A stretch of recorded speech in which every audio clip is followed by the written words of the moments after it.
driven by emotions.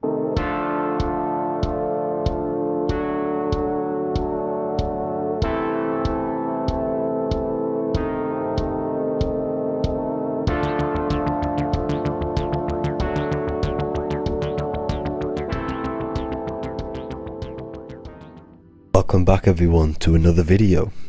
Today we're going to cover everything that you need to know about the mind, starting with the two aspects of the mind, the conscious and the subconscious. The male aspect of your mind is the conscious. This is the 10% of your mind. The conscious part of your mind is only aware of everything around you, your vision, your sight, your smell, your taste, your hearing, and your current state of emotion and thought. Every thought that you consciously think about has an emotion directly attached to it. That emotion is then impressed onto the subconscious part of the mind. The subconscious part of the mind is the female aspect of your mind. It is also a whopping 90% of your mind. Subconscious mind is controlling all of the subconscious processes which happen within your body. For example, your subconscious mind is controlling your heartbeat, your digestion of food, and all of the things that you do not have to tell the body to do. It is the hidden part of our mind which is controlling all of the hidden things. The subconscious mind is like a recording supercomputer. Everything that you have experienced in your life is all recorded and stored within the subconscious mind. One of the most important things about your subconscious mind is that it stores your mental programs. Everything in the subconscious mind manifests into behavior and actions within the body. Your daily basis routine and habits are all mental programs within your subconscious mind. These mental programs are created by mainly two ways. 1. Repetition, and 2. Emotional impact. The repetition is fairly simple to understand. The more you do something, the more it impresses onto your subconscious mind and becomes a program. That program will then manifest into your behavior. However, with the emotional programs, they work a bit different. The stronger that you feel an emotion, the stronger it is impressed onto the subconscious mind. And then that emotion becomes a program. For example, you had a very traumatic moment happen when you were a young child. The emotion that you felt was so strong in that moment that it impressed into your subconscious mind so hard that you can recall that moment like it was yesterday. That traumatic event that happened to you when you were young will still manifest into your daily basis behavior even to this day. However, it manifests subconsciously. For example, if you were in a car crash, you will be wary to enter cars with certain people. All because of that traumatic emotion that you felt and impressed onto your subconscious mind. Another example of the subconscious manifesting into our behavior is posting on Instagram. Most of the time, the reason why you post is because your subconscious mind is seeking gratification. So before you actually do something, question yourself and find out the root cause of why you are doing this. Another thing that you need to understand about the subconscious mind is that it takes everything you say and hear literally. So for example, if you go and say, "You are an idiot" to someone, your subconscious mind will only pick up the word idiot. It only knows yourself. It doesn't know anyone else. You are casting a spell on yourself just by saying that to someone else. This is why the golden rule is to treat others like you'd like to be treated. Now, you can rewrite these programs which are already in your subconscious mind. However, it does take consistency. You have to change these programs which have been running for years. And by changing these programs, you change your behavior, because these programs manifest into your behavior. The best way to do this, personally, is to listen to affirmations first thing when you wake up in the morning, and do this for 10 minutes every single morning. Then at night time, you want to think and feel that you are becoming the reality that you desire. The more that you feel this reality, the more it will become a program and impress your subconscious mind. For example, you're trying to gain financial freedom. If you trick your subconscious mind into creating a program saying that you are financially free, this will manifest into your behavior. You will start doing more work. You will start looking for ways to make money. Your mind will be set on the frequency of money and financial freedom. Therefore, you will receive thoughts based around this program. If you take enough action, your life will dramatically change because of this program that you created in the mind. This is why we call it a mindset, because your mind is a frequency tuner which sets its frequency onto different thoughts, because thoughts are frequency. If you fill your mind with a specific frequency, you will gain thoughts and ideas based around that frequency. To create a stable mind, you need to master your emotions. You need to change your mindset. Everything that you experience is neutral. Based upon the mindset that you see it, you either give it a positive or negative charge. By understanding this deeply, you will then control your emotions. I hope you gained some wisdom and enjoyed this video. Please, if you can, leave a comment and a like, and subscribe to the channel if you like this content. Love and light to you all.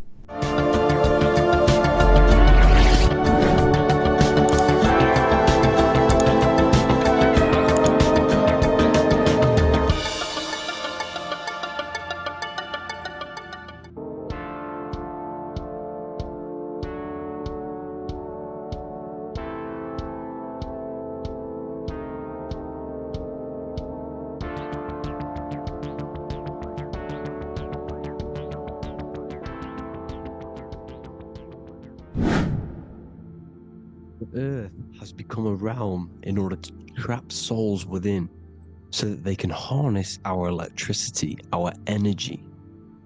Even the Bible is talking about how this realm is controlled by the wicked one in John 5:19. We know that we are the children of God and that the whole world is under the control of the evil one. Ephesians 6:12, for our struggle is not against flesh and blood, but against the rulers, against the authorities, against the powers of this dark world, and against the spiritual forces of evil in the heavenly realms. So the Bible is telling us that this is not the only world. There are other worlds, there are other realms that we can go to, considered as heaven. Heaven being a higher realm where there is no evil, no darkness. This is a midpoint realm where there is good and evil. Now, we're going to explain how the soul trap is how it's working, and how your soul is being harnessed for its energy, and how you are tricked to come back to this realm after death. What you need to understand is first is that you are the invisible intelligence behind the physical body. You are the mind and soul. The soul is the true you, the good you. It is pure love, pure bliss, eternal, never dies. The mind can be corrupted though. The mind is the intelligence of the soul. It is invisible. It has no true form. The intelligence inhabits the brain. The brain is the computer to control the electrical machine called the nervous system, which is choice, program, and action. You are the invisible intelligence behind the body, and this will prove it even more. You do not even see into the external world. You are seeing an image produced by the brain, because the light is being sucked through the retinas of the eyes. The image is produced in the visual cortex at the back of the brain. What does this mean? This means that we are the consciousness in the center of the brain, in the pineal gland, that is experiencing the program being ran by the central nervous system in the brain. This is the sigil of Lucifer. Lucifer in Latin is Lucy. Lucy is light in Latin. Lucifer is known as the light bearer. This is how the eyes work, people. It's not a demon or a devil. The sigil for Lucifer is how the eyes work, and how the left eye is controlled by the right brain. The right eye is controlled by the left brain. There is a crossover. It's the same with the body. The left side of the body is controlled by the right brain. The right side of the body is controlled by the left brain. There's a crossover with our hemispheres in the brain. Now, this empty chamber in the center of the brain is where this universal cosmic intelligence is held, known as the most holy place in the Bible, the throne of God. Okay, this is above the 33 vertebrae on the spine. As you can see here, you are the being in the center of this point. All of the nerves are being sent back to this one particular point, which is the seat of our invisible intelligence. You can see it's an empty chamber. Our consciousness, our intelligence is not a physical thing. This intelligence is the true voice inside of your head.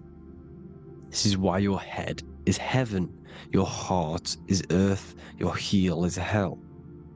Your head is heaven because this is the seat, the throne of God. God is in heaven because the consciousness, this divine intelligence that's controlling the body, is sat in the center of the brain. The brain is taking commands of this invisible intelligence. When you close your eyes, you can feel your awareness, your consciousness, your intelligence is all in the brain. Your awareness is not in the feet, the heart, the legs, the arms. It's all in the center of the brain. Now, if you meditate deeply, you will find that you are beyond the mind. You are the being observing the thoughts. You are the soul observing the thoughts. Now, with this being said, you are the consciousness experiencing the program being ran by the central nervous system in the brain, because you're not seeing into the external world. It's an image, it's a simulated image produced by the brain and the central nervous system. You do not experience the external world. You do not feel the external world.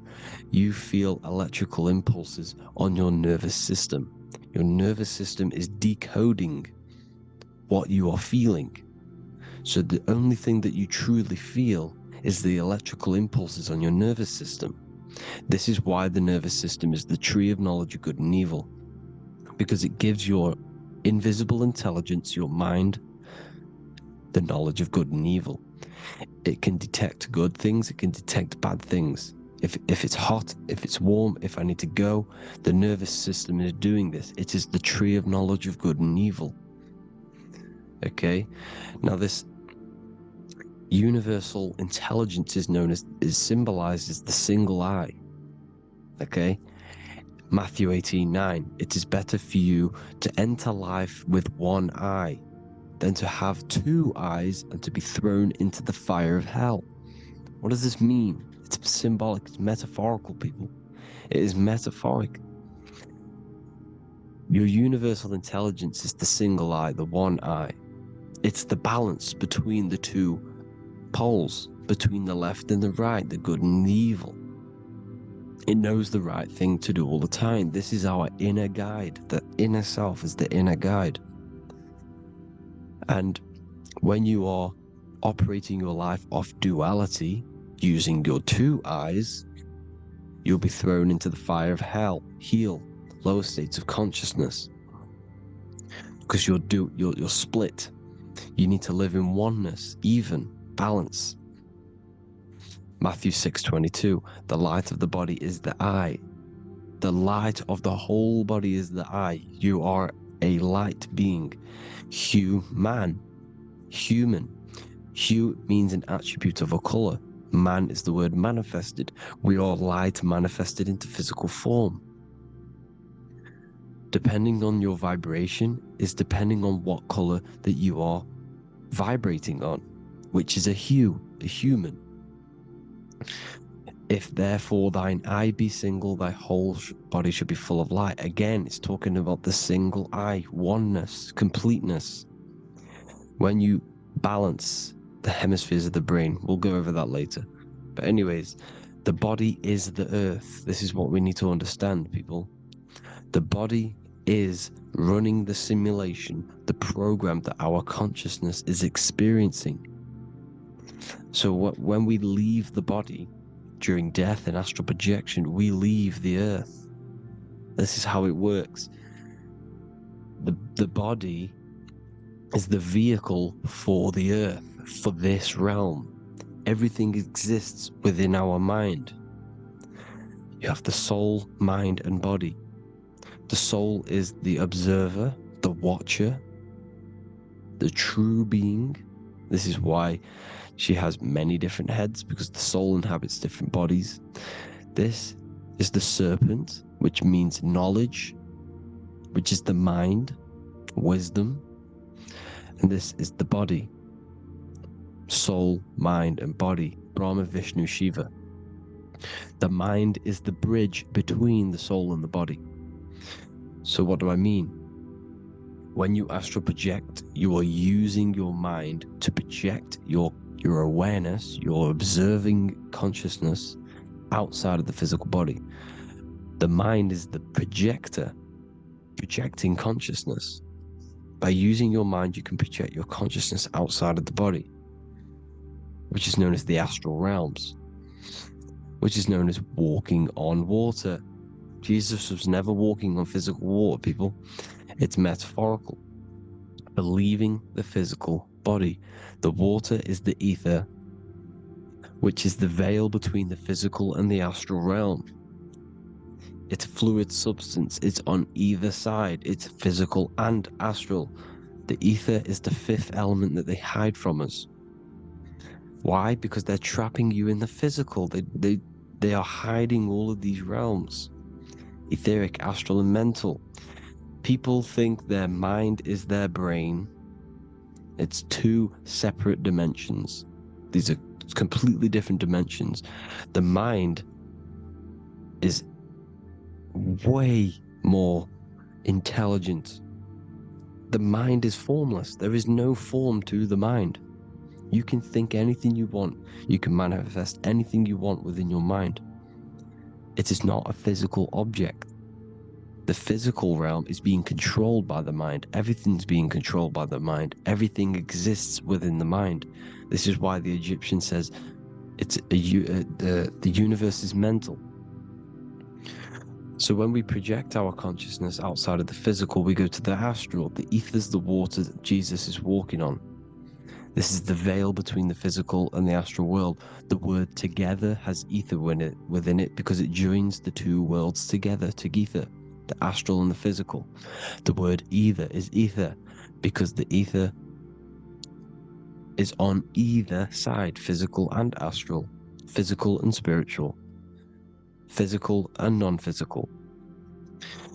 In the astral realm, the mind can manifest anything we want. We incarnate to restrict our minds. This is why Saturn, if you go and watch my video on Saturn, how Saturn is this simulation, okay? Our minds can manifest anything we want in the astral plane in the click of a finger. However, when we incarnate in matter, we now have to labor for our manifestations. This is why Saturn's known as the great teacher in astrology, because he teaches you a lesson. When your mind incarnates into matter, it's teaching your mind a lesson, the knowledge of good and evil. This is why the Bible says you shall be gods and know the knowledge of good and evil. When you incarnate here, you have to know the knowledge, you need to know the knowledge of good and evil to become a god. Okay? Now the square is the physical plane, the triangle's the ethereal plane, the circle's the eternal plane. The circle has no beginning, no end, it's eternal. The physical plane is the square, it's limited. The square is limited. The cube is the geometric shape which gives rise to matter. Now the term think outside the box has truth in plain sight. You have to think outside the box to project your consciousness, use your mind to project your consciousness outside of the box, the physical plane, into the astrals. The astral realm is the realm of the stars. Above us is the stars. Through the stars is the astral plane. This is why astral has the word star within it. The devil is the de-veil. When you sell your soul to the devil, quote unquote, it's metaphorical. The devil exists in the physical plane. It's the lowest state of consciousness. The de-veil, you de-veil yourself into the physical when you are the devil. The de-veil. The ethereal plane. Now, we all know what the famous symbol of the all-seeing eye, right? The all-seeing eye with the eye in the triangle. Look at the Masonic artwork showing you the triangle above in the sky. This is symbolizing the ethereal planes. The eye in the triangle symbolizes your invisible intelligence, your mind, which has the ability to see on either side. Because the triangle's the ethereal plane, the eye is your consciousness, your intelligence, and this intelligence has the ability to see in the physical plane and to see in the ethereal planes, in the astral planes. This is why it's above the earth, it's above the ground, because it can see here, it can see in the heavenly realms. Now, the stars are, well, this is known as heaven, the realms of the astral planes. This is some quotes from the Emerald Tablets of Thoth. Out of the darkness ye must rise upwards, one with the light and one with the stars. Man is in process of changing to forms that are not of this world. Grows he in time to the formless, a plane on the cycle above. So there's other worlds. The Bible's telling you there's other worlds, there's other realms. Know ye must become formless before ye are one with the light, the astral light above, which shining through the stars. Not of the earth are ye, earthy, but a child of the infinite cosmic light. You are the invisible intelligence controlling the physical body. The body's not you. It's the vehicle that your soul lands in when your mind projects your consciousness into that realm. Free from the body, I flashed through the night. Unlocked at last for me was the star space. Wow, that's powerful. The star space, the astral planes. This is what it's talking about. We are all a star. We descended from the astrals, which is the star. We are all a star.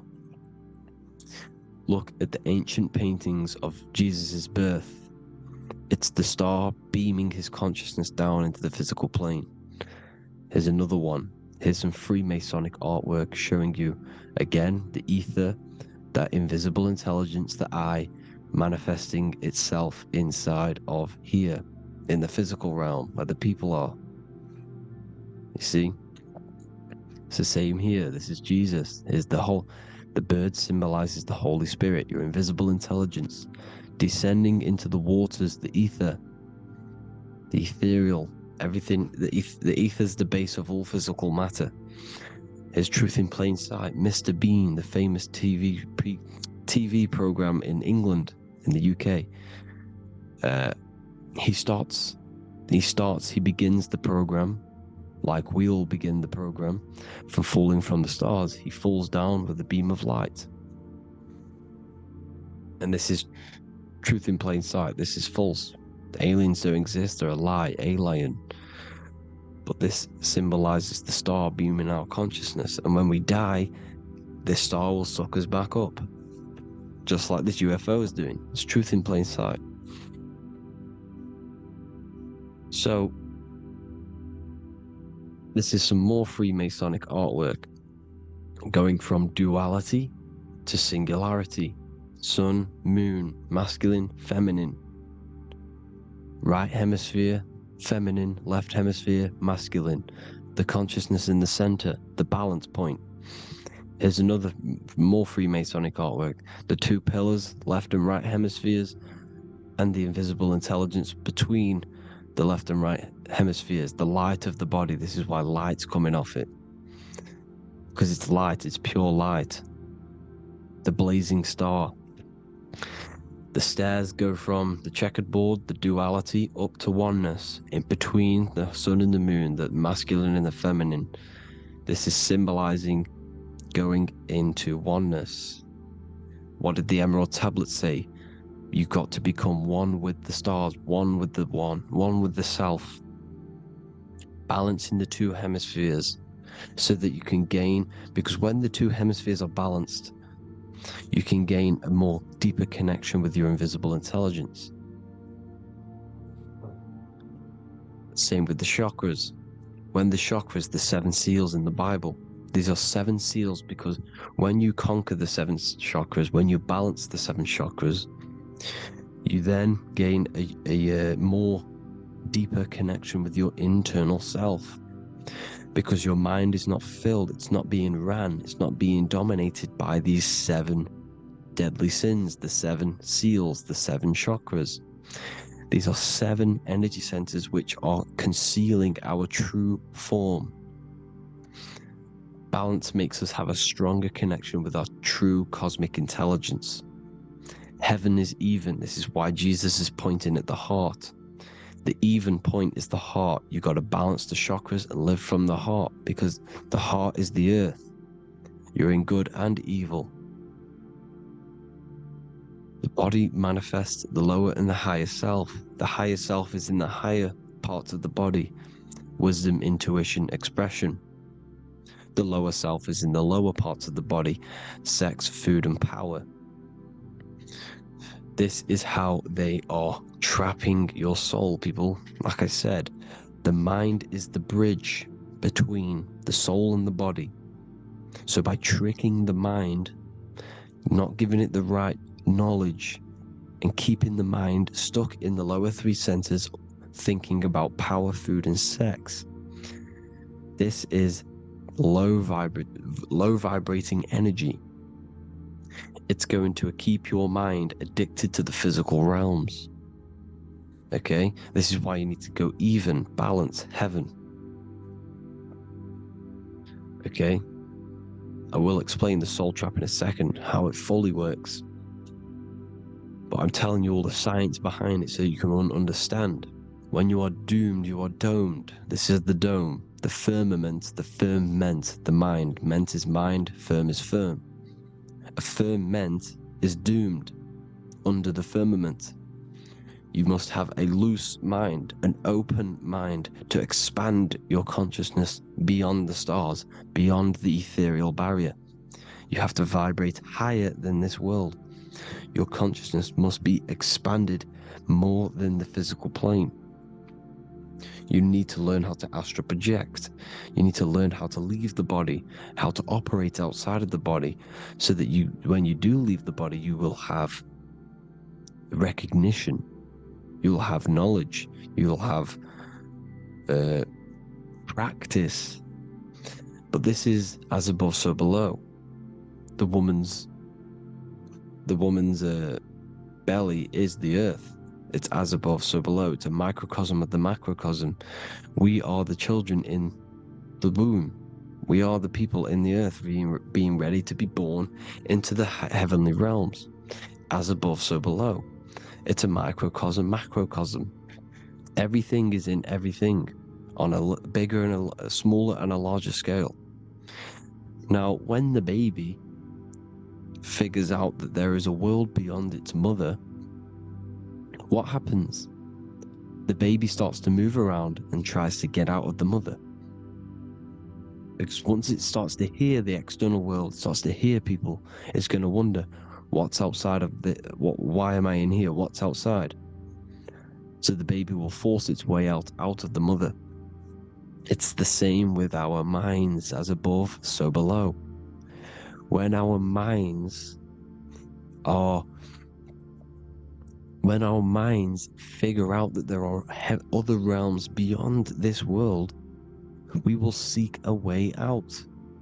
This is the womb, the Mother Earth, Mother Nature.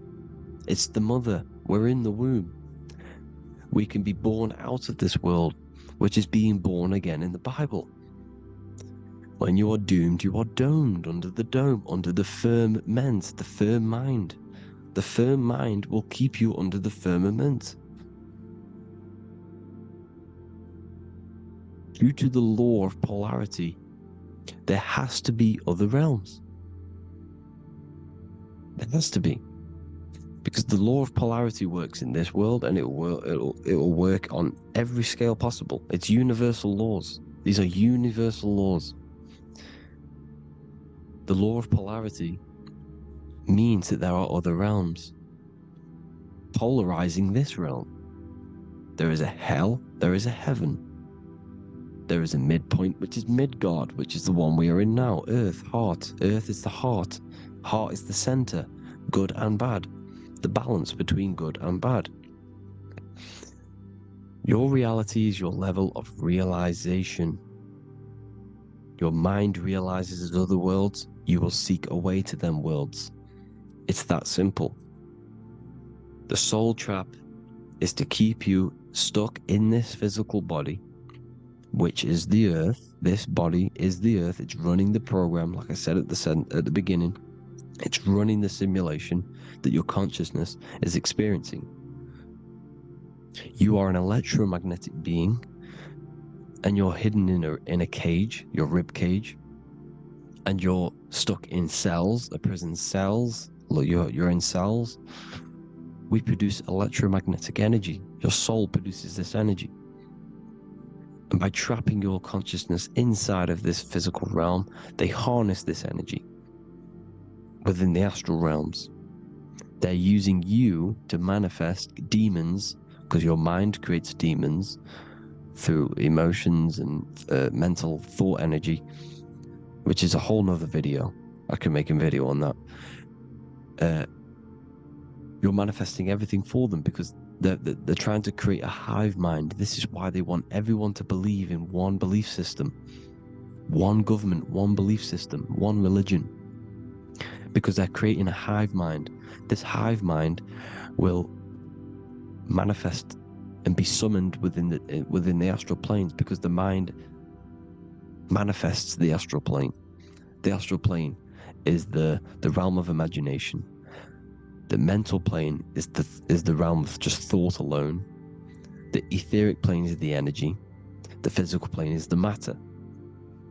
So all of our minds together are manifesting these demons within these subconscious realms, the astral. Now,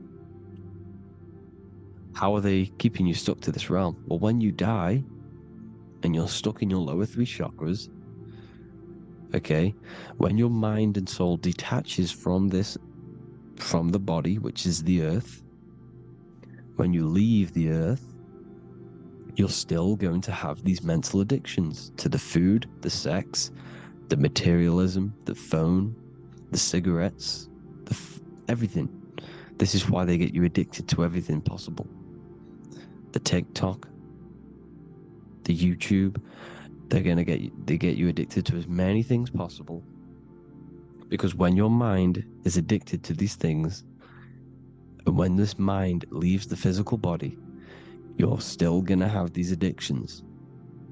Okay? You're still gonna have these thoughts, and you will be manifested into the lower astral realms because you're thinking materialistic, you're thinking negative, because your level of realization was your reality.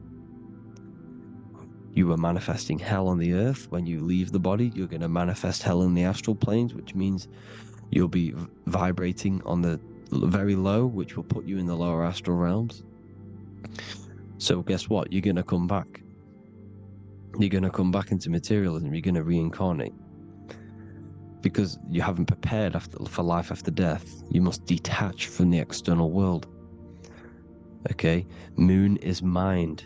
The sun is the soul, the earth is the body, the moon is the mind. This is why we say lunatic. In your mind, you have a specific mood. Moon. Money, M-O-N, is the moon. Money exists in the mind. They get you addicted to the money. The Bible's telling you this. Do not conform to the pattern of this world. but be transformed by the renewing of your mind. It's telling you, of this world, but be transformed by the renewing of your mind. Who knew that the Bible was this deep? Matthew 16:26, what good will it be for someone to gain the whole world yet forfeit their soul? James 4:4, don't you know that friendship with this world means enmity against God? Therefore, anyone who chooses to be a friend of this world, of the world, becomes an enemy of God. John 4:4, dear children are from God and have overcome them, because the one who is in you is greater than the one who is in the world. It's talking about the invisible intelligence. It's greater than the physical world. John 2:15, do not love this world, nor the things it offers you, because this world will create you to, if your mind has attachments to what this world offers, sex, money, and power, pretty much, you will reincarnate here. You will come back here, because when you leave the body, your mind will still have these addictions. Do not love the world, nor the things it has to offer you. All of this is in my newly published book. The paperback versions are now available. Finally, for all the people who have been waiting, the Book of Wisdom. All of this knowledge is inside of the Book of Wisdom. The paperbacks are available. There's worldwide shipping. You can get it anywhere, pretty much, any country. My new website, it's amazing. There's going to be some amazing products coming on the new website.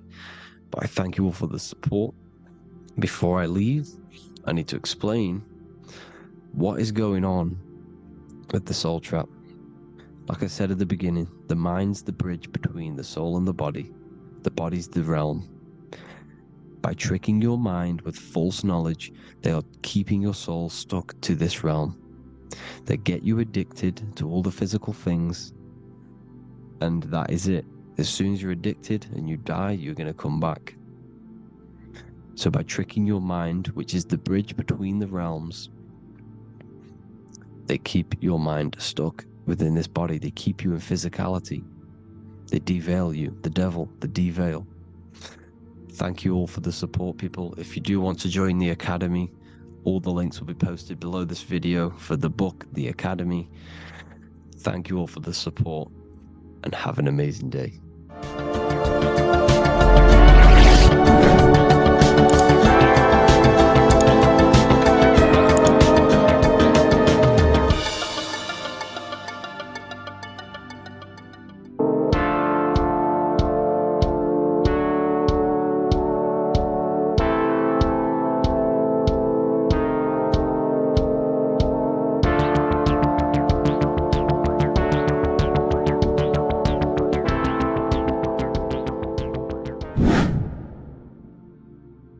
What is good, people? We're back with another video, and this is going to be talking about the connection between the micro and the macro.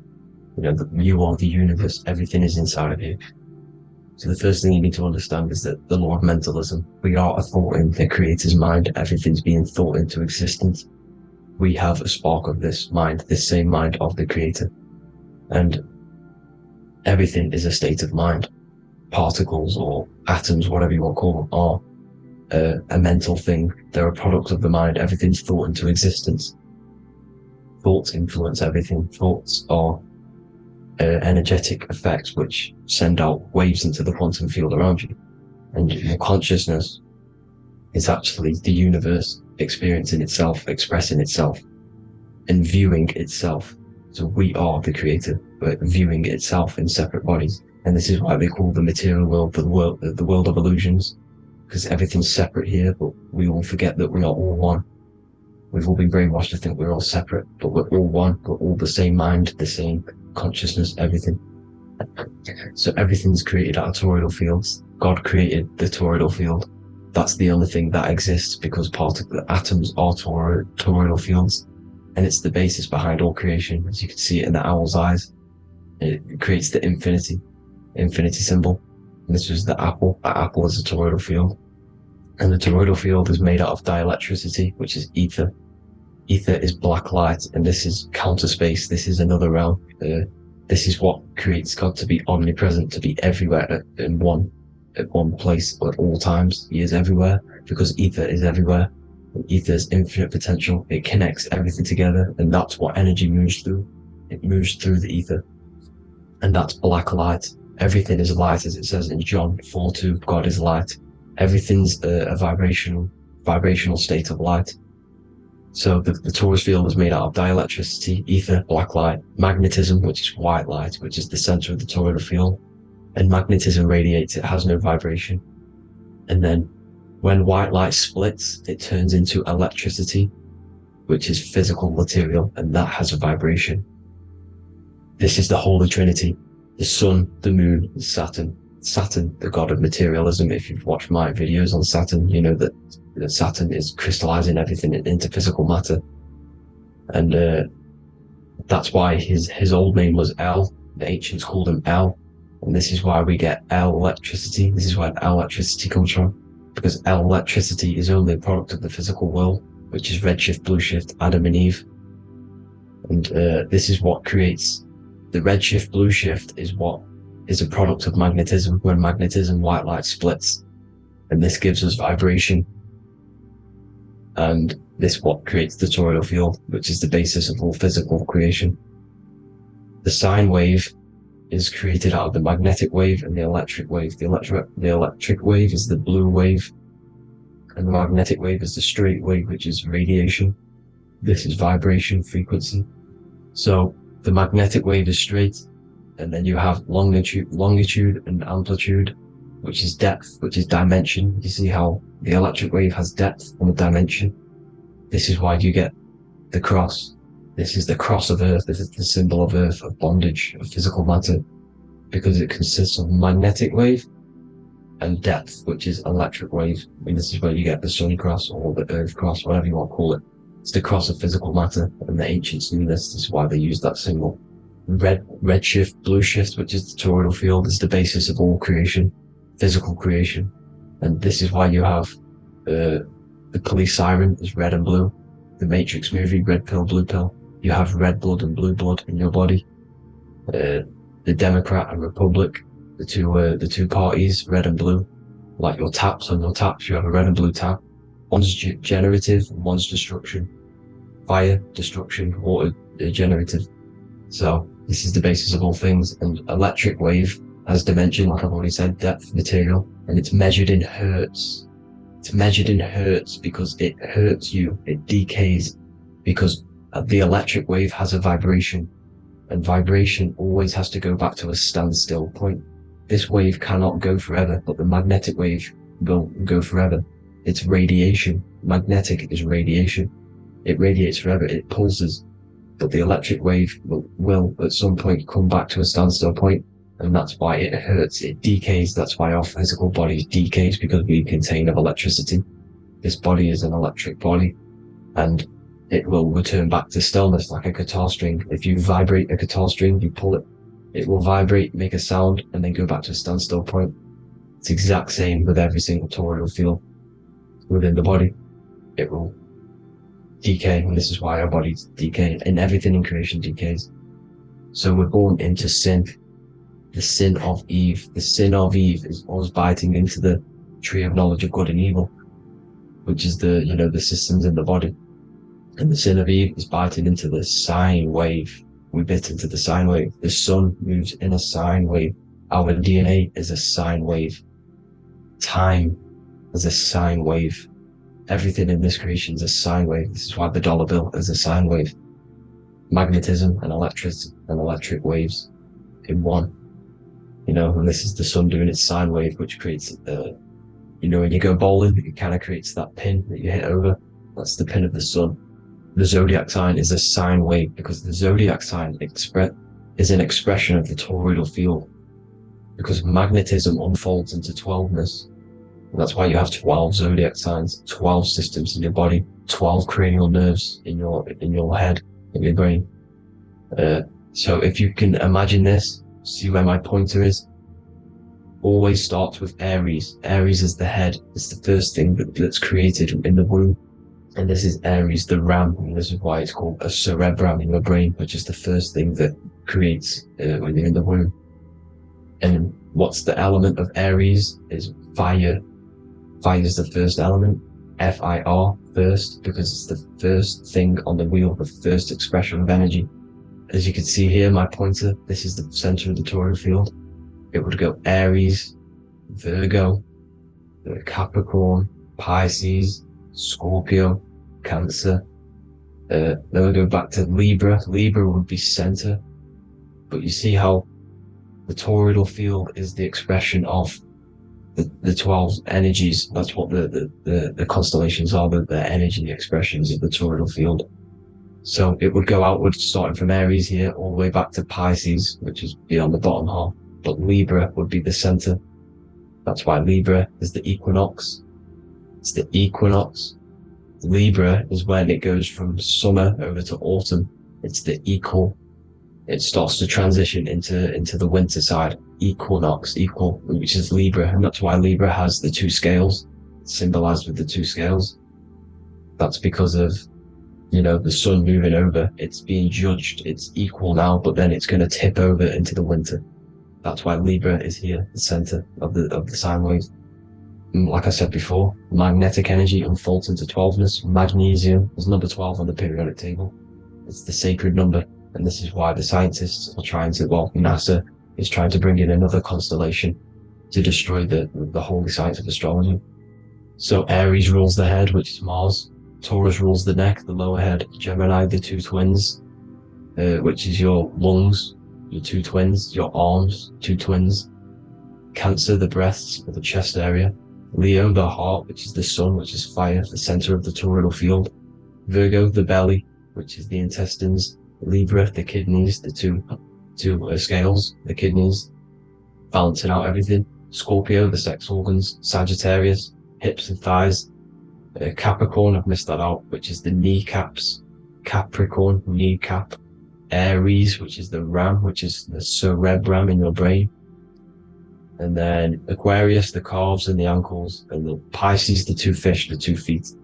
So everything corresponds, as you can see here. This is an ancient way of depicting it, of the folded human. And this is everything. Each constellation rules that part of the body, gives energy to that part of the body, makes you do certain things.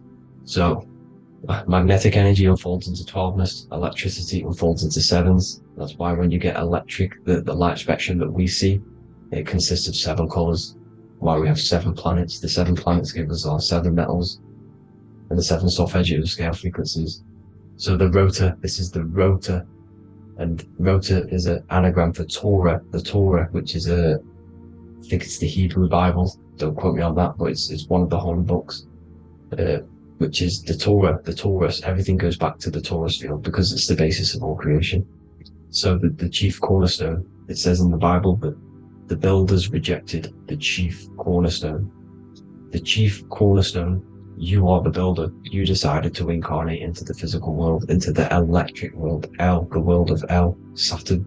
When you are created in the womb, it takes you 9 months for you to be created. So for example, if your parents, if you went into the womb here, it'd take you 9 months. So let's say you're born in Scorpio. So you'd go back 9 months, 1, 2, 3, 4, 5, 6, 7, 8, 9. You consist of all of these 9 energies because it takes 9 months or however long you took to be born. Some people are born earlier. You'd have to find out how many months you were in the womb for. But you consist of these 9 energies, and each constellation has a cell salt associated with it. And these cell salts are vital for your health.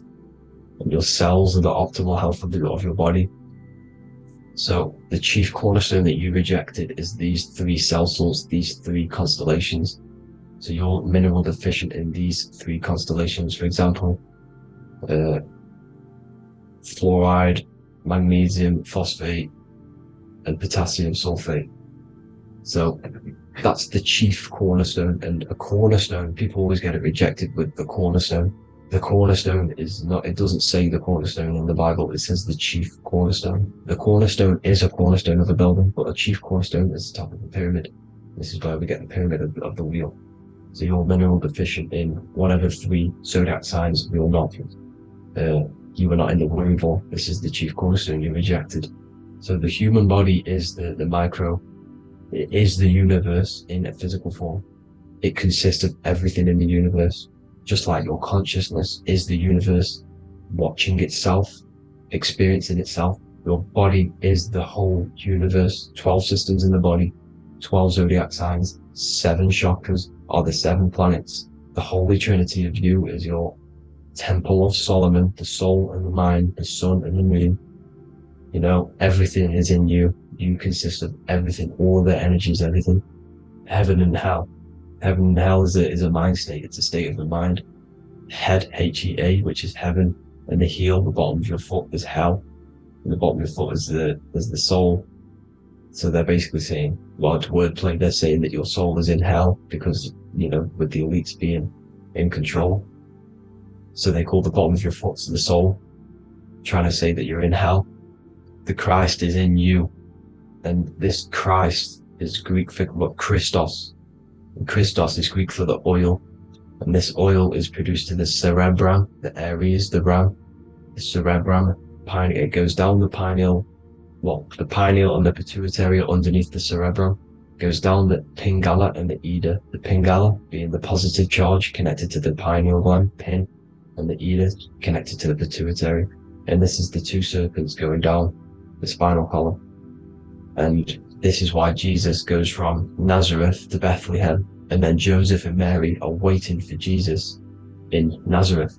Joseph and Mary are the pineal and the pituitary gland waiting for Jesus to come back up the River Jordan, or spinal column.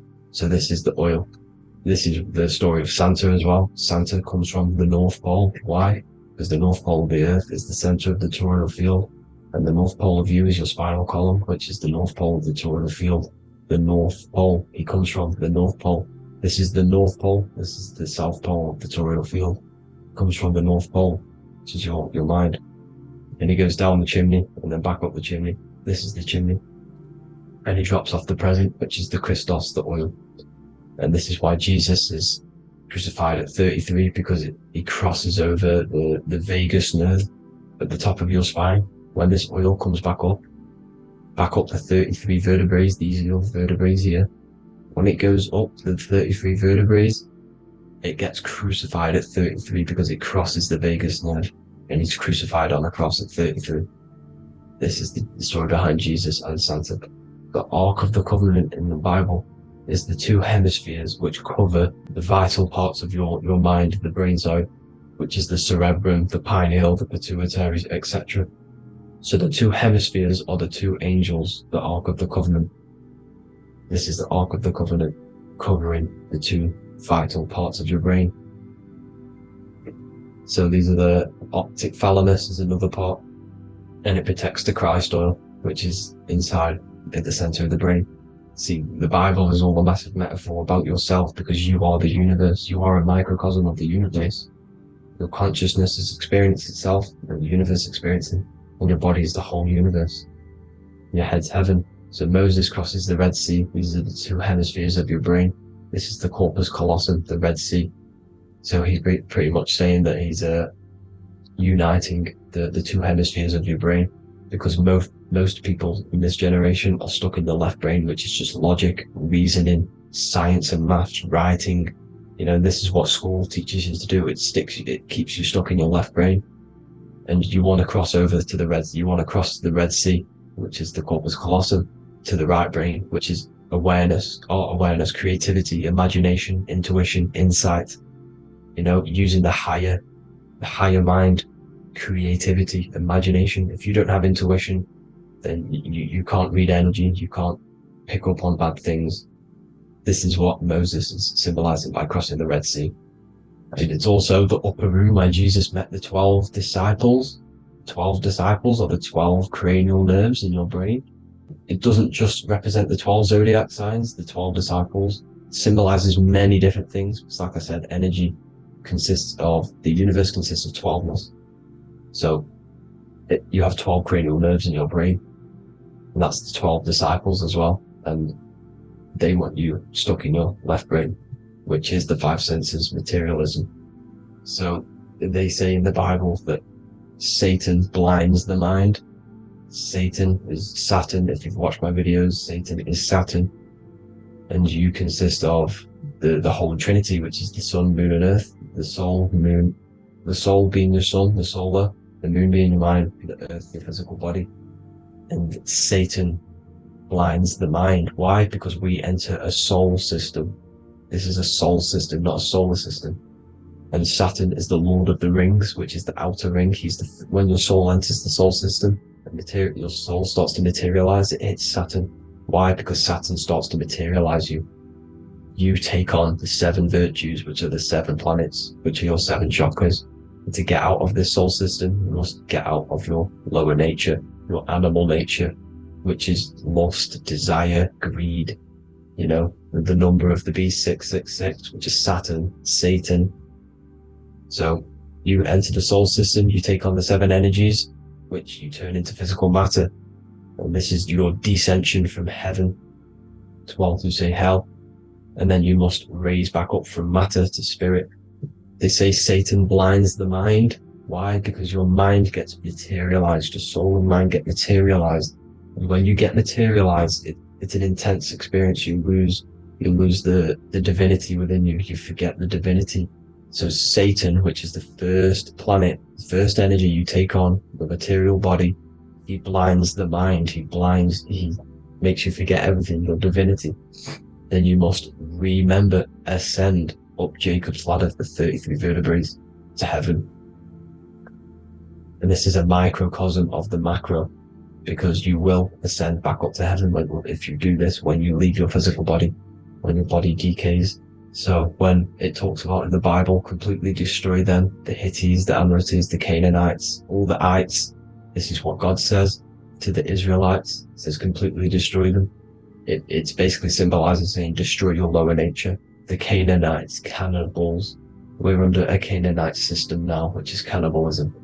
And this is flesh eating, lust, greed, all the demonic stuff, all the lower vibrational stuff. You know, the lower nature, eating, sex, and survival, the lower 3 chakras. You must get out of these lower 3 chakras and return back to spirit, which is heaven, which is spirit, love, being holy, being truthful, being passionate. Going back to Satan blinding the mind, all of the planets are made out of these 3 symbols. Satan blinds the mind, and that's why Satan's symbol, this is the symbol for Saturn, Satan, this symbol for Saturn is the cross, which is physical matter, the earth, over the moon. The moon is your mind. So the Saturn symbol saying matter over mind. He blinds the mind. Satan blinds the mind once you enter the soul system. And you must remember, in the Bible, it talks about the Genesis, which is Eve, the sin of Eve, which is biting of the tree of knowledge, with the serpent, which wraps around the tree. It says the serpent placed himself on the tree. Well, the serpent is the spinal column. It's the serpent telling you eat from the tree of knowledge of good and evil, which is your nervous system. And eating from the tree of knowledge of good and evil is doing bad things. For example, over-sexualized, overeating, eating the wrong food. That's eating from your nerve, and it's preventing you from achieving the God self, the God consciousness. This is the symbolism of, you know, the tree on the serpent, telling you to eat from the left brain, with the left brain being the sinister. Sinister is Latin for left. That's sin. Sin is left. And left is lefty Lucy, Lucifer, right, righteousness, right, God, godly. The tree of knowledge of good and evil, which is your nervous system, because it determines good or bad. You know, that's the only thing you experience in this world is your nervous system. And then the tree of life is the cardiovascular system, and the Garden of Eden is your body. So that's it for this video, people. I hope you've got a greater understanding of how you are the universe and everything is inside of you. Just keep in mind you are the universe experience in itself, and your body is a reflection of everything. The 12 constellations, the 7 planets, everything's inside of you. This world is an expression from the inside outwards. You can't affect the outside world to manipulate reality. Everything's inside of you. I hope you got a greater understanding of this. God bless.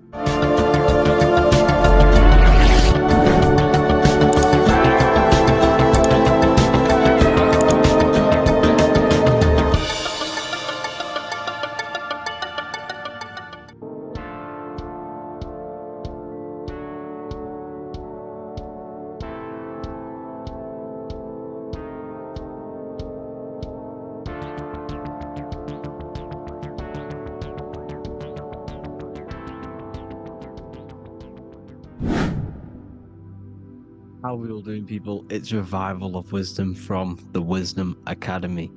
Today we're going to be breaking down God, consciousness, and the higher and the lower self, and how to overcome the lower self. Now, the first thing you need to understand is that you are the invisible intelligence within the brain, within the body. This invisible intelligence is known as the mind. But you are not the mind. You are the observer of the mind, which is the soul, the invisible entity. The mind is your intellect, your intelligence. Now, the mind is, it's hard to put this in words, but the mind is something that gives you the ability to explore the universe. And this inner self is the I am. It's the quiet, the inner self, the voice you see in you hear in your head. This is why within spells high twin, inside, internal. The I is also the number one, which is one line.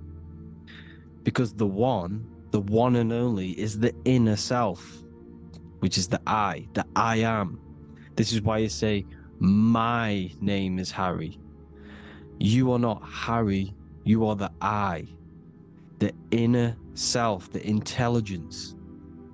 Okay, this is why Jesus in French is I am. You look with the two eyes and you see with the inner eye. I and I, the same thing. Okay, because the I inside is what gives you the perception of what you're looking at. So when someone's trying to explain something and then you catch on saying, I see now, it's because you're seeing with your inner eye, the one that gives you perception, gives you intelligence, gives you the ability to understand things. This is the internal I, the invisible self, which the physical body is nowhere near as complicated as this inner self. It's in infinite potential. God, G-O-D, generator, operator, destroyer, soul, mind, and body. Brahma, Vishnu, Shiva, the Father, the Holy Spirit, and the Son. They're all, the reason why you see God is always a triad is because it represents yourself. Your invisible intelligence is God. Me and you are the same invisible intelligence. We are the invisible intelligence experiencing the program being ran by the central nervous system and the brain. I always say this in my videos, but I have to, in order for you to understand the things that I'm going to say later on in the video, you need to understand this concept, is that you are the consciousness experiencing the nervous system, the tree of knowledge of good and evil, which is you here. You would be in this invisible intelligence right here in the center of the brain. Now, this is why the ancient Christians show God is in the brain. This is the brain stem. This is the brain. This is also the brain stem and the brain. The brain stem and the brain. It's all depictions of the brain, because the brain's the computer, the electromagnetic computer, which decodes the demands created by the invisible intelligence, the I, the inner self, you, your true self. The person moving, if you observe what someone moving, this is going to sound, but if you observe someone walking, it's not the body. The body is moving, but the thing telling it to move is the invisible intelligence. Before you kick a football, a decision is made within your invisible intelligence, your mind. And this consciousness, this invisible intelligence, is either stuck between the lower self and the higher self. Okay? When the invisible intelligence, meaning the true self, identifies itself with the physical body, it will trap its mind within physicality. This consciousness that we have is either operating in the lower self or the higher self. It's either feeding the material body or it's feeding the spirit. Okay? But because we are physical and spiritual, we need to be even. We don't want to be meditating all day long, because we do have a physical body as well whilst we are here. We are playing a game in physical matter. Okay? Now, the reason that you incarnated here is to learn a lesson, because the mind can manifest anything it wants within the astral planes, within the world of imagination. It can manifest anything it likes, but it incarnates into matter, into this game, so we can understand labor, because anything in matter you have to labor to manifest. But in the astral, you can manifest at the click of a finger. You come here to learn the knowledge of good and evil. And your consciousness, I came out a bit off topic there, but your consciousness is experiencing the lower or higher self. The lower self is manifested in the lower parts of the body. Sex, food, and power, the lower three energy centers. These centers are like mini brains. You are literally thinking with these centers. And when your mind is stuck within these lower centers, you'll think, have you ever heard the term of thinking with your penis, or thinking with your, you know what, as a man? Even females maybe, but mainly this is a boy saying, you're thinking with your penis. This is a truth, it's truth in plain sight. You think with these energy centers. When you're living off the lower three centers, all you care about is sex, food, and power. Eating, sleeping, and greed. Power's kind of like greed. Now, when we move up to the higher parts of the body, when we live our life within the higher parts of the body, this is considered heaven. Love, expression, intuition, and wisdom. This is what we need to be aiming to do, moving out of the lower half of the body and living our life within the higher self, the higher parts of the body, thinking with the higher energy centers, thinking with love, expression, intuition, and wisdom, spreading love, expression, intuition, and wisdom to others. Heaven is even. This is why Jesus is pointing at the heart chakra, always pointing at the heart. Earth rearranged his heart, because in earth you're manifested as a physical being. You're in the heart, good and bad. You need to be balanced between the good and bad. Because love can be a demon too. That's a whole nother video, but love can be a demon. Now, the seven chakras are known as the seven seals in the Bible. When the Lamb opened the seventh seal, there was silence in the heaven for about half an hour. This is a verse from the Bible. The Lamb is Aries, which is the higher brain, the cerebrum,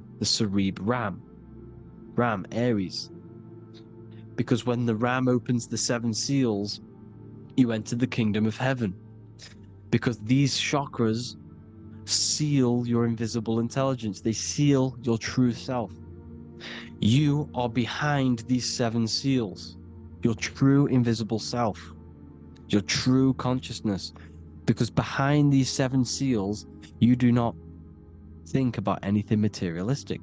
Your intelligence is not material. It's not physical. It's not from the physical world. It does not desire the physical world. The body is the beast. The body's the animal, the lower self, which can corrupt our intelligence. It can corrupt the intelligence. Okay? Now, we need to balance these chakras so that we gain a deeper connection between this intelligence and the brain. Because when there's a strong connection between the brain and the intelligence, your body and the intelligence, you have a strong connection. Therefore, you can manifest what the intelligence is saying at all times. Meaning, when, for example, your higher self, this is intelligence, the higher intelligence is always speaking to you. It's always guiding you. It's always telling you the right thing to do. You can feel it when you're doing something wrong. You can feel that you're doing something wrong, because this higher self, this intelligence knows what it needs to do here. And when there's no connection between the body and this our intelligence, our true self, when we strip away, when you close your eyes for long periods of time, you will figure out you are this invisible, infinite, creative being. There's no words that I can't describe what it is, but it's the voice inside of your head that you can feel when you close your eyes. You are this being inside of the heaven, because this is heaven, this intelligence. And when there's a strong connection between the body, you can manifest everything it's saying. When everything is balanced, when you're no longer thinking with the lower centers, when they're all balanced, you're not thinking in particular with every center, you balance them all, you can manifest everything it says. Your body will act out what the intelligence is always saying.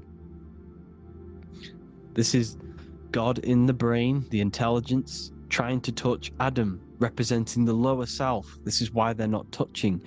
Notice how Adam is resting, but the intelligence is always reaching out, stretching, symbolizing metaphorically saying it's guiding. I'm always reaching out. The intelligence, your intelligence is always guiding you. It's always reaching out to you. But Adam is ignorant of it. The lower self is ignorant of it. And that's why he's so relaxed and God is so stretching out. Because at our highest self, that when you think of when you want to better your life, that highest true version of yourself is God. When you're manifesting this, your highest self, this is God. Your truest form, your most perfect form, that is God. Your highest version of yourself, that is God. Emotions are not what you've been taught. Emotions are not something that should be reactive, okay? You should not let the emotion be you, except that you should experience them instead of letting them become you. You need to understand there's a separation in our consciousness. You have the soul, which is the person who is observing your thoughts. When you think a thought, who's the one observing that thought? The soul, you, the I am, the I, the inner self, the one and only.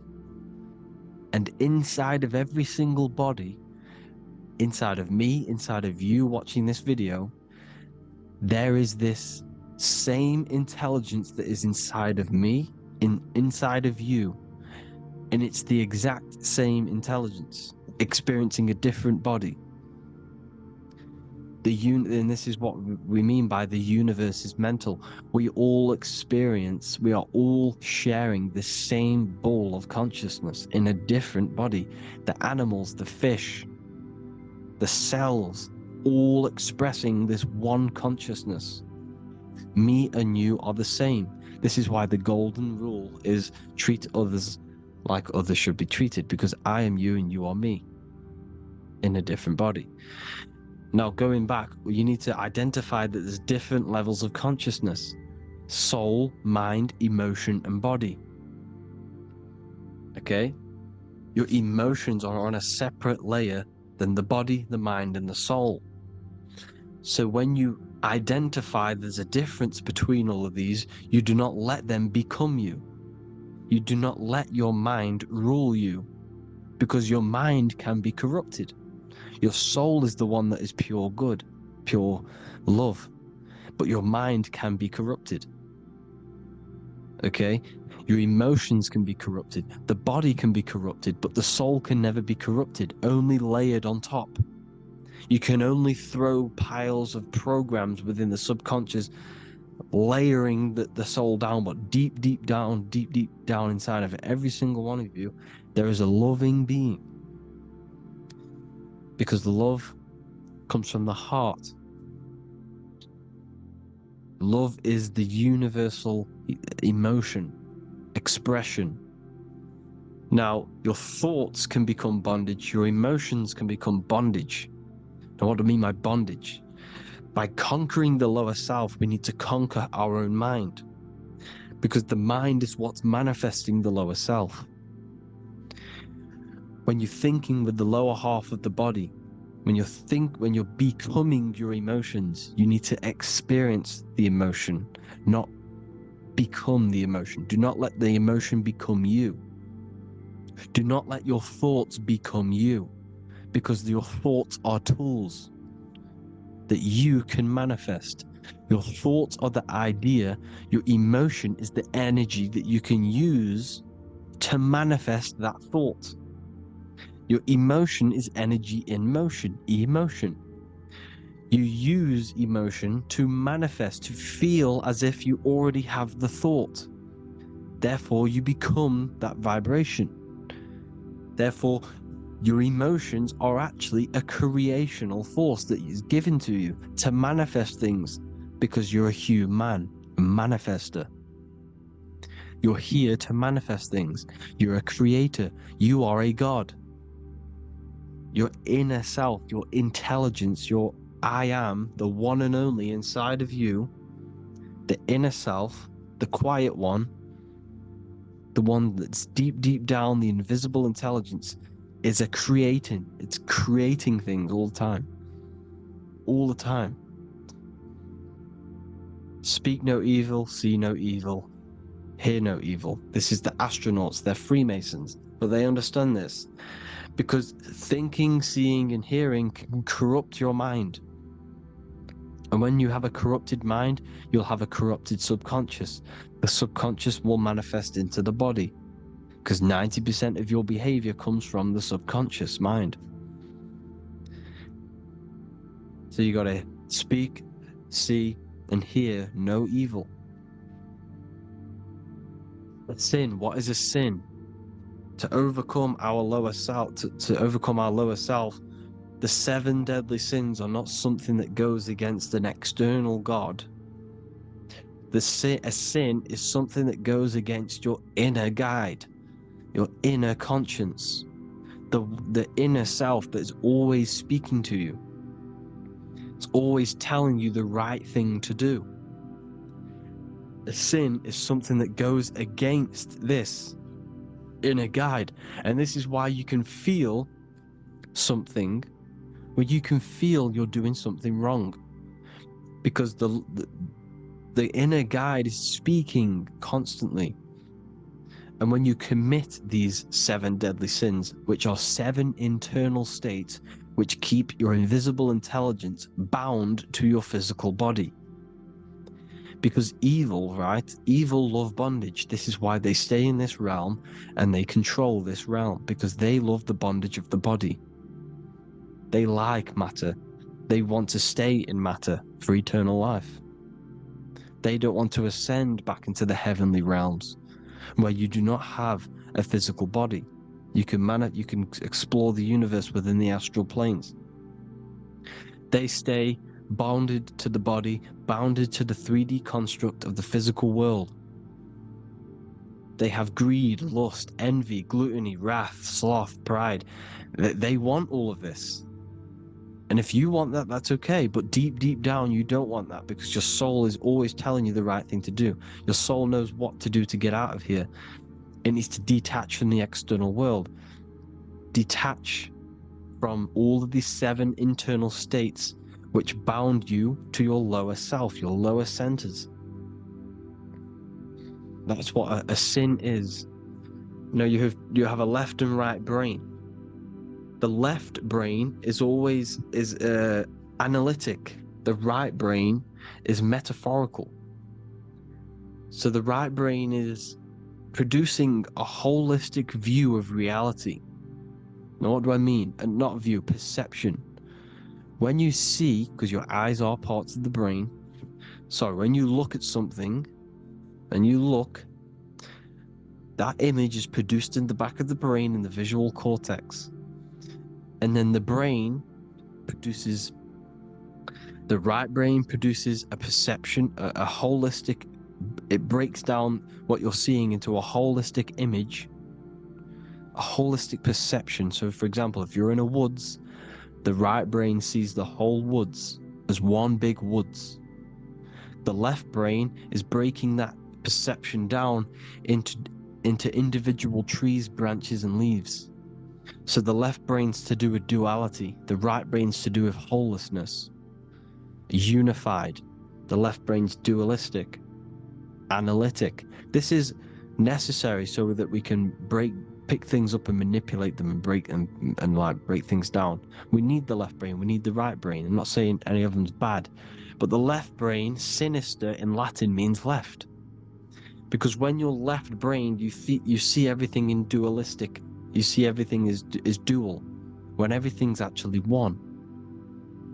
We need to be focusing and strengthening our right hemisphere. I'm not saying sit in the right hemisphere all the time, but we need to be strengthening our right hemisphere. And this is why left is sin and right is right. Because when you focus on the right hemisphere, you see the holistic perception of creation. The right hemisphere sees humanity as one unified consciousness. The left hemisphere sees everyone as individual persons and egos. Because the left hemisphere is dualistic. And this is why the Bible says, cast the net onto the right side of the ship and ye shall find. John 21:6. What does that mean? Cast your energy, cast your perception into the right hemisphere of the brain, and ye shall find unified consciousness. You shall find your higher self, the one and only. If then you have been raised with Christ, seek the things that are above, where Christ is seated at the right hand of God. Wow. Powerful. What does this mean?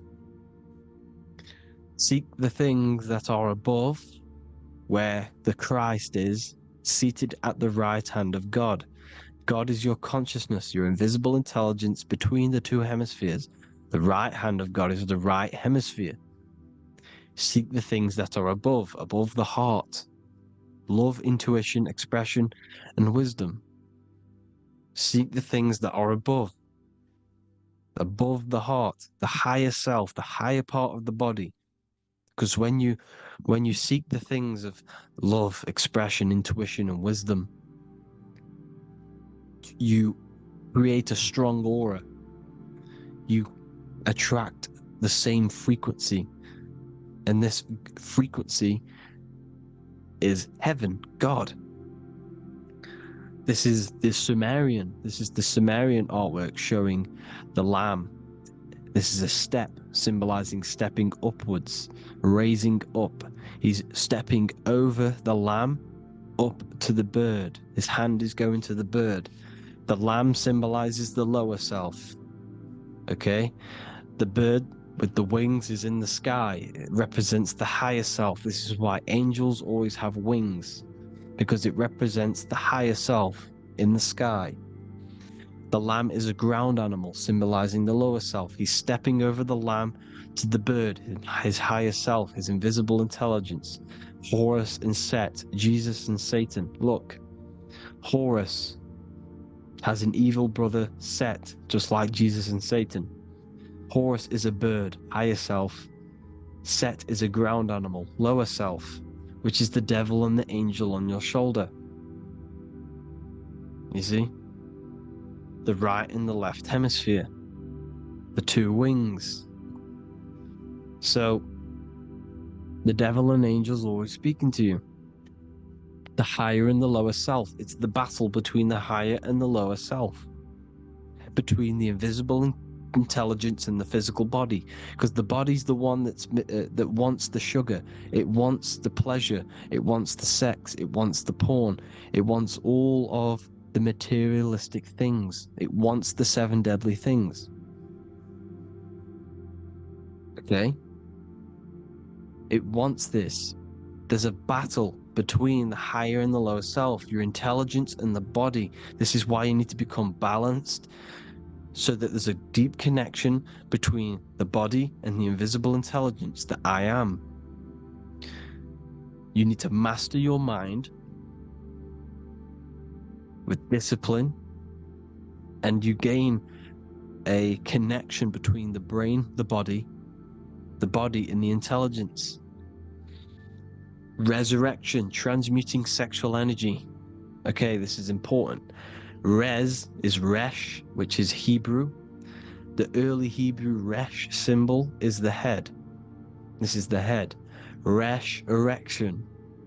Erection is a sexual stimulation. Resurrection is rise erection. You got to raise your sexual energy up the base from the spine to the head. This is the Christ, the Christos. There's a psychophysical germ, psychophysical oil produced in the brain every month. Go and watch my other video on raising the chrism. Okay? And every month there's this fluid produced in the brain, which takes 2 trips, because one's produced by the pituitary, one's produced by the pineal, magnetic female, magnetic and electric charge. And it takes 2 trips down the spine to the solar plexus, the bread of life in the Bible, or Bethlehem in the Bible, because the River Jordan's your spine. It goes down to Bethlehem. It gets born in Bethlehem, just like Jesus. Because when this oil travels to the solar plexus, it creates the seed, the seed of life, and it feeds the body, all the central nervous system, all the cells. It regulates the blood, does all sorts of good things for the body, this oil. Now, when you save your sexual energy and you raise your resurrection, you awake the Christ, you raise it from the solar plexus or the sacrum bone up to the brain, you activate 100% of the brain, and this is the true resurrection of Christ. Instead of wasting the energy and giving away your sexual fluids, because behind the fluids is the energy. So when you release that fluid, the energy is out there. You've released the energy. Your sexual energy is the most potent emotional force a human could possibly feel. Same with any animal or anything. The sexual urge, the sexual emotion is the most powerful, potent emotion that you can feel. It takes over the whole body. When you feel sexually aroused, it takes over everything because it's so potent. And when you fight the serpent, when you fight the sexual energy, which is shown here in the Egyptians, the cat cutting off the head of the serpent, or Hercules fighting the serpent, or in the Greek mythology fighting the 7-headed dragon, the 7 chakras. The serpent is your sexual energy because it symbolizes your kundalini. When you fight it and you transmute this energy, instead of releasing it, instead of acting sexually on it, you can transmute the energy, transfer it from the solar plexus up to the brain. You can also do this with other tasks. Instead of releasing it, instead of raising it from the solar plexus to the brain, you can use it for other things. So for example, you want to think critically. You can use it for critical thinking. You can use it for going to do exercise. You can transmute sexual energy into anything. But you can do this, you can raise the sexual energy, and you can use this energy to push the cerebrospinal fluid from the solar plexus up through the spine, up the 33 vertebrae to the brain, and it'll activate 100% of the brain. And this is the resurrection of Christ. Jesus was never dead. Jesus was never rose from the dead. It symbolizes the Christ, Jesus Christ. Christ is Christos, which means oil in Greek. The resurrection of the Christ, the Christos, the oil. When it activates 100% of the brain when it's raised, and it can regulate all the systems, it can regulate all the blood, it can regenerate the body. And this is the true Antichrist. They don't want us doing this process. The Antichrist is not against Jesus, it's against the fluid in our body that makes us live hundreds and hundreds of years and makes us live as gods. This is the true resurrection. And when you fight the serpent, you fight your sexual urges, your sexual emotion, the most strong emotion that you could ever feel. You can do this process. And this is the true secret of transmuting sexual energy. Because when you transmute the sexual energy, you can become a god. And this is why Hercules is fighting the serpent. Notice how the serpent is low. He's reaching down to it. It represents the lower self. Because the lower self wants the lust. It desires sex. The body desires sex. There's a fight between the higher and the lower self. But when there's balance, there's even. Heaven is even. When there's evenness between these, this is the kingdom of heaven. This is when heaven is on earth. So at our highest levels of ourselves, the highest level of our intelligence, this is God. God is something that we manifest. We need to achieve Christ consciousness by battling the body. There is no battle outside of the physical body. It's an internal battle. Jesus and Satan have been externalized. Nothing exists outside of you, because I explained in the beginning how you are the consciousness experiencing the central nervous system. Therefore, there is nothing outside of you. It's all internal. Jesus and Satan have been externalized. Why? Because it's business. The church is a business. It's all a business. They've created these figures to be historical when they're not historical. The Bible's not historical. It's all externalized. It's called exoteric, when the truth is esoteric, internal teachings. So anyways, people, balance the chakras, balance the two hemispheres of the brain, balance the conscious and the subconscious. Balance is perfect, the yin and yang. You are spiritual and physical. You live in day and night. You need to be balanced. Oneness. Seek oneness. And this is the true kingdom of heaven. And when we all realize that we are all the same intelligence, the same consciousness expressed in different bodies, when we all realize this, we all realize we're all one. Doesn't matter what race you are. It doesn't matter what race you are, where you're from, your nationality, because none of you are actually from here. None of you are from the physical world. You're manipulating the physical world through the physical body. You are the I am. We all have a soul. Every single one of you has a soul. We all have souls. The reason why they say some people don't have souls is because they're trying to suppress your mind. They don't want you to know that you have a mind. That sounds crazy, I know. But a lot of people haven't realized that they have an infinite intelligence called a mind. And behind that mind, if you can observe your thoughts, the person who is observing the thoughts, you have a soul. Everyone has a soul. Don't listen to all these people saying some people don't have a soul, some people do. We all have a soul. Every single one of us. So anyway, you need to break the lower nature of yourself. At our highest levels, we are gods. Our intelligence, our universal intelligence, the I am, the intelligence that's inside of the brain, is God. Our minds are being corrupted within believing that you are the body, And the result of this is a society like today. Because everyone thinks they're the body. And everyone's living in the lower nature of self, where everyone only cares about themselves. But when we realize we're all one big consciousness ball, we're all the same consciousness expressed in different bodies, there will be peace. So thank you all, people. If you do want to learn more, if you do want to read my book, it's called The Book of Wisdom. I'll put it in the description. It's an amazing book, people. It's going to give you the best understanding possible about creation, yourself, and the world. It's amazing. The Bible, everything. I have just launched a new cymatic library.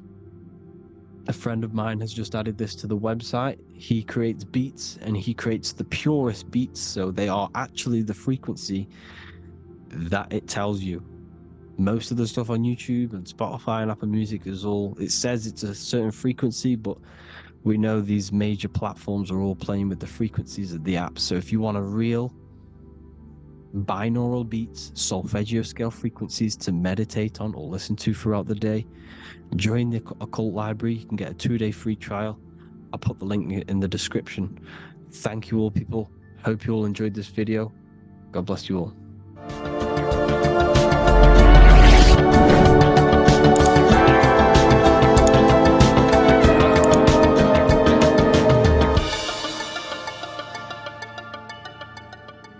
Welcome to Revival of Wisdom. Welcome people, we're back with another video, and this video is about Freemasonry and the connection to the Illuminati. Please, as always, to make sure to hit that like and the subscribe button and turn on the notifications to never miss a video. On May the 1st, 1776, the founder of the Illuminati, Adam Weishaupt, founded this secret organization, and this date can be found in Roman numerals underneath the all-seeing eye pyramid on the $1 bill. This $1 bill also says Anno Coptus Novus Ordo Secularum. This is Latin for announcing the birth of the New World Order. This New World Order will be headed by Lucifer, the all-seeing eye, and followed by the 13 layers of bricks for the 13 elite bloodlines. So your Orsini's, Rockefellers, Rothschilds, Soroses, and the other 9 elite families. So when Adam Weishaupt created the Illuminati, he made it consisting of high-level degree Masons, French and Latin philosophers, and many more powerful people to all become one society. So this is why you see Masons using this same symbol of the all-seeing eye inside the pyramid. But not all Freemasons are part of this Illuminati secret society. As the 33rd degree Freemason Manly P. Hall said in his book The Secret Teachings of All Ages, Freemasonry is a fraternity within a fraternity, an outer organization concealing an inner brotherhood of the elect.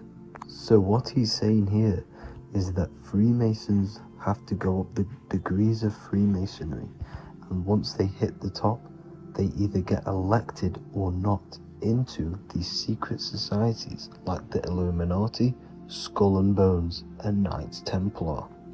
So when you see celebrities doing this one-eye symbolism, either covering one eye, doing the triangle, or doing 666 over one eye, this is showing and reflecting the symbolism of Freemasonry. They have taken the oath to never speak on anything they learn about Freemasonry. Duncan's Ritual of Freemasonry book states the oath they have to take. Quote, I ... of my own free will and accord, that I will hail, ever conceal, or never reveal any of the secrets, arts, points of Master Mason's degree to any person whomsoever, All this most solemnly, sincerely promise and swear. Now, this is what happens when they break the oath, stated in this book, quote, myself severed in two, my bowels taken from thence, and burnt to ashes. So this states that Freemasonry comes first. Before any law of the land, it has the right to kill you if you break your oath. This is the hand gesture they have to do every time they enter the ritual room inside the Masonic lodge. This is the cutthroat symbol, showing you and reminding you of the oath and what will happen if you break it.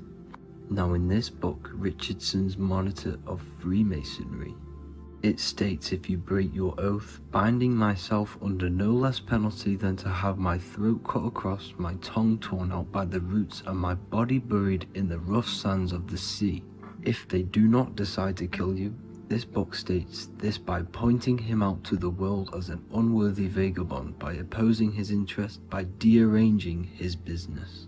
In other words, they have the power to frame you and destroy your reputation to the world, and destroy your business if you break this oath. So yes, they do kill to keep this truth hidden, because this truth of this reality is what keeps them in power. They have the ability to manipulate people, because people do not know what manipulates them. This is why they call themselves the government. They govern the ment, which is the mentality, because the mind is the root cause of reality. They control what you perceive to control what you manifest. By knowing the truth, you are set free, and you no longer need no controller above you. So this is why they are willing to kill and do whatever it takes to keep the truth concealed within these high-level degrees of masonry and these secret societies. However, going back to Manly P. Hall's book, it states, part of the symbols are displayed here to the initiate, but he is intentionally misled by false interpretations. So this is saying even Freemasons are intentionally misled and told lies to conceal the truth, to make sure the truth is hidden in the high degrees of masonry.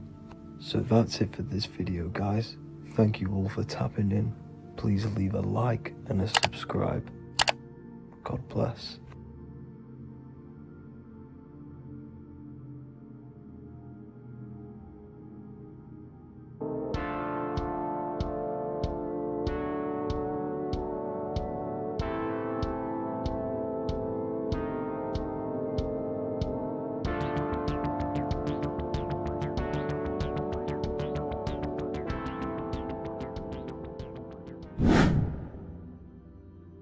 What is good, people? It's Revival of Wisdom. Today we're going to be talking about Saturn.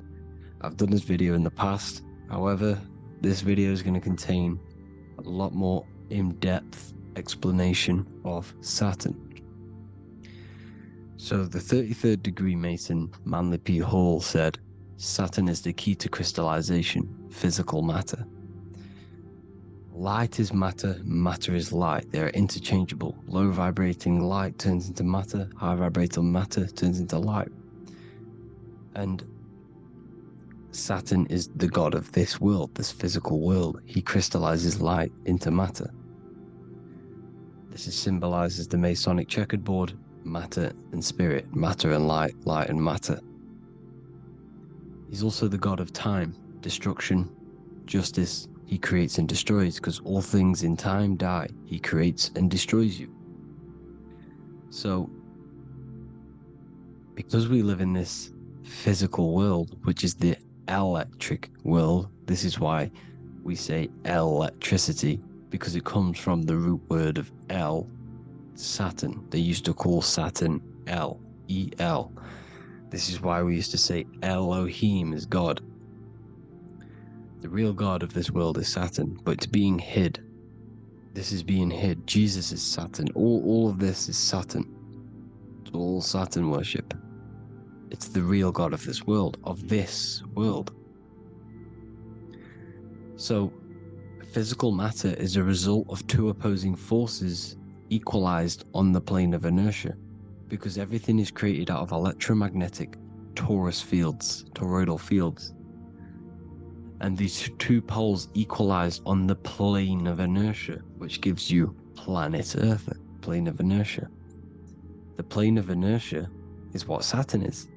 It's the ring around the center of the plane of inertia. Thank you to Walter Russell saying, physical matter is a result of two opposing forces on the plane of inertia. This is what Walter Russell says, so please check out his work. He's got many books, many books on light and electromagnetism and stuff like that. So I advise you to check him out. So the torus field gives you the binary code 0 and 1, the female vagina and the male phallus. This is the code for this world. Saturn crystallizes physical matter. Now Saturn is the most outermost layer of the 7 layers of heaven, where it says in the Quran, it says, Allah, it is He who created the 7 layers of heaven. Saturn is the outermost layer. He's the top. He's the most high. So when we say the most high, we're referring to Saturn. He's the most high before the firmament, before the stars. So Saturn is the god of this world. He's the Lord of the Rings. He wears the crown. The crown is the rings. Crown, Kronos. So the planets are luminaries. They are lights. They are beings. They are energy, conscious energy. And we're in the heart of the solar system. Saturn is the outermost layer. He is the one of this world. He's the god of this world. Now, on the north pole of Saturn, you have the hexagon. Add up all the sides, it creates the 6-pointed star. Or it can be created as a cube. The cube is very important. The 6-pointed star is very important. 6 points, 6 triangles, 6 side, 6, 6, 6. Black cube adds up to 6 in gematria. Now, what did I say in the beginning? Saturn crystallizes the physical world. He creates physical things out of light. You are a light being. This is why we say human. Hue means the light spectrum. Hue, man, we are light manifested into physical forms. Human. And we are incarnated through Saturn. Satan, same thing. The number of the beast is 666, and the 666 comes from the 6.6 triangles, 6 sides of Saturn, 666. We are all known as carbon-based life forms. Carbon, the atomic structure of carbon, is 666, 6 protons, 6 electrons, 6 neutrons. We are materialized into our physical bodies through Saturn, through the number of the beast. These bodies are the beast, it's the animal. The divine, the Christ, is the consciousness within, because you're a physical, spiritual being combined into one, hexed into one. Hexagram. This is a hexagram. You're hexed into physical matter, spirit and matter, light and dark, combined into one. Now you contain of the mark of the beast, the mark of your body. Your body's the beast. It says in the Bible, Satan, who is the god of this world. This world. There are many different worlds, but this world is run by Saturn, and it says that in the Bible. Saturn is Satan. It's the same thing. And look at the crown of thorns are wrapped around the heart. The soul is in the heart. The mind is in the brain. The soul is wrapped around the rings of Saturn. You're wrapped in physical matter. This is what it's showing you. This is symbolizing the rings of Saturn wrapping you. And the cross on top is the cross of the cube. The cube, the black cube of Saturn, unfolds into a cross. So Satan, who is the god of this world, Corinthians 4:4 in the Bible, Satan, who is the god of this world, has blinded the minds of those who don't believe. Saturn blinds your mind because the god of this world materializes you and he blinds your mind when you incarnate into physical matter. When you enter this soul system, not the solar system, you hit Saturn first. He materializes you. And look at the symbol for Saturn. This is the symbol for Saturn. All of the planet symbols are created out of the Holy Trinity. The Earth, Moon, and Sun. Body, mind, and soul. The Sun is your soul, the Moon is your mind, the Earth is your body. Your body's made out of the 5 elements. The Sun is your soul because the Sun is life force. Gives life to everything. Your Sun is a soul. Your soul is the sun of your body. The Moon is the mind. The Moon is the moon of your body, the mind of your body. Intelligence. So all of the symbol of the planets are created out of these. The Saturn symbol is created out of the Earth cross, matter, and the Moon crescent, moon, mind. Matter over mind. This is why Satan, who is the god of this world, has blinded the minds of those who don't believe. He blinds your mind. Look at the symbol, it's showing you. The Saturn symbol is matter over mind when it should be mind over matter. So we descend into a soul system, into our 666 Saturn carbon suit bodies, and we are matter over mind. Then we have to move up the spine to go back up to spirit, to mind over matter, where you manipulate your own reality. Now look at this, it creates the number 5. 5 is the number of change. You're moving from this side of the number sequence over to the right side. You're moving from the spiritual into the physical world. You're incarnating into the 5 elements, the 5 senses. So the cube, the black cube of Saturn, is another major symbol. Very important symbol. Here you see the cube, and the color black is associated with Saturn because Saturn's associated with death. He creates and destroys. Light and dark. Death is associated with black, spirit, because you can't see spirit, which is blackness. So the black cube is black because Saturn rules the nighttime, which is dark, blackness, and he rules the winter, which is death, blackness. So Saturn is the black cube. Cubes have 6 sides: up, down, right, left, back, and forward. Cubes are 6-sided. Everything is 6-sided inside of this creation because you're incarnating, you're materializing, crystallizing into the cube, the world of the cube. Everything's a cube. Everything's got 6 sides. Here's Leonardo da Vinci showing you that you're in the cube. Leonardo da Vinci did this famous painting. You're in the cube, you're hexed into physical matter, where you're incarnated into the 3rd dimension, the 3-dimensional world, which is a cube, 3D. And black cube adds up to 6 sides of the black cube. The Kabbalah means cube god in Arabic. And look at what they do. They worship the cube, the black cube, and they stand in rings like the rings of Saturn.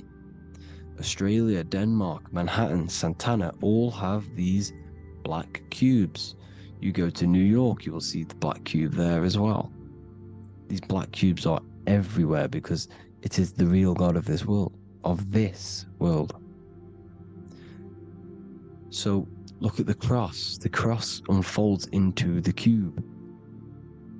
Xbox, Nintendo GameCube, Sega Saturn, anything to do with a simulated gaming reality, they put Saturn in it because we're in the simulation of Saturn.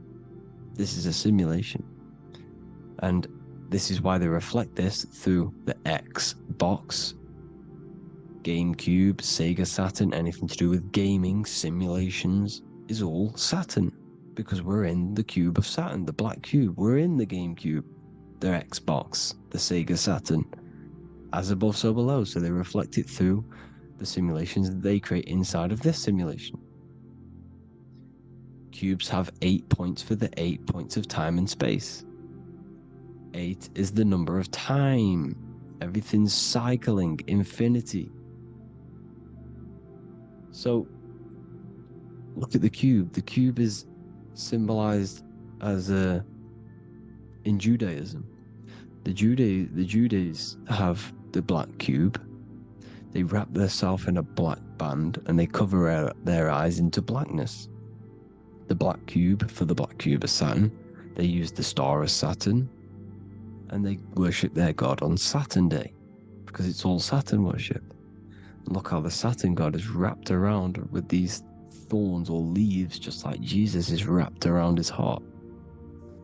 And Jesus on the cross is us on the cross. We are in the cross. We are in the cube. The cross is the cube. And the cross is even in the Saturn symbol. This is another symbol for Saturn. There's two symbols. You got this one, the one I've just broke down. And there's this one.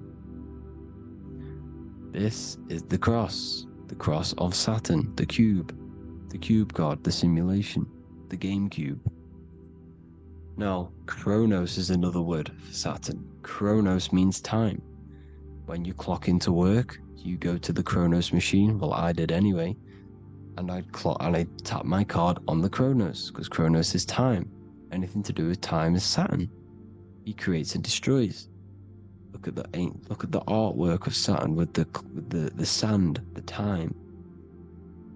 Look at this, how he's cutting off the baby's wings. He's crystallizing the spirit into matter. He's cutting off your wings.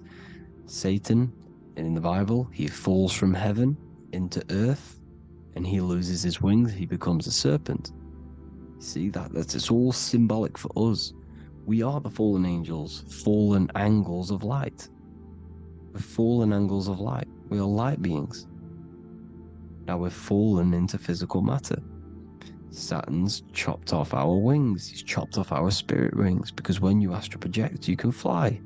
You will fly around. He's got the Reaper staff here, always depicted with the Reaper staff. Now look at the clock. Saturn Day is the 6th day, the number of the beast 666. Look at the clock. 6 take away 12. 12 take away 6 equals 6. 7 take away 1 equals 6. 8 take away 2 equals 6. 60 seconds in a minute, 60 minutes in an hour, 24 hours in a day, 2 plus 4 equals 6. That's 666. Everything's 666 because it's time. Saturn. All goes to Saturn. He's the god of time. We're in time now. We're in time. We're in the time, which is God. The god of this world. The god of time. Now look at this. The Reaper is also depicted as the Reaper. With the staff. The black cloak. Black symbolizing death. Spirit. Judges wear black because Saturn is the law. He's the god of this world. He's the law. This is why they wear black cloaks. When you graduate from university, you wear a black cloak and a black cube on your head. You've been hexed. Funerals, you wear black because it's all to do with Saturn, Father Time, Father Crystallization. Now Saturn, here's another one of him cutting off the wings of a child. Because he cuts off the wings. He creates and destroys your body. We're in the electrical world. Everything that is electrical vibrates. All vibrations have to come back to a standstill point, which is death. This is why your body dies. Your atoms stop vibrating. Corona. Look at the crown. The crown is the corona. Corona means crown. And look at this is an alcohol brand for beer. You can see the staff of Saturn in the symbol with the moon crescent. Corona, which is the crown. Saturn, the crown on Saturn, the rings. And then you've got the staff. It's all Saturn worship.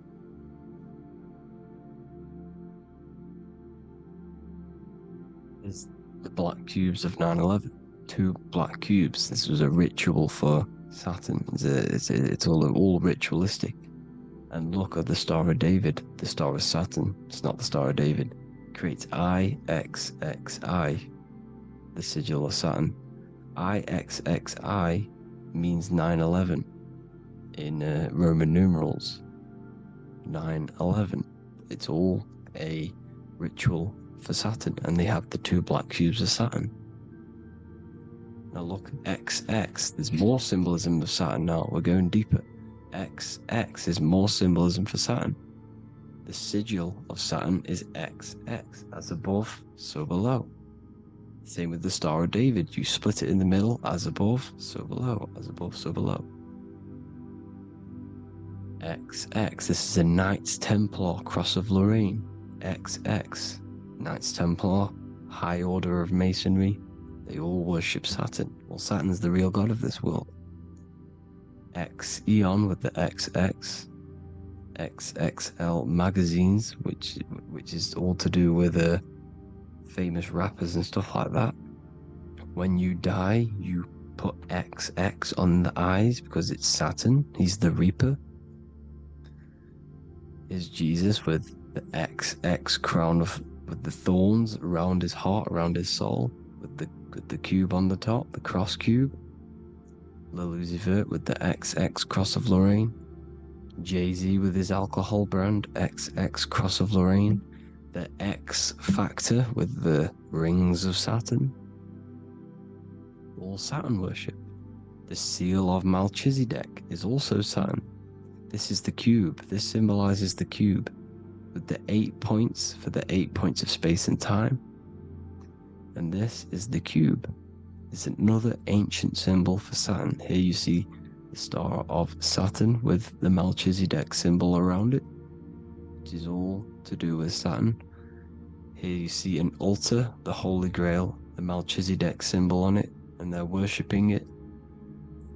This is why we wear rings, wedding rings for the rings of Saturn. It all goes back to Saturn. Earrings. The 8-pointed star of the ancient Sumerians is all Saturn. It's all Saturn. So the ancients, the symbols of Saturn goes on forever. It's in all of the major corporations. You can see it everywhere, the rings of Saturn. Toyota is an obvious one. Internet, Nike, Target, Sega, Saturn. All Saturn worship. All Saturn worship. Because he is the real god of this world. Here's Kanye West's album with a Saturn here. Here's Michael Jackson's album saying X, escape. There's the X again. The X, escape. You have to escape this reality. Maybe that's what he's pointing at. Here you see it on the dollar bill. The Star of Saturn. Here you see it again on the dollar bill. So that is it for today's people. I hope you all gain some insight on Saturn. Please like, comment, and share if you can. Subscribe if you like the channel. Please have an amazing day. God bless.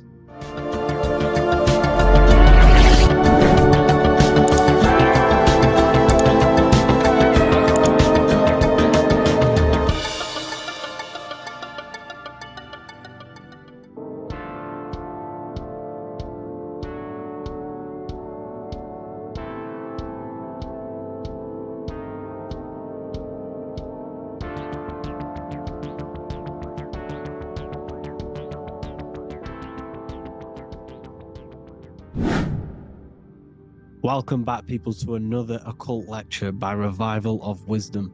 Today we're going to be talking about magic and how it's being used on us for the New World Order. Magic has the word mag within it, which is magnetism. Magnetism is the force. Magic is influencing forces, natural or supernatural forces, and using it for a certain agenda to gain something out of it. Now, magic is not what everyone's being thought. It's not some sort of fantasy thing. It's actually very common, and we all do it, whether you believe it or not. Magic is all to do with the mind. As I said, always say in my lectures, your mind is what creates matter. Your mind is what creates your external world. So it's all about manipulating and planting seeds within the mind, because your mind is a garden, and thoughts and words are seeds which are being planted in that garden. Your life, your physical life, the people you have in your life, your friends, your car you own, the job you have, is all a reflection of the thoughts that you've been thinking in the past. You are where you are in life because of the thoughts that you've been thinking.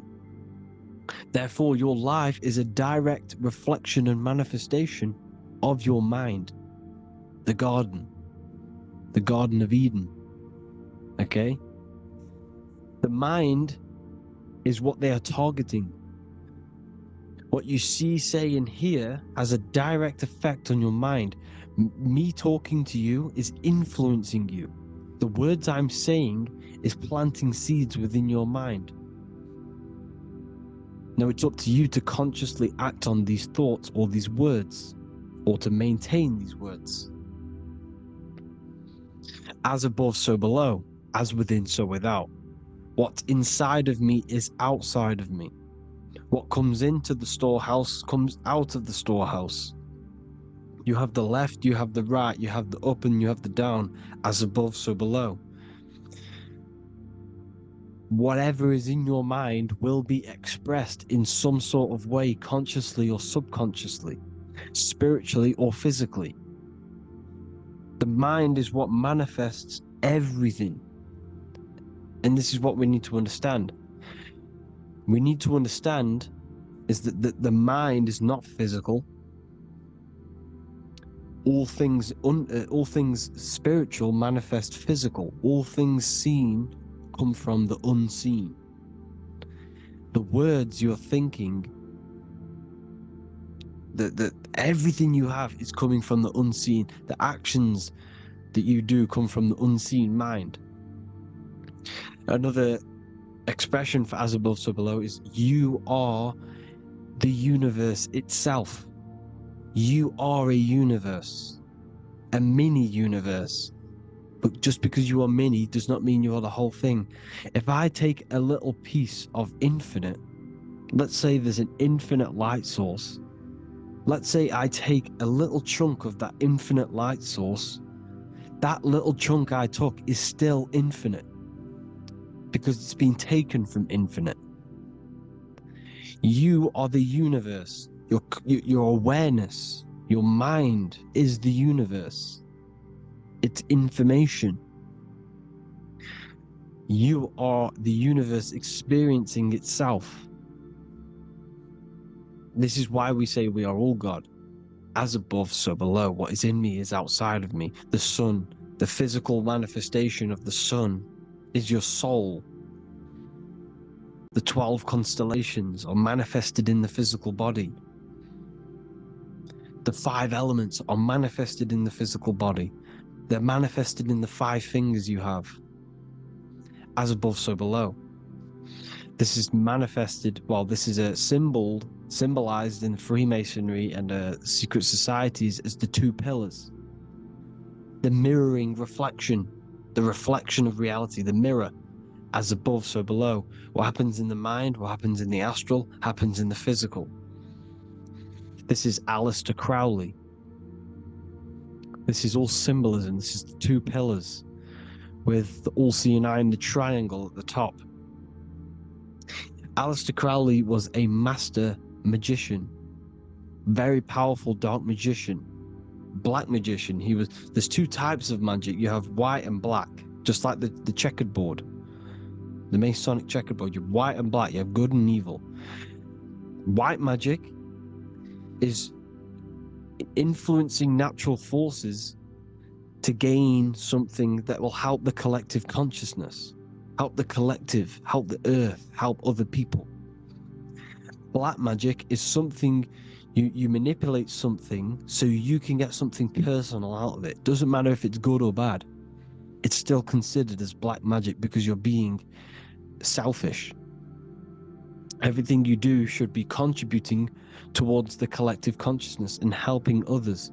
And this is why the ancients lived in a system where everything was in unity.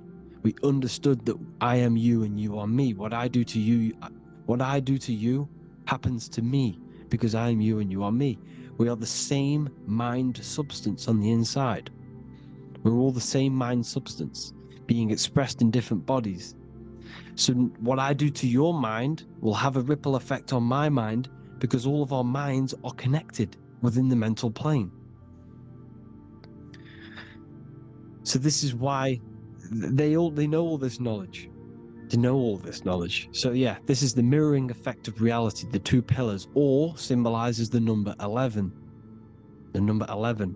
We'll go deeper into that. The technology we're using is magic. It's a form of magic. Television is tell a vision. They're telling a vision into your subconscious mind, into your memory. And when you turn on the television, you get a program because they're telling a vision to create a program within your subconscious mind. You see, the conscious mind is only 10% of your mind,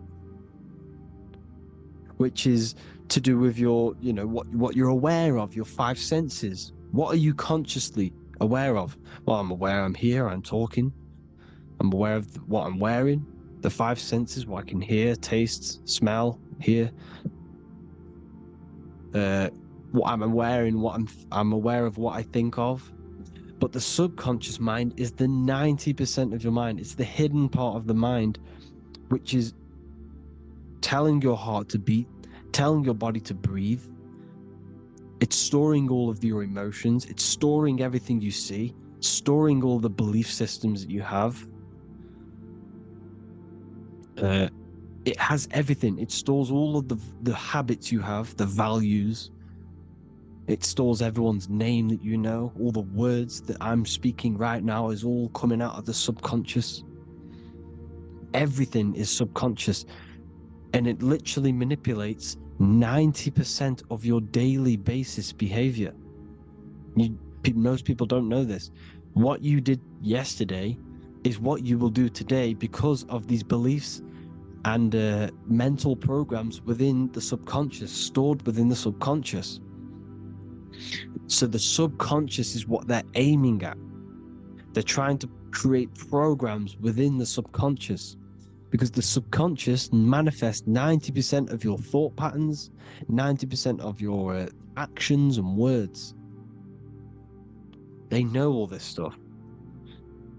So the subconscious mind is the most powerful part of the mind. Another way the subconscious manifests and influences your life is, let's say you were in a car crash years and years ago, 10 years ago. Let's say you're in this car crash, right? And you really hurt yourself. The emotion you felt in that time when you were injured in that car crash had a great impression on your subconscious mind. You see, the stronger you feel something emotionally, the stronger impact it has on the subconscious. You can remember and recall that moment and very vividly because of the impact it had on the subconscious. For example, you become that terrified of cars that it manifests into your life today, that you are wary to go in certain cars. You don't want to go into cars at all, maybe, because of that moment that stood within the subconscious. And it will manifest into anxiety. It will manifest into not going into cars. It will manifest into depression, maybe. These things, these emotional, very emotional, traumatic events have a great impression on our subconscious and they control your life. This is why you need to meditate and let go deep within yourself and let go of these internal deep emotions that you may have repressed and keep pressing down and ignoring, but you need to address it and let go of these subconscious impressions you have, which are controlling your life, like anxiety, depression. All of these things are stemming from things that are stored within your subconscious years and years ago, more than likely. Broadcasting. They're casting spells to a broad audience, to news, north, east, west, and south. They're casting spells. No, if you watch the news, everything's red. Breaking news in red writing or the red background. Everything's red. Why? Because red's the root chakra, which is all to do with survival. They want to stimulate this root chakra because they want you down there in survival mode. They want you in survival mode because you're easier to control. They control out of fear. And not only they're casting these spells as if, because most of the things they cast in the news hasn't already happened. They're constantly bombarding you with, there might be a war breaking out, war this, war that, kill here, kill there, murders. It's impressing, it's casting spells on your subconscious mind. So when the event does turn up in real reality, in physical reality, you're less emotional, you're less surprised. You're not as surprised because you've already heard it before. Your subconscious has already heard it all before. If you never heard of a war and then a war broke out, you'd be going crazy. So they subtly program your subconscious mind through the words, because the words they say is impressing your mind. It has an effect on your mind, which will have an effect on your behavior, your words, your conversations you have with people. They're casting spells to north, east, west, and south on the tell a vision. They're telling a vision by broadcasting, by saying spells. This is why we call it spelling. Even the word, listen, the words we say cast spells. Bless. Oh, bless you. That's be less. The subconscious mind only picks up literal things. You see, when I say bless you, your conscious mind picks that up as, oh, thank you, you're blessing me. But your subconscious picks up as be less. You see? Because the subconscious it has no filter. It's just, it is what it is. Everything is factual in the subconscious. Therefore, if I call you an idiot, your subconscious, my subconscious will think I'm talking to myself and calling myself an idiot, and it will take that as true. That is truth. Everything is truth within the subconscious. And the subconscious manifests your behavior. The devices this is the biggest one. Black scrying mirrors. Device, the devil's vice. The device. Okay? Black scrying mirrors, black screen is scrying. Black scrying mirrors were used to communicate with spirits within the astral plane in the medieval times. They're still being used now by black obsidian mirrors. And look at your phone, it's a black mirror. And there's some sort of, I'm not saying this is facts, but personally I believe these are portals for spirits and ethereal entities to come into your life, to come into your surroundings. So this is the next big thing. The TVs, your iPhone, your iPod, all black mirrors. And mirrors are very, very powerful. Even just a normal mirror. Mirrors have an effect. Whatever you say into a mirror, what you say is energy. And when you say something into a mirror, you're saying it into yourself. It's an infinite cycle of words, of energy. Because it's being reflected infinite times. When you say something into a mirror, it has a massive effect. You're saying it directly into your eyes, into your mind. So what you say in a mirror should be said with precaution. Never say anything negative into a mirror, because mirrors are very, very powerful ways for you to reprogram your subconscious mind for the good. You can say very positive things into mirrors and it will reprogram your subconscious mind. Okay? Manifesting is all magic. It's all magic. Everything is magic. But consciously doing it is what they're doing. They hid this knowledge. Your phone is magic. It manipulates your mind. The iPhone. Okay? See, magic isn't all of this with wands. See, Harry Potter, okay, that was created to give you this perception of a mystical and amazing form of magic with magic wands and all sorts of stuff like that. Yes, that stuff was true when the collective conscious minds were on a higher level and our belief systems believed in these things, because the universal mind, all of our minds contribute to reality. If the masses don't believe in magic, if the masses don't believe in a certain thing, it's going to have an effect on physical reality. So when the collective minds are higher and have more open minds, things like Harry Potter can come true. See, it's all in the mind.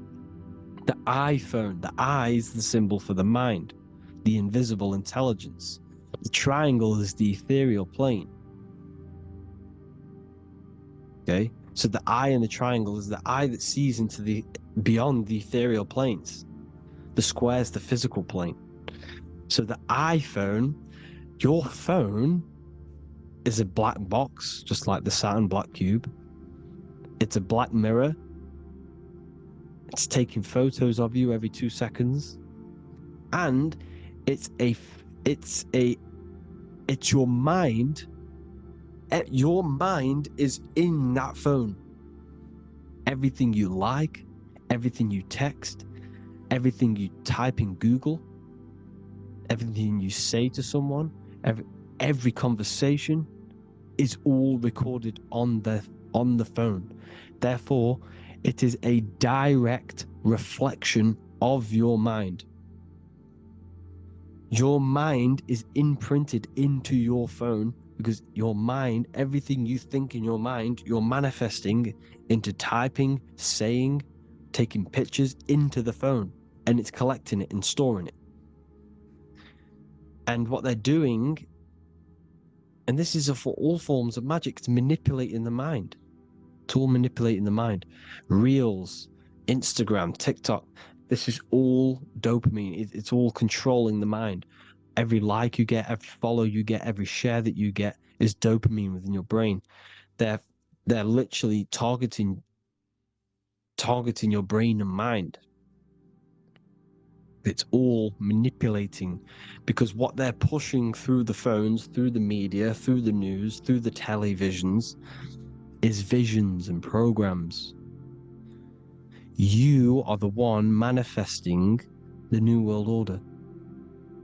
They're not manifesting the New World Order. They're giving you the information so you can manifest the New World Order. Everything they say is contributing to your mind. For example, digital money and all the information they put out for you to see is contributing to your enslavement. Your mind is manifesting the New World Order. They know this. They don't manifest it. There's billions of us. We could easily run over them physically. But on a mental level, these people have the knowledge and they hide it from us, and they let us manifest reality because we are the collective. They give us the information which manifests their agenda. It's all magic through the phones, the media, the television. So your phone is a manifestation of your mind. It's a record of your mind. Hollywood, holly tree, holy tree. They used to make wands out of holy trees, because it was the most holiest wood, the best for casting and transmitting energy. So they used holly trees to cast spells. That's what Hollywood is. And in Hollywood, they have the red tear, the blood drop next to the Hollywood sign, because it's all satanic. They're all black magicians. They use Hollywood to cast the spells through the music, through the films. You see, music is a form of magic. All of this is magic. Everything they do is a form of magic, because they want an agenda behind it. But it's not black magic. They're letting us create our prison. This is what you have to see. Yes, they're evil, but they're not doing anything evil, or else they would face the karma. They let us manifest this agenda through giving in the information, by telling you what's going to happen in the movies. Everything that happens in a movie, it's all there on purpose to program your subconscious, to plant a seed within your garden, your subconscious, your mind. Because when the mind has already seen something, when it comes up and turns up in physical reality, you will be less shocked and you won't rebel. So they lure you slowly. They make you aware of these things over time. They make you gradually think it's okay. Like the technology, we never used to use these phones. How did we become so addicted and reliant on them? Well, because first they gave you a little flick phone. Well, no, sorry, they gave you a phone in your house, and then once you got used to that, they say, oh, here's the newest version of a little flick phone. You started texting your friends. Everyone was loving it in high school. They could now meet up without saying, let's meet on the weekend at this point at this time, like your parents probably did. Or maybe some of you watching this, you probably had to tell your friend to meet on the weekend at a certain time because you had no way of communicating. So everyone got these phones and got addicted to them. Then they slowly got addicted to the new iPod with the touch screen. Now they invented touch screen. Then everyone got addicted to touch screens. Then because all of this is producing dopamine in the brain, which creates you to become mentally addicted to things, and physically addicted, chemically addicted, because dopamine's a chemical. Your subconscious becomes a program within your subconscious, and your body becomes chemically addicted to these phones. And these phones are the enslavement of humanity, technology. Without this, we wouldn't be in this mess, without technology. Because they're creating a hive mind. We're creating a hive mind. So back on track anyways, they program you. Look at the films, 9/11, all produced by Hollywood. Here's the 11, like I said at the beginning, the two pillars which reflect reality. What happens in the mind happens in the physical. What happens in the astral happens in the physical. Okay, what happens in the physical happens in the mind. It's the two pillars, the mirrors. 9/11. 9 + 1 + 1 is 11. Flight 11 was hijacked. New York is the 11th state. New York adds up to 111. This is not a coincidence. It's all a form of magic. It's a ritual, energy harvesting ritual, because your mind produces energy. Your mental attention produces energy, and they're feeding off this energy in the astral plane, these demons. Music is the most powerful. Personally, I think the music is one of the most powerful forms of magic they're using. Okay? Music is hypnosis. It puts your brain in a hypnotic state. It influences your electromagnetic field through vibrational energy. It reprograms your subconscious mind. Why do you think you remember the lyrics? You see, your subconscious stores all of the memories.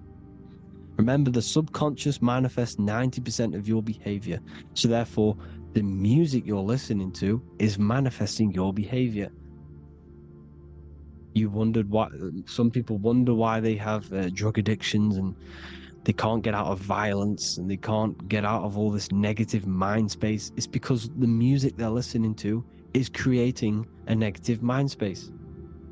The words you listen to have plant seeds within your mind. So the reason you remember the lyrics is because that song created a program within your subconscious. Yes, that is what happens. You can use magic to reprogram your mind, but you can use music to reprogram your mind because it's all forms of magic. It's using natural mental energy forces to manipulate the physical reality. You manipulate your mind, you manipulate reality, physical reality. Okay? So the music, another very, very big one. When you turn on the radio, it's just all talks about alcohol, drugs, and sex because they want you down in the lower three chakras. They want your mind attached to matter when it's mind over matter. Your mind's not physical. You see, the word spirituality is the new trend. It's not about your spirit. It's not about your spirit. It's about your mind. It's not about, spirituality and looking after your spirit. And they've got you focused on your spirit. Why? Because they hide your mind from you. You see, a lot of people think their mind is their brain, but the mind is everything. There is no physical reality without mind. You can have a brain. Imagine if you had no mind but a brain. It wouldn't work. The mind is everything. The mind controls your avatar. It begins in the mind before it happens in the brain. Then the brain manifests through the body. The brain's just an electrical computer. So that, they've got people scared, or do I have a soul or not, and all this stuff. Listen, if you have a mind, you have a soul, because you are not the mind. This is why everything is sort of an illusion, because beyond the mind is your soul. But what is the soul without a mind? You can't have a soul without the mind. But if the mind didn't exist, the soul doesn't exist. You are the person listening to your mind. I shouldn't say person, because you're not the body. You're the entity behind the mind. But if you didn't have that mind, you couldn't understand what you even were. You would just be an observer who couldn't think. So yes, we all have a soul. If you have a mind, you have a soul. Everything is mind. Everything has mind. Mind creates everything. God is mind. And they're manipulating your mind through TV, your phone, every little thing. The school. It's all about the mind, people. Control your mind, you control your reality. Just the last thing, here you go. Aleister Crowley, the Dark Magician, Kanye West doing the exact same thing because they're implementing magic in the music. Here's the Beatles with Aleister Crowley in the background. Bet you never noticed that. Aleister Crowley was influencing music and placing magic within the music to influence the subconscious. This is what Baal worship was. This is why they killed children. They sacrificed these children. Why? Well, because in order to ascend, in order to raise your consciousness internally, godly, by being good, God, or being in order to be good and raise your consciousness and to get something in the physical world, you have to sacrifice yourself. And what do I mean by that? In order to raise your consciousness and ascend, you have to sacrifice the lower nature of yourself. You know, you got to abstain from having sex to retain your sexual energy, to transmute it, or staying away from negative, poisonous foods like meat. So, staying away from blood. We shouldn't be consuming other animals' blood. We should be keeping our blood pure. We are humans. We shouldn't consume chicken blood, chicken germs. We are the most divine creatures on this creation. We are the most intellectual creatures in this creation. Therefore, we should keep our temples pure. We are not animals. If you want to associate yourself with an animal, go out in the wild, go and find a wild boar, and go and try rip its guts out with your bare teeth, because you can't do it. You're not a carnivore. Okay? So in order to ascend, you have to kill and sacrifice your lower part of yourself to ascend up to your spirit self, your mind self, the highest version. And the elites don't want to do this. So they sacrifice other things like babies to kill them, to exchange their life over to the astral plane, so these demigods in the astral plane can give them something in return in physical. They don't want to sacrifice their lower self, so they sacrifice other things for exchange, for physical pleasure. But the godly person sacrifices their lower self for their higher self to do good and ascend. So this is what all the Baal worship is, people, and this is why they're doing it. Hope you all had an amazing lecture. If you haven't already, go and get the Book of Wisdom for more information. You know, I don't go into dark stuff in this book, because all I do is enlighten people in this book. You can get it in Spanish, English, German, Italian, and French. Worldwide shipping. You can get the PDF or paperback. Or there is also a new one called the Human Health Guide 2.0. It gives you a list of all the foods, grains, oils, nuts, you know, everything that's alkaline and positive for the body and not man-made and hybrid.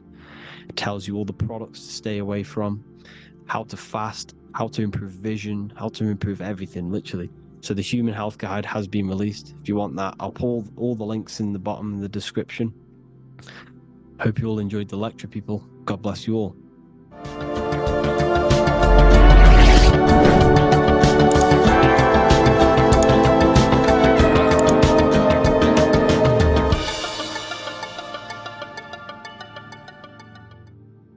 You are not breathing correctly. 98% of people only use a third of their lungs capacity, which is shallow breathing, which ages you, lowers your brain capacity, and also lowers your state of consciousness.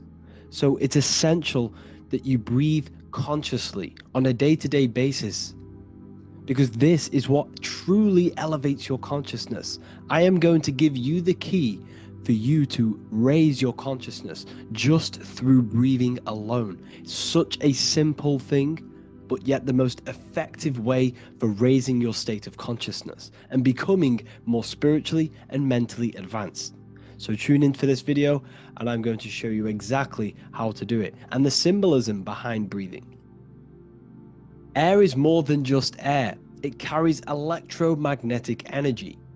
So now I'm going to give you the science behind this spiritual truth. This invisible force is what sustains all physical life, providing the life force energy essential for existence. Electromagnetism. Everything is fed off electromagnetism. Your body is an electromagnetic battery. Now, we can prove that air carries electromagnetism just by doing a simple test, a simple scientific experiment, by getting liquid oxygen and pouring it between a north and south magnetic pole, two polar opposite magnets. We see that the liquid does not fall straight through it. It is sucked, it is magnetically attracted to these two opposing forces, opposing magnets. This is proof that air, liquid oxygen carries electromagnetism. When you are breathing electromagnetism, the essential life force behind all living beings. This is known as energy or prana, chi, ether, or spirit. This is all the same thing. Air is not just empty space, it is energy, it is prana, it is life force, it is spirit, it is ether, chi, prana. You are an electromagnetic being. Your consciousness is in direct correlation with your electromagnetic aura or biofield around your body. Your state of consciousness is mirrored within this field around your body. Now, your breath, when you breathe in, you're breathing electromagnetism or life force. Breath is the vital link between the physical and the spiritual, bridging the body with the soul. Through breath, we connect with both tangible world and deeper, the unseen realms of energy and consciousness. Breathing deeply and properly elevates our consciousness, enhancing the brain's functions, heightening the sensitivity of our five senses. It also brings a profound calmness to the mind, creating a state of clarity and inner peace. Like I said earlier, breathing properly is the fastest way to elevate your consciousness. It is the fastest way, because breathing, when you stop breathing, what happens? You lose physical consciousness. Your body will shut down if you do not breathe in this vital electromagnetic energy in the oxygen.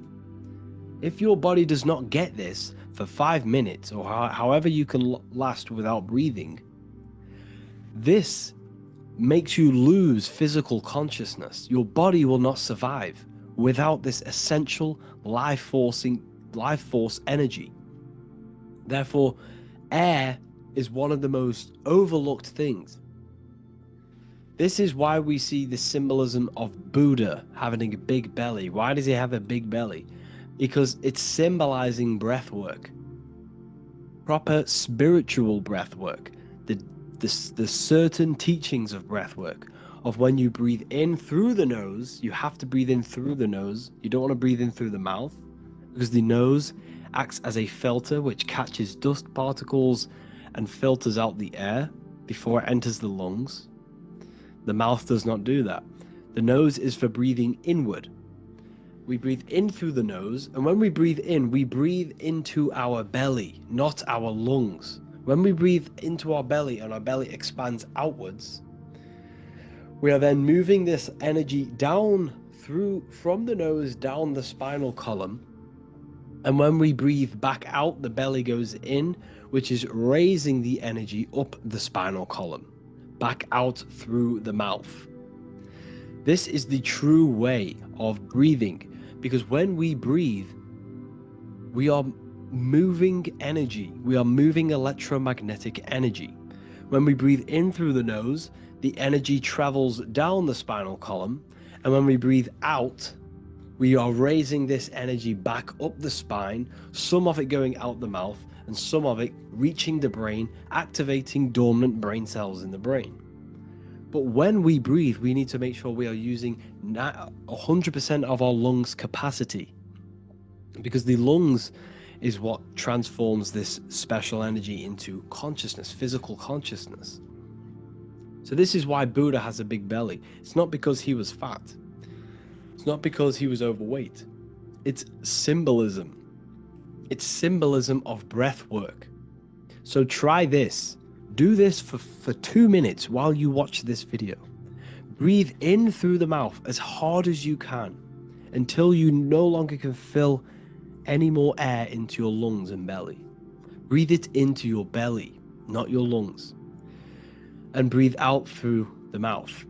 Do this for 5 minutes or 2 minutes, however long. I promise you, breath affects your consciousness. You will notice the difference. If you do it quicker, the quicker it'll affect your consciousness, and you might go lightheaded. But that lightheaded is you activating your spirit, your energy body. So try this just when watching this video. When you breathe consciously, you are renewing both your energy body and astral body, aligning your consciousness with a higher state. This practice feeds new life force energy into the body, revitalizing and enhancing your overall well-being. Like I said, your brain requires the most amount of oxygen.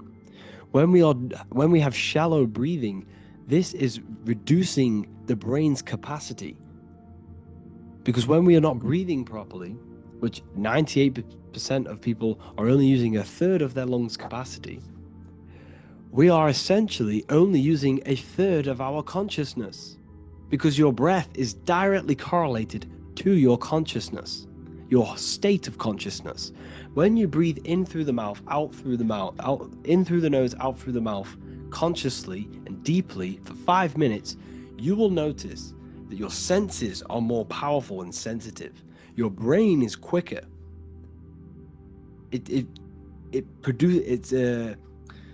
What's the word?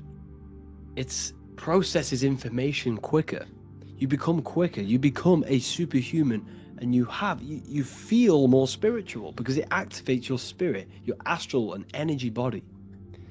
So when we meditate, it's definitely important to breathe in through the nose and out through the mouth as deeply as possible to align with a higher state of consciousness.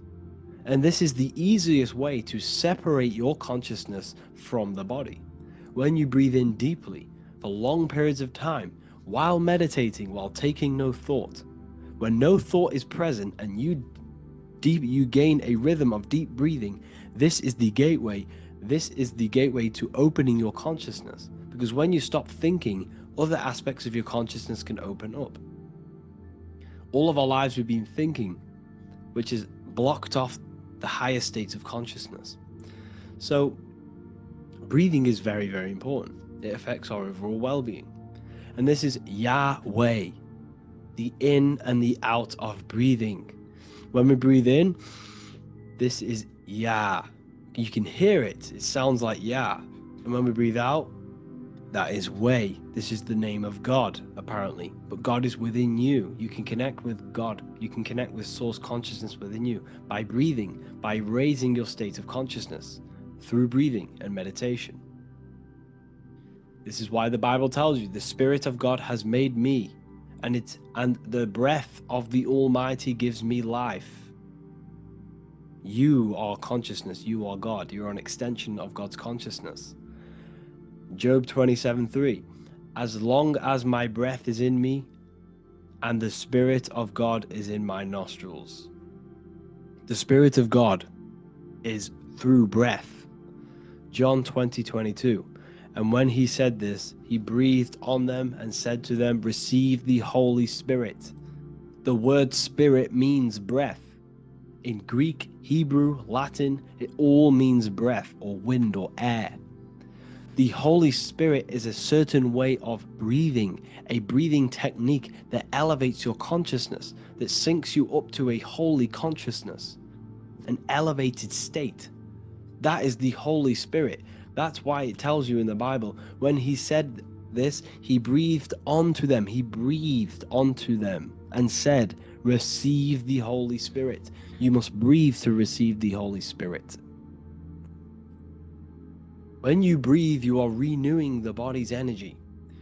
You're taking in new life force, which is regenerating your cells, regenerating your brain, nervous system, and also connecting with consciousness, pure consciousness. This is not something that we should be doing during meditation. Yes, it is. We should be doing it during meditation, but this is something that we need to apply all of the time. This is the fastest way you can raise your consciousness. I just want to say, all of this knowledge is inside of the Book of Wisdom, Volume 2. Make sure to give a like and a comment on this video to help the algorithm. And let me know what you think about the last book or this book if you have read them, to let the new people know what they're looking at with this book. This is truly life-changing. The Volume 2 and Volume 1 is truly life-changing. You can get them in a bundle also. Learn hidden knowledge inside of the Ethereal University. This is where truth seekers belong. I'm not here to try sell you this, but this is the place for truth seekers. And if you are serious about your spiritual journey and serious about gaining knowledge, which gives you the advantage of a life, join Ethereal University. This will definitely help you. Thank you for watching this video. Please leave a like and comment. Make sure to give me any suggestions on videos you want me to make in the future. Thank you all. You don't just have a physical body. You have a physical, mental, spiritual, and emotional body. Each one of these aspects are a body of its own. Body does not just refer to a physical substance. You have a mental body for thinking, an emotional body for your emotions, a spiritual body for your energy in your astral form, and a physical body to encapsulate all of these. Each four of these aspects are essential for the human experience and essential to balance. Now, today we're going to be syncing the four aspects of your consciousness with the four seasons and the four elements, and how this ties into the Bible. So we have four physical elements. We have 5 elements in total, spirit being the most important, but spirit is pure invisible. We have 4 physical elements. We have air, fire, earth, water. Earth and water are feminine. Air and fire are masculine. Air and fire are active. Water and earth are passive. The air corresponds with the mental body of consciousness. This is where your intellect, this is where your communication, this is where your thoughts, intuition all comes from. This is the mental body of consciousness that allows you to think, allows you to process, figure things out, and have intellect and gain knowledge. This is your intellectual aspect of your consciousness, located in the head region. We have a fire nature, a spiritual nature. This is our astral body. Our astral body is all to do with the subconscious realms, the higher realms of consciousness. This is the body that allows us to be free from the physical body. Our spirit is more of our energy. Water is our emotional body. This is what allows us to feel things, that allows us to gain intuitive feelings of conscience. So emotion allows us to understand what is right and what is wrong. When we feel something bad, we know that this is wrong. When we feel something good, we know that we are doing good. Emotions are a creational force that allows us to feel certain things to bring them into existence. Our emotional body is a creational force and should not be reactive, and they should be controlled. Most actions are stemmed from emotions. Actions bring thought into physical existence. Emotions are the driving power. They are what drives your actions. The thought, then the emotion, then the action. Earth is your physical body. This is your physical state that allows you to take mind and emotion into action, into fruition, into physical matter. This is what your physical body allows your consciousness, your soul, to interact with the physical world and bring things into physical existence. The physical body, the physical world, is an outcome and an effect of the thinking mind. All physical substance comes from the thinking mind. The pen, the phone you're holding, the microphone I'm speaking into, all began as a thought in the thinking mind, then it was brought into physical reality. Earth is the most dense. So it goes in this order: body, emotions, spirit, mind. The higher you go up, the more lucid and fluidic it becomes. The lower you go down, the more dense and dull it becomes. Air is the mind, fire is the spirit, water is the emotion, earth is the physical body. So this is why you are a microcosm. You have these 4 things within you. You contain of these 4 elements, which correspond to the 4 bodies of your consciousness, the 4 bodies of the soul. You are the soul. You are the spirit. So this is why in Theologians 4:17 it says, caught up together with them in the clouds to meet the Lord in the air. You don't meet God or the Lord in the physical air, in the clouds. This is clearly a parable. A human being cannot go up to the clouds and meet a mystical man in the clouds. This is obviously a parable, a metaphor. The air is your mind. You must raise your consciousness beyond the body, beyond the emotions, beyond the spirit, and enter in the mind during meditation, turning the mind inward to connect with the Lord. The Lord is the highest aspect of your consciousness, the one that exists beyond the physical body, beyond your emotions, beyond the thought. So you meet the Lord in the air, in the mind. The mind represents the air. This is why in America there's a saying called an airhead. You're an airhead. This means that you are stupid, or you don't think, or you have nothing in your mind. You have nothing in your head. When someone's very stupid, you call them an airhead, because air represents the mind. The air is elevated. The air is invisible. The mind is totally invisible to the human eyes. It is a metaphysical substance. In fact, it's not a substance at all. It's so fluidic, it's everywhere. The mind can be everywhere at all times. It can be anything. Nothing is impossible within the mind. Now, this is synced with the 4 seasons. The 4 seasons represent the 4 aspects of human consciousness, the 4 bodies of your consciousness, the 4 bodies of your soul. The sun is your soul, okay? And the sun travels around 4 seasons. Summer, when the sun is the most hottest point. Autumn, when the sun starts to move away from the hottest point. Things start to die. Then it goes to winter. This is when everything dies. This is when things enter in within itself. This is when darkness occurs. Then spring. This is the reignition of the sun. This is when the sun starts to bring back the warmth back to the summer. You have 4 seasons which correspond to the 4 bodies of consciousness. Fire is the spirit. This is when you are passionate. This is when you are taking action. This is when you are fiery. The sun is blazing. You're taking action. You're very passionate. You're very spirit. You're in the spirit. Autumn is water, emotion. This is when you start to become very reflecting. This is when you start to feel emotional, because in autumn there's lots of water. This represents the emotional body of consciousness. Winter is the mind. This is air. Winter, what happens in winter? Everything enters within itself. The leaves die, the trees die, everything dies and goes within. This is the mind.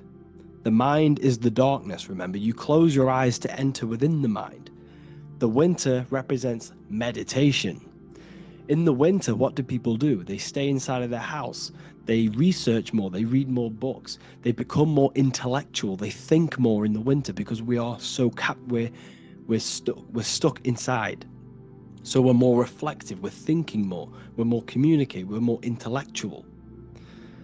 In the spring, this represents the earth, the body. This is when we start to come out of the mind and we awaken to the body, and things start to grow again. The plants start to grow. The earth is growing again and reborn again. This is the body. This is when you become more active in the spring. And then the summer, back to the summer, we then take action on these thoughts and these thoughts that we gained over the winter. Essentially, this is just a massive cycle. And this is a daily cycle also. The nighttime is the winter. The morning is the spring. The midday is the summer. And the evening time is the autumn. This is a microcosm. We have 4 bodies of consciousness. You are the sun. You are the soul. And the soul has 4 bodies: summer, autumn, winter, spring. Emotion, air, body, spirit. Sorry, emotion, mind, body, spirit. So you are the soul. You are the pure essence of consciousness. The sun is your soul in the heart. And the seasons are inside of you because you are a microcosm. Okay? You are a microcosm. The word sun is son. The Latin word for sun is sol, which is soul or solo, because the sun is solo. It's on its own. You are the soul, and the soul has the 4 different bodies of consciousness. So, before we move on any further, if I've blown your mind, please, if you can, leave a like, a comment, a share, and a subscribe. Let me know what videos you want me to make in the future. Please drop a like, it definitely will help me. You are a microcosm of the macrocosm. Man is a miniature universe that goes through its own cycles. The seasons of the summer, winter, spring, and autumn do not occur merely outside of him, but within him as well. The summer is within you. You feel different in the summer. You feel different in the winter. You feel, depending on the body of consciousness, it's your soul's interacting with. So the sun in the sky is your soul inside, and the sun goes through these cycles, which is affecting your bodies of consciousness, because the cycles represent your bodies of consciousness. Now, this ties in with the Bible. This is why we have 4 Gospels. This is why Matthew, Mark, Luke, and John are always seen with the 4 different zodiac sign animals or symbols. So you always see each one of the Gospels. If you just type in on Google Matthew, Mark, Luke, and John, type in ancient paintings or pictures of them, and you will find these 4 zodiac signs are always standing with each one. Taurus, the bull; Leo, the lion; Scorpio, the eagle. An old symbol for Scorpio was the eagle, and a man for Aquarius. Here you see very, very ancient paintings and artwork.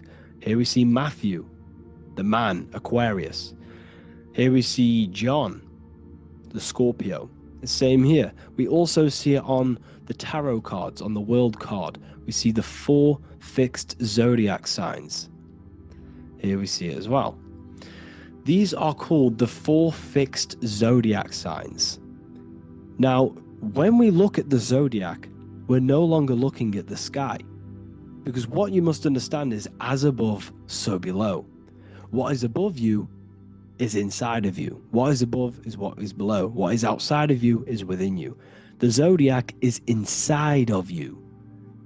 The zodiac revolves around the sun. The sun is your soul. These are different energies of your soul. Like I said earlier, the 4 seasons are the 4 bodies of your consciousness. And in each body of consciousness, you have these different energetic energies that you can work with. Okay, so this is the true astrology. This is the true astrology, the internal esoteric astrology. You can't find much information on this at all. Very hard to find. So what we're looking at are the 4 bodies of consciousness. Obviously, when we look in the middle of each season, spring, the middle of spring is Taurus. The middle of winter is Aquarius. The middle of autumn is Scorpio. The middle of summer is Leo. These 4 signs are known as the 4 fixed signs. Okay? Scorpio is fixed. It's the middle of autumn. Scorpio is a water sign, emotion. Aquarius is the air sign, the mind. Taurus is an earth sign, the body. Leo is a fire sign, the spirit. This is why we see Matthew, Mark, Luke, and John with the 4 fixed signs of the zodiac, which represent the 4 bodies of consciousness. Leo, the spirit, fire. Luke, Taurus, earth, body. Matthew, Aquarius, air, mind. John, Scorpio, water, emotion. Each gospel is depicting Jesus and showing Jesus in each gospel. Each one of these gospels is showing and depicting Jesus according to the different body of consciousness. In John, this is when Jesus starts to turn water into wine. Water is emotion, wine is transmuted emotion. This is when he does miracles with his emotions, water into wine. Aquarius, which is Matthew, air, the mind. Inside of the Gospel of Matthew, this depicts Jesus as an intellectual person, a person who's communicating and using his mind, his mental body a lot inside of the Gospel of Matthew. Go and read it, and you will see this. Luke, Taurus, earth, the body. Luke shows and depicts Jesus according to the body of consciousness, the physical body. He shows Jesus as a human, being a human being, helping people physically and helping people's physical needs, like giving away food and doing all sorts of good things for other people. Leo, Mark, inside of the Gospel of Mark, this shows Jesus as a spiritual teacher, a passionate person who is taking action. Each gospel is showing Jesus according to the different body of consciousness, and Jesus represents you, the Son. That's why it's called the Son of God, the light of the world. Jesus represents your soul, and your soul has these four gospels, the four bodies of consciousness, the four fixed signs, the four elements, and the four seasons. These things all correspond to your consciousness. So this is Leonardo da Vinci showing you the exact same thing. Jesus is the I am, the Son, the soul, in the middle, on his own. Luke, spring, earth, body. There are 3 people in each group. There are 4 groups, and there are 3 people in each group. 1, 2, 3. 1, 2, 3, 1, 2, 3, 1, 2, 3. Fall, winter, summer, spring. These are according to the 4 bodies of consciousness. Here we see Aries, which rules the head region. He's on the head of the table. Gemini, he's holding up the 2 hands because Gemini rules the 2 hands, the 2 arms. Gemini is the 2 twins, which is the 2 arms and 2 hands, and the 2 lungs. Here we see the beginning of summer, which is Cancer. You see the big knife here. Cancer, him here, this grey-haired guy, holding a knife for the crab. Cancer, they pinch. You have a knife, symbolizing the crab. Leo, the middle of summer, showing dominance. The sun is very dominant. He's got his elbow on the table, showing dominance. Virgo has no Adam's apple. Cancer here is pointing at this woman's neck, saying there's no Adam's apple. This is Virgo, the virgin, the only woman. Jesus, the sun. This is Libra, the balancing. He's holding his arms out, balanced, showing the balancing of the sun, because when the sun enters Libra, the sun is balanced between winter and summer. So it's balanced. This is all astrology, but this is internal. Okay? This is Ezekiel's vision.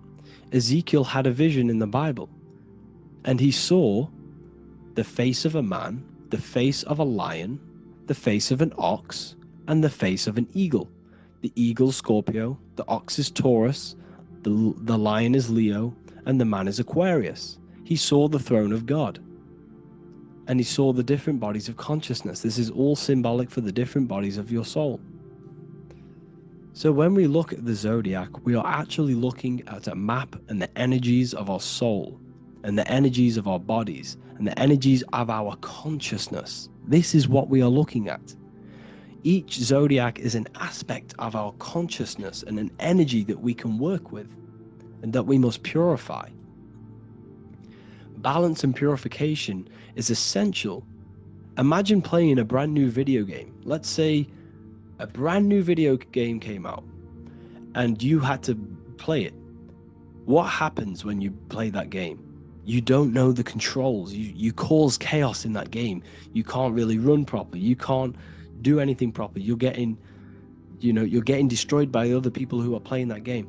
It's the same with your physical body. When you are born, You must learn how to play the game. You must learn how to balance the mind, learn how to balance the spirit, the emotions, and the physical body. We must balance and purify each body of our consciousness. We must look after our physical body with our physical health by eating physical, electrical food like fruits and veg. We must look after our minds by being conscious of what enters our eyes, enters our ears, enters everything. Whatever enters our five senses is affecting our mind, our mental health, our environment, mental. We need to look after our thoughts. Control our thoughts by purifying our thoughts, only positive thoughts. Then we must purify our emotions, feeling only gratitude and love and not feeling these negative, dull emotions. Then we must look after our spiritual body through meditation and looking after our spirit. But remember, when we look after our mind, it all begins in the mind. Each body of consciousness is interlocked with the other. If you have an unhealthy body, you have an unhealthy mind, spirit, and emotions. If you have an unhealthy mind, you have an unhealthy body, spirit, and emotions. If you have an unhealthy emotions, you have an unhealthy spirit, mind, and physical body. They're all interlocked. You must balance each one of them. Look after your physical body, look after your thoughts, look after your emotions, look after your spirit. But remember, the mind is the most powerful one. It's mind over matter. Once we look after the mind, because once we start to control our minds and control every thought we think, this will then turn into discipline in our physical body. Because once we learn how to discipline the mind, we learn how to discipline what we eat, we learn how to discipline what we feel, we learn how to discipline our spirit. This is all interlocked, but work on the mind first. Work on the mind first. All of this knowledge is inside of the brand new Book of Wisdom, Volume 2. This is a revolution of human consciousness. If you've read it, please leave a review down below. If you've read Volume 1, leave a review down below. This is the next revolution. I don't see this information anywhere. This is the next revolution of human consciousness. And of course, if you are serious about this and you truly want to gain enlightenment and join an amazing community where you can connect with me on live calls, lectures, the Manifestation Mastery course, you can gain access to my library with over 45 PDFs plus my books. And if you do join the university, you can order a Volume 2 free of charge. All you have to do is to pay for shipping. If you truly take your knowledge serious and you want to take advantage of life, join the university. This is where truth seekers belong. Just want to say thank you all. Please leave a comment. Please leave a like. It's going to help me a lot spread this knowledge to the world. And yeah, share this with a friend and subscribe. Thank you all.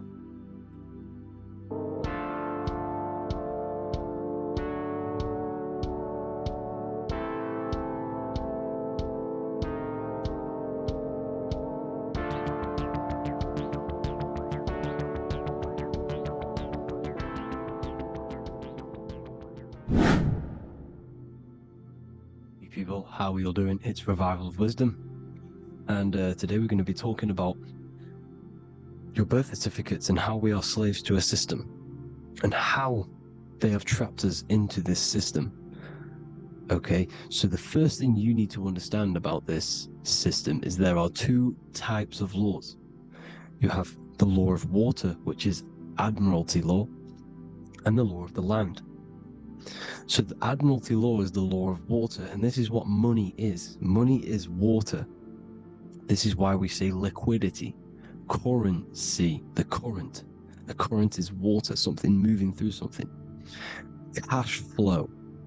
And this is why banks are called banks, because a river bank is on either side of the water, and it directs the currency. You see? So money is water. And as you can see here, Ripple, the cryptocurrency, Ripple, water Ripple, and they're building a bridge over water, overseas, international banking with cryptocurrency. So money is water, and this has specific laws about water, but water is the same everywhere, you see. What the difference is with the law of the land is that you can have different laws in different lands. I can't do certain things in the UK that people can do in America, for example. You see, that's the law of the land, but the law of water is the same because water is everywhere. Now, this is very important to understand when it comes to, you know, these birth certificates. So, Pope Gregory, this is where we're going to start off.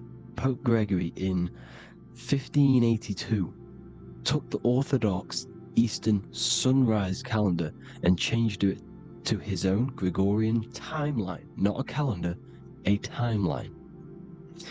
This timeline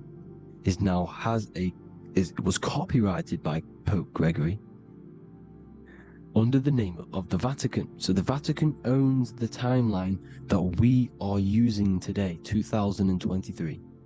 They own it. They own the title of this Gregorian calendar. Okay? Therefore, anyone who is born under this copyrighted timeline, not calendar, they are subjected to Rome because Rome owns the timeline. They have a patent, a copyright for that timeline. What is on our birth certificates? That timeline. We are born underneath, we are subjected to the Vatican. This is why all birth certificates go to the Vatican. They own every single birth certificate. Okay? So when we use this timeline, we are subjecting ourselves to this timeline, okay, which the Vatican has a claim over. This calendar or timeline is set to sunset, not the sunrise, which is associated with death, darkness, and the moon, lunatics. You see, so this is a sunset calendar timeline. Okay, this is now, they've changed a couple things, right? They say that the new year is January the 1st. Okay? When we know this is in winter. January is winter, which is associated with darkness, death, the death of nature. So this is a death cult, people. These people are evil. They're so evil. The Vatican. And this is why we use April Fool's Day, because April is in Aries, and Aries is always the start of the Zodiac. This is why Aries rules the head region. 12 zodiacs, 12 systems of the body. Each zodiac is associated with each part of the body, and this is why Aries is the head, cerebrum. But we're not going to talk about it in this video. But yes, that is what April Fool's Day is. They're putting it in your face. April Fool's Day is the real start of the year, when the sun starts to rise again, when the risen Savior is resurrected, when it's born again. This is when the Jews celebrate the Passover. This is when the Christians celebrate the resurrection of Jesus, and they eat lamb. The Jews eat lamb because we're in Aries, the new year. The sun is now born again, our risen Savior, the light of the world. So yes, this is what April Fool's Day is. It's the first day of the year, which they changed. Pope Gregory changed. So you need to understand is that you are in the womb. You are inside of a ship, because every ship, literally a ship, every ship is female. This is why they say she delivers the product, because she does deliver the product. You, the baby. Same thing with a ship, they deliver products. They are a she. And when they pull up to the bay, like you can see on this picture, they're pulling up to the bay. This is now called the birth canal. The ship is now in birth. On paper. Okay, this is law. And when they pull up, you know, they tie up to the bay, and now they get a certificate of manifest certifying all of the products which are on the ship and what they are bringing into that nation. Okay, so you're bringing in this many of that, you know, everything's on the certificate of manifest. And this certificate of manifest is also your birth certificate, because you are traveling through water when you are in the birth canal of your mother, because you are in water when you are in the womb. And you travel through the birth canal, and when you arrive, you get a certificate of manifest, with the name, how many, the quantity, you know what, that's your birth certificate. Okay? And this is what it is. We are a well, we're not a corporation, but we represent a corporation, which is your name in full capital letters. That is your corporation. You cannot physically tax a body, but you can tax a corporation. This is why we get charged. This is why we get taxed, because it all goes down to the corporation which our name represents, which we are subjecting ourselves to. We are subject, my name, I am subjecting myself to this name, and that name has a corporation which I represent, which I subject myself to. You see, this is how we are attached to this straw man, this character that they have built on paper. So it's a character which is on paper. This is what we represent. So when the woman gives birth, she delivers the baby, and then she has another substance. Now I'm going to break down how they attach this name to us, how they do it. Okay, our mother is carrying us the product in the womb, the water, and it goes, for example, it goes from the United Kingdom into a state-owned, corporate, federal-owned hospital, which is government-owned. She does not declare the package when she enters the building. Aha, so keep that in mind. When she delivers the package in the federal territory, she does not declare the package either when she leaves. Therefore, there is no evidence that we exist when we arrive. On paper. On paper, there is no evidence that we came into the building or left the building. We have not been declared. So we do not exist on paper at this point. When the woman gives birth, she delivers the baby, and then she has another substance, which is called the afterbirth material. Okay? This afterbirth material has the same DNA as our physical body, with the body, mind, and spirit. Okay? This is how they get this corporation. Hold on. The afterbirth material does not get claimed by the mother nor anyone. Therefore, they salvage that substance, because we are under the Vatican. Every state is all Catholic. Your birth certificate is Catholic. No matter what religion you think you are, every single birth certificate is Catholic, because we are subjected to Rome. All roads lead to Rome. Rome runs all of this. Okay? We're still under the Roman Empire. Okay, so Rome are Catholic and they believe in salvation. This is how religion comes into this. This is how they use religion to get this.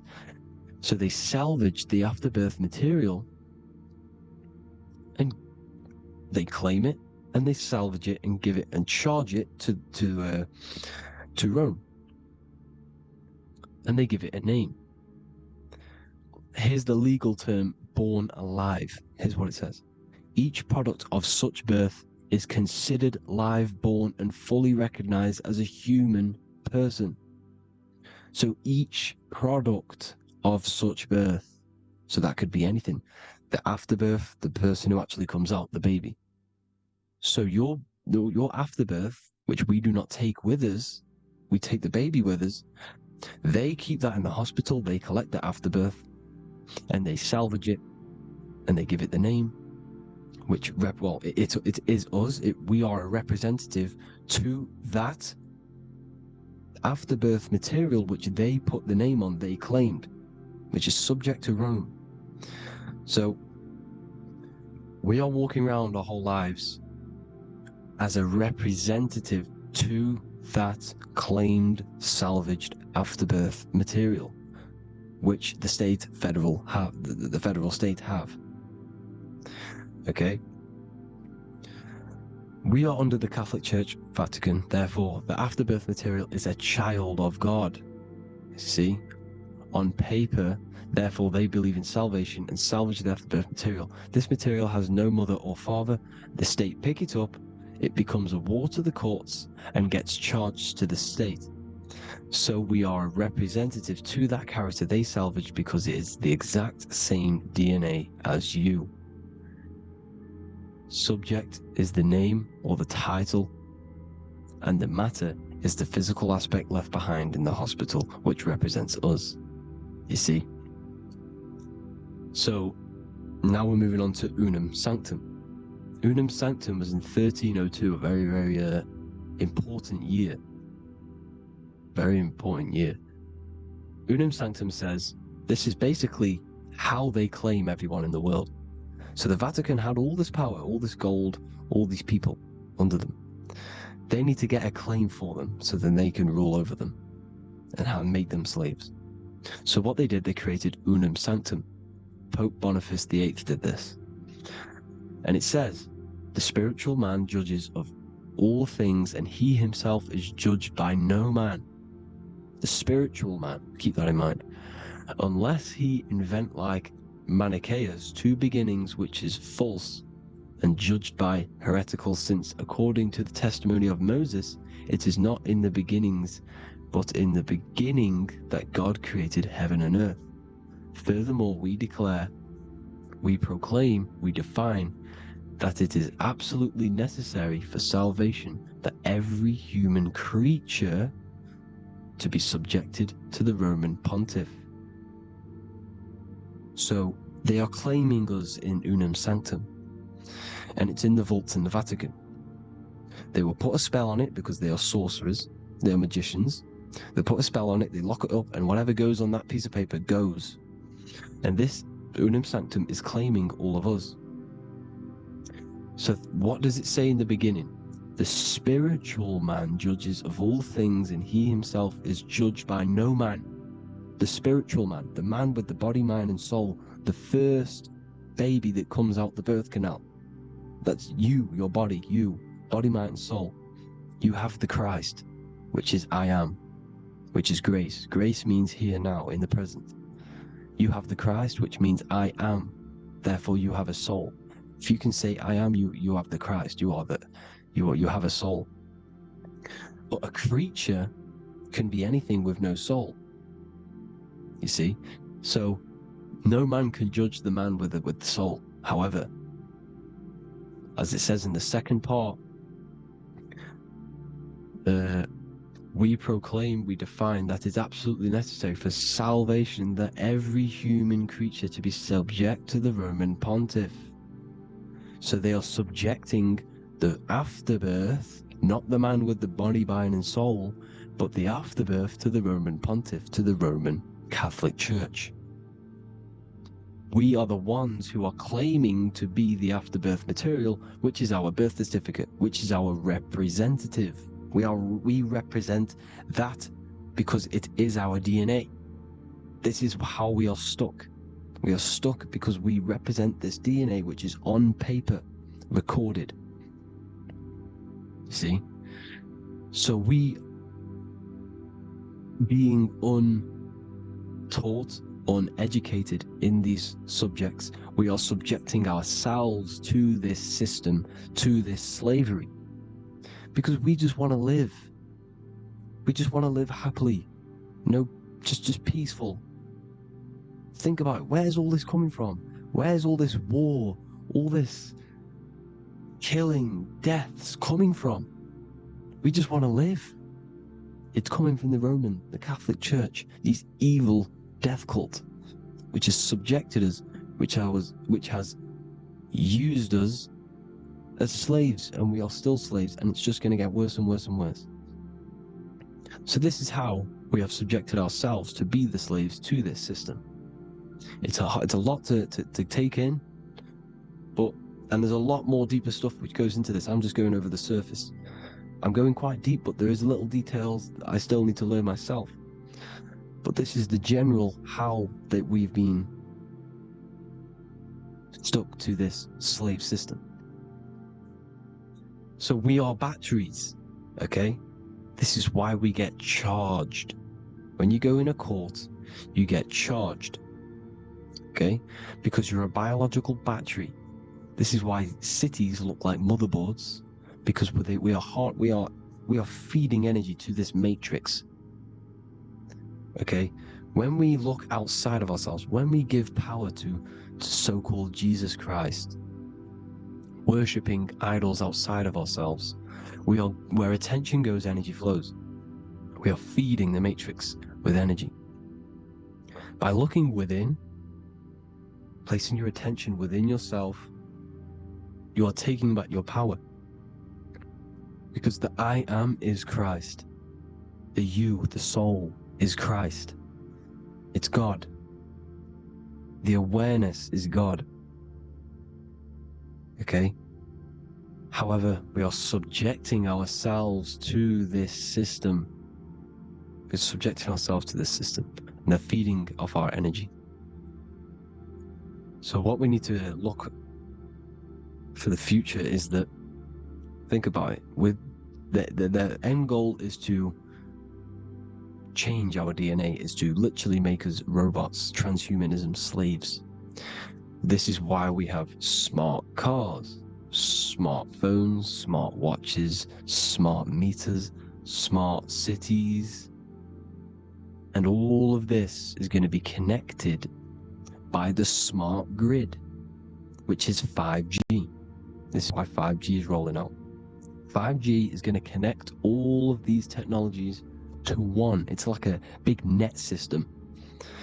And you know why they're doing this? It's because all of this is going to be connected through AI, through this 5G, and that 5G is going to be controlled by the elites. So you say anything wrong, you do something wrong, you say the wrong thing online, they'll turn off your car, they'll turn off your phone, they'll turn off your smartwatch, they'll turn off your TV, because it's all going to be connected and controlled by the smart grid. And this is what the Great Reset is, people. But they're going to trap us inside of these 15-minute smart cities, so we can't leave the area, because they're going to use climate change as a tool to enslave us to not travel because of so-called climate change and the fumes that we are putting into the air, which is all BS. They're doing this to push these new cities, to push all of the... Listen, they're trying to get inside of your body. The only way they can do that is to get you addicted and using this technology. First, they got on the body with the smartphone. Well, first of all, we use the technology. We get used to it with it in our hand. The next step for them was to get on the body, which is the Apple Watch, as you see down here. They have now successfully got onto the body. The next thing is to get inside of the body. This is the brain chip. You see how they've slowly lured their way in, slowly got you addicted to this technology, got you dependent on this technology. And what they're going to do is that they're going to mold society to be dependent on the brain chip. So in order, for example, if you want to go and pay for food, you're going to have to get a chip to pay for the food, because it's all going to be digital money. And that digital money will be connected to the chip, and you'll need the chip to pay for things. You see? So this is how they're slowly transhumanizing us. These phones, these apps, these things which are all we are all using, was created by Freemasons. Mason means traveler, because they travel the depths of the mind. They understand human consciousness. They understand the brain. They understand the mind. By the deepest root cause, they understand it. This is what Masonry is. It's the occult. So these technologies is designed by these people. This is why they're so addictive, because they understand how it works. They understand how to get people addicted, because they understand human consciousness, the brain, the body, and the mind. So this is the advantage Freemasons have over us. And these secret societies, which have gone through the orders of Freemasonry and progressed onto these secret societies, which are the evil side, because I'm not saying Freemasonry is evil, okay? The societies which they go beyond Freemasonry, because you can go beyond the 33rd degree into these secret societies, and they use this knowledge for the bad, to enslave people. And this is what's going to happen. Transhumanism. So I hope you all learned some insight for today. Please do a bit more research on, birth certificate and stuff like that, the straw man. And have an amazing day, people. Please like, comment, and subscribe. Peace.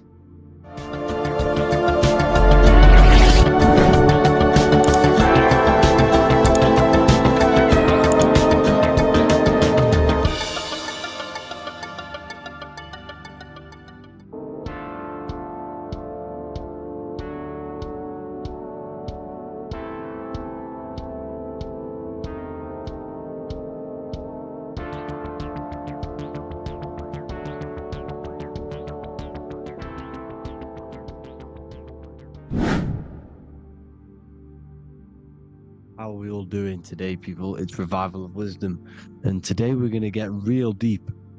This video is going to get real deep. A lot of people are not going to be ready for this sort of knowledge. Okay, you really have to do is to really deprogram the mind, because everything we've been taught is a complete lie, is to keep us trapped.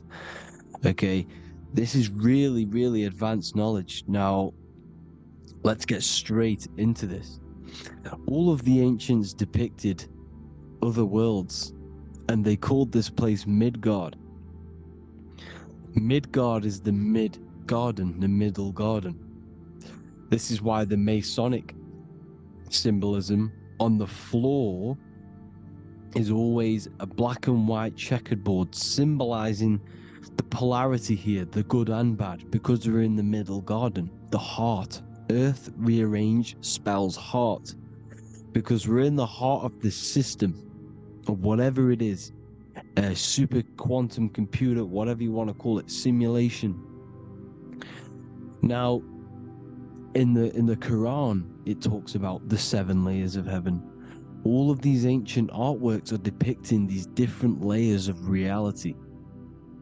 Okay, and look at the Egyptians here with the boat outside of the firmament. Boats travel on water, and this is exactly what the Masons are doing. So they're still using the same symbols. Why? Because it's the same knowledge, just hidden. The Egyptians have the same knowledge as the Freemasons. It's just hidden. Now, this cosmology that they're showing here, which is probably made maybe 100 years ago, this painting or artwork, is the exact same as the one we see here, with the arch, the boat. It's similar, because the boat is symbolizing traveling these other worlds, because the ether is also symbolized as water, because if you look up at the stars through a telescope, it looks like it's water. It's shining through water, because this ether, whatever this substance is outside of this world, was symbolized as water. Okay, and look at all these ancient depictions showing these different layers of reality. Now, we are being trapped within this 3D dimensional world, which is the cube, the Saturn cube, because there are 6 sides to everything in this world: front, back, left, right, up and down. 6, which is the cube, because we're in the Saturn's world. Okay, now, always been depicted as a tree of life, the tree of the universe has always been depicted as this tree. Because let's get a bit deeper. Now, the cosmology of this reality is the sun, the moon, and Polaris, always in the Masonic art. The sun, the moon, and Polaris, the all-seeing eye. If you go inside of the temples, of the Masonic temples, they always have this star in the middle, shining light beams. Okay, look here, the light beams coming from the big star in the middle, which is Polaris. This eye is God. It's God's light shining down from his abundance. Now, when you astral travel, you will see this big ball of light above you, and this big ball of light is God. but you cannot travel towards it until you are pure. It doesn't work like that. You have to become formless. You have to become pure before you can become one with the light. In all these Masonic artworks, it's all depicting the star in the center. This star is Polaris, because Polaris is the way out of this place. And this is why you see the stairway to heaven all the way up to the light beam, the light source. What does it say in the Bible? God is light, because everything is made out of one substance, and that substance is light. And it symbolizes the eye, because God is an eye. All things that are alive have an eye. And we all say, I am. We all see these realities through eyes. God is an eye. He's the all-seeing eye. He sees all things at all times. And he is projecting this light. And this light comes down to create all the different levels of the worlds. And this is what the two pillars symbolize the number 11. 11, the number 1, is just a vertical line. It's the one. It's a 1 point. 11 symbolizes the mirror nature of reality. Everything's mirrored. As above, so below. Now, the 11 also symbolizes openings, doorways. And as you can see here, an opening to the all-seeing eye. And you see here again, an opening to the stairway all the way up to the light. This light is the light of God in the astral worlds, beyond this world. Now, Polaris has also been symbolized as the UFO. They put the truth in plain sight. So you know in the films how the UFOs suck people up. That's what Polaris is doing. If you ascend beyond this world, if you do not ascend beyond this world, you will be reincarnated in this world. The whole thing is to outgrow this consciousness to the plane above. And I'm not just making this up. I'm going to be bringing in scriptures after this. But you can see with the Christmas tree, we always put a high, big star at the center, at the top, which is the star of Polaris, which is exactly what the Masons are doing here. The star at the top. And it's on top of our Christmas trees. And all of these symbolize the other stars, because Polaris is the most high star. And all the other stars are wrapped around the firmament lower than Polaris. And that's exactly what the Christmas tree is. And it's a triangle. It's a triangle, just like light beams travel from one point in the triangle, just like the all-seeing eye. It's a triangle. The light is coming from one point and sending its rays downward. You see, it's kind of like you see here with the water. And the lower you go, the darker it gets, the more evil it becomes. And this is what the ancients would call hell. Now, this all-seeing eye is Polaris. And below Polaris is Mount Meru, the North Pole, the magnetic North Pole. The Tower of Babel, which is in the Bible. The etymology of the word Babel, Ba meaning spirit, which gives the ability to move the soul through the worlds, which is that's the ancient Egyptian description of the word Ba, meaning of the word Ba. The Ka, the Ba, the Ak, but the Ba is the one that gives the ability for the soul to move through the worlds. Your soul can't speak into a world without incarnating into it. Now, the Tower of Babel symbolizes Mount Meru because it's the word Ba is the spirit which gives the ability for the soul to move through the worlds. The Tower of Babel is the magnetic North Pole, Mount Meru, which gives the ability to move through these different worlds. And you can see the ancient Tibetans always showing this depiction of these different worlds coming from the center. Because we have to ascend our consciousness. It's not about how good you are to reach heaven.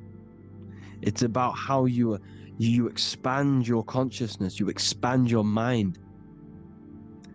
So they teach now that you have to be good in order to reach to heaven. It's about expanding the mind, expanding your consciousness to these different planes, these different realms. So that's what it's about. And Jesus was known as the fisher of man. Now, Jesus is a massive part of this.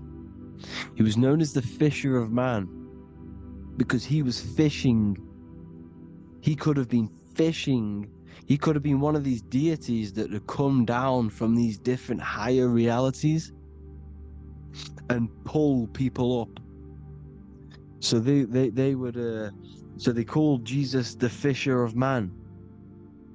And he says unto them, follow me and I will make you fishers of men. So these deities that we see in the past, like Buddha, Krishna, Hermes, Thoth, Jesus, could all be these entities who were coming down to pick up the minds that were worthy enough to see the higher planes of reality. And this is why they called him the fisher of man. Now, when Jesus walks on water, there is a parable with Paul. And he says, but Jesus immediately said unto them, take courage, it is I, don't be afraid. He's talking about astral travel here. He's talking about leaving the body. Because when you leave the body in astral travel to see these alternative realities, you can't be afraid because fear is a bondage, which is what the Emerald Tablets talks about. Lord, if it's you, Peter replied, tell me to come to you on the water. The water. Come, he said. And Peter got down from the boat, walked on the water, and came towards Jesus. But when he saw the wind, he was afraid and began to sink. When you become afraid in astral travel, you sink back into your body. Lord, save me. So this is talking about Jesus pulling people up into different realities. And you can see the fish is the symbol of Jesus. Is another symbol of Jesus, a fish. Because fish symbolize deep occult knowledge. Because fish travel the depths of the ocean. And they symbolize us because we are fish underneath the ethers. And Jesus was pulling people up. You see, so the Bible is a people today believe the Bible is a book telling you how to reach to heaven, how to become godly and reach heaven. But you've got to become the Jesus Christ to see these alternative realities. Now look at the Emerald Tablets is a massive part, and it speaks so much about these different realities. Look what it says here. This is in Emerald Tablet 3. Then in my heart grew a great longing to conquer the pathway that led to the stars, which is exactly what the Masons depict in all of their art. Look, the ladder to the stars. And then he goes on to say, years after years I sought after wisdom, seeking new knowledge, following the way, until at last my soul in great travail broke from its bondage and bounded away. Broke from the bondage of the body. Free was I from the bondage of earth men. Free from the body, I flashed through the night. The stars. The stars are a massive part in the astral world. Each star is a different reality. And the true astrology is the star that you came from. You came through a star to reach this, to reach here. There is a reason why you are here. There's a reason why you have the personality traits, because your soul came from a specific star. This is why we call them stargates, because they are gates in and out of this reality. And Polaris is the way out to the higher worlds. Now look, far into space, my soul traveled freely into the infinite circles of light.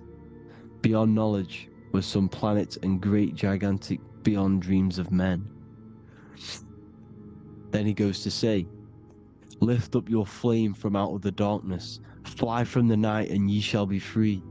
Lift up your flame. Your flame is your soul, because it has to be lifted up out of the darkness. This is the darkness, this world, this body is the darkness. Because it's a bondage. You need to break free. You need to learn how to astral travel, people.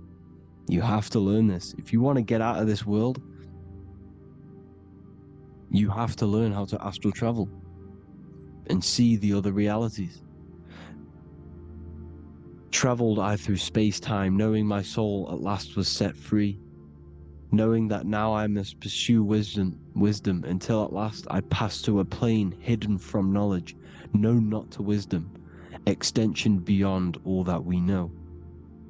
So he's talking about he went to a place where we cannot even comprehend here, a place that is not even known to Earthmen. He's telling you he's ascended out of this world to the planes that are beyond. And it says here in the Emerald Tablets, man is in process of changing to forms that are not of this world. Grows he in time to the formless, a plane on the cycle above. Know ye must be one, ye must become formless before ye are one with the light. The light, the same light that I was talking about, the Masonic light, with the triangle, God, the one source. Ye must become formless before ye are with the light. Formless, you have to leave the body. You have to leave the body. You have to gain the ability to leave this body and travel to these other worlds. Now, it says here, not as man am I, for free have I become of dimensions and planes. In each I take on a new body. In each I change my form. Know I now that the formless is all there is of form. You see, all things created come from the things that, all things that you see come from the things that you cannot see. All of us have the same spark of consciousness, the same I am. Every dog, every animal, every human has this same I, this same thing which sees through the eye. It's formless. It takes, this formless entity is the same entity of us. We are all the same entity in different bodies. And this entity it was represented as the flame, the cosmic flame, which is inside of all of us. And this is why the Masons depicted your spine as a candle or the Holy Grail. You would either see this or a candle with a flame on the top, because the Holy Grail is your consciousness, which is on top of your spine, which is the candle. Now, Jesus, Thoth, Buddha were all these deities which were coming down to lift people up because they were fishermen of men. And he would lift you up to the higher worlds, out of this world, to the ones above. Now Thoth, you can see him here, he's leading the way. He's holding someone and he's leading the way with knowledge and power. He was leading the way to other worlds, out of this world. There's no point trying to change this world. This world will stay the same. It will stay the same. You have to get out of this world, and that's what they're telling you. That's what they're keeping you from. They're keeping you stuck within this thin layer of reality. So what the Masons are doing, they have the ability to astral travel. They're living not stuck and bound to one reality, but living within the different layers of reality. And this is what Morpheus was doing in the Matrix. Morpheus was going into the Matrix to go and get Neo, which is exactly what Jesus was doing, pulling up people out of this world to the ones higher. And that's exactly what Morpheus is doing in the Matrix. If you haven't watched the Matrix, go and watch it.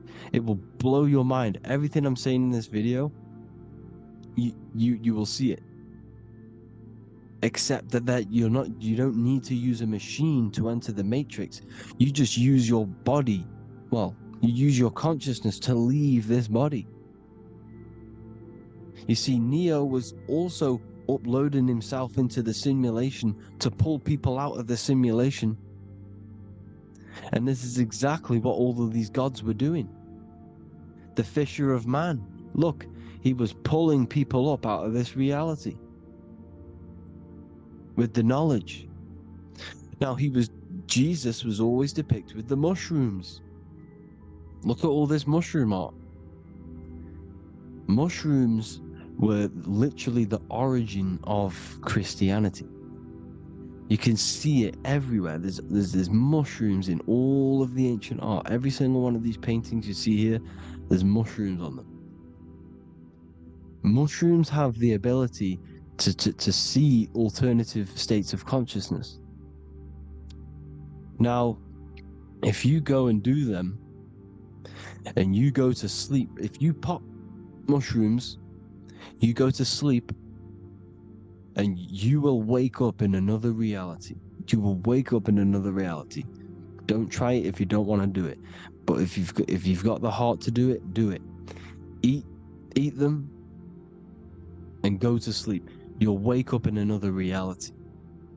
And Jesus was handing out mushrooms to the bright minds, to the minds that he wanted to fish out and pull up to the higher realities. He was giving them mushrooms to see themselves in an alternative state, in an alternative reality.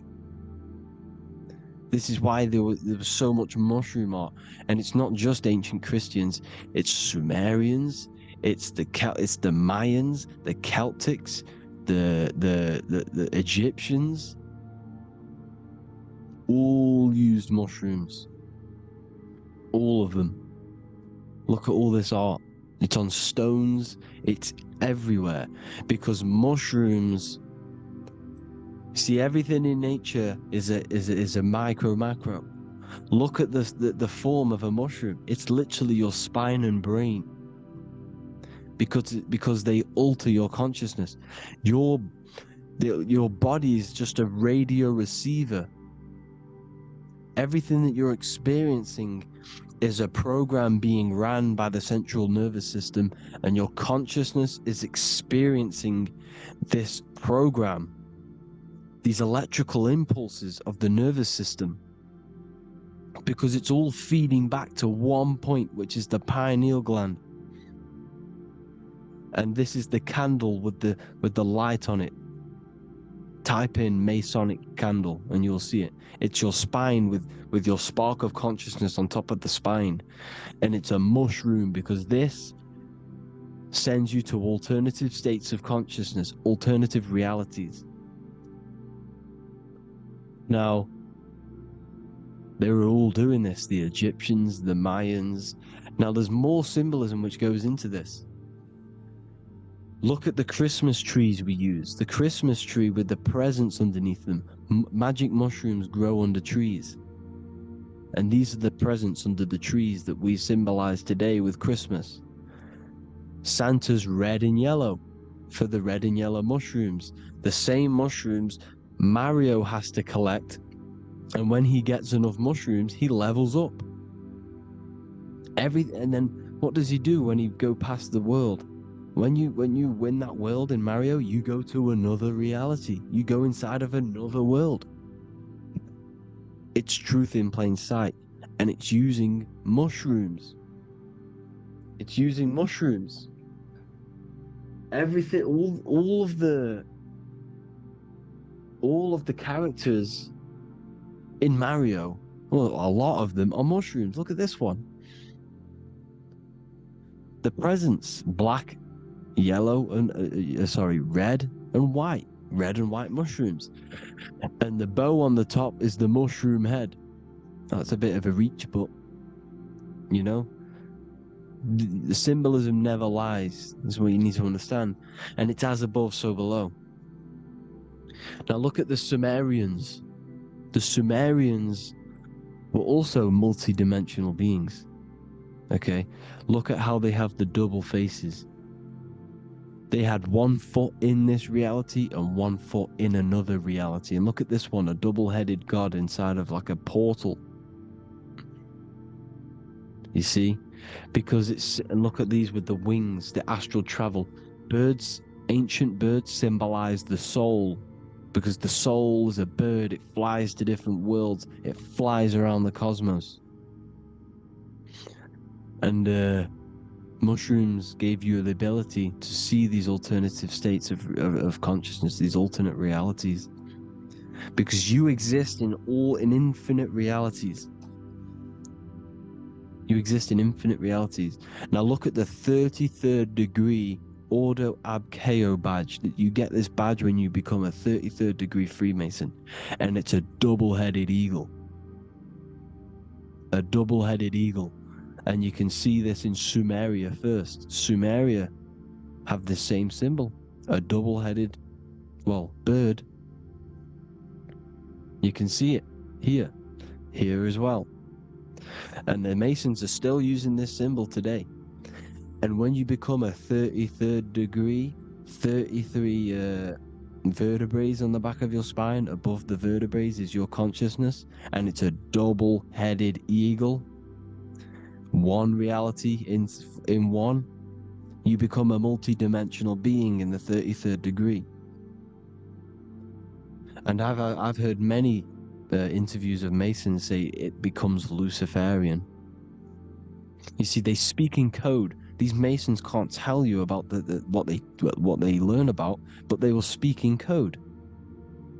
They said it becomes Luciferian. The word Luciferian is lucid. The root word of Luciferian is lucid, and lucid is lucid dreaming, alternative realities, dream worlds. You become a god. Luciferian means you're becoming your own god, pretty much. Because you are becoming a multi-dimensional being living in between the different layers of reality at the 33rd degree of Freemasonry. And look at the double-headed eagle, because the birds symbolize the soul. And they reach high, they fly high, just like the soul wants to fly high to the light, to become one with the light, like the Emerald Tablet says. Now look at Janus. Janus was another god, and he's known as the god of doorways. Janus always depicted with a double head. Janus is why we say janitor or January. And January is entering a new year. Janus is known as the god of doorways with keys, always got a key. Because keys open doors. That's why the janitor holds all the keys. And Janus always has double heads, because he had 1 foot in this reality, 1 foot in another. He was a multi-dimensional being. A Luciferian. Living between the different layers of reality, except from instead of being stuck in one like we are. Well, a lot of people. And that's the whole point. You see, all of this stuff is about like changing the world and stuff like that. This world will probably never ever change. It's probably been like this forever. Well, forever, for a long time. But it's about moving out of this reality to the higher states. And the Masons always depict the ladder to the luminaries, the stars, with a key, the same key of Janus. The Vatican is a key, and it's in charge of all the religions. Why is it a key? Because they're holding back the key. They're keeping you stuck within this reality, keeping you stuck as identifying yourself with the body, identifying yourself with this world. You are not in the world is within you. This is a program being ran by your central nervous system, and your consciousness is experiencing this reality. Now, this is going to be a mind-blowing video for some people. You have to have an open mind. You have to let go of all the programs. I'm repeating what the ancients are talking about and the ancient symbolism. Look at Janus with the double-headed god. He was just another god coming down, giving keys to people who had the worthy mind to be pulled up out of this reality, to be pulled up to heaven, just like Jesus was teaching how to reach heaven. But really, it's an encoded scripture. But anyways, hope you all gained some insight on this video. Have an amazing day. Please like, share, comment. All the links are in the bio for the PDF, for the Manifestation Mastery course, and all the other amazing stuff. And if you want to support the channel, I'd greatly appreciate if you became a Patreon member. Hope you'll have an amazing day, people. God bless.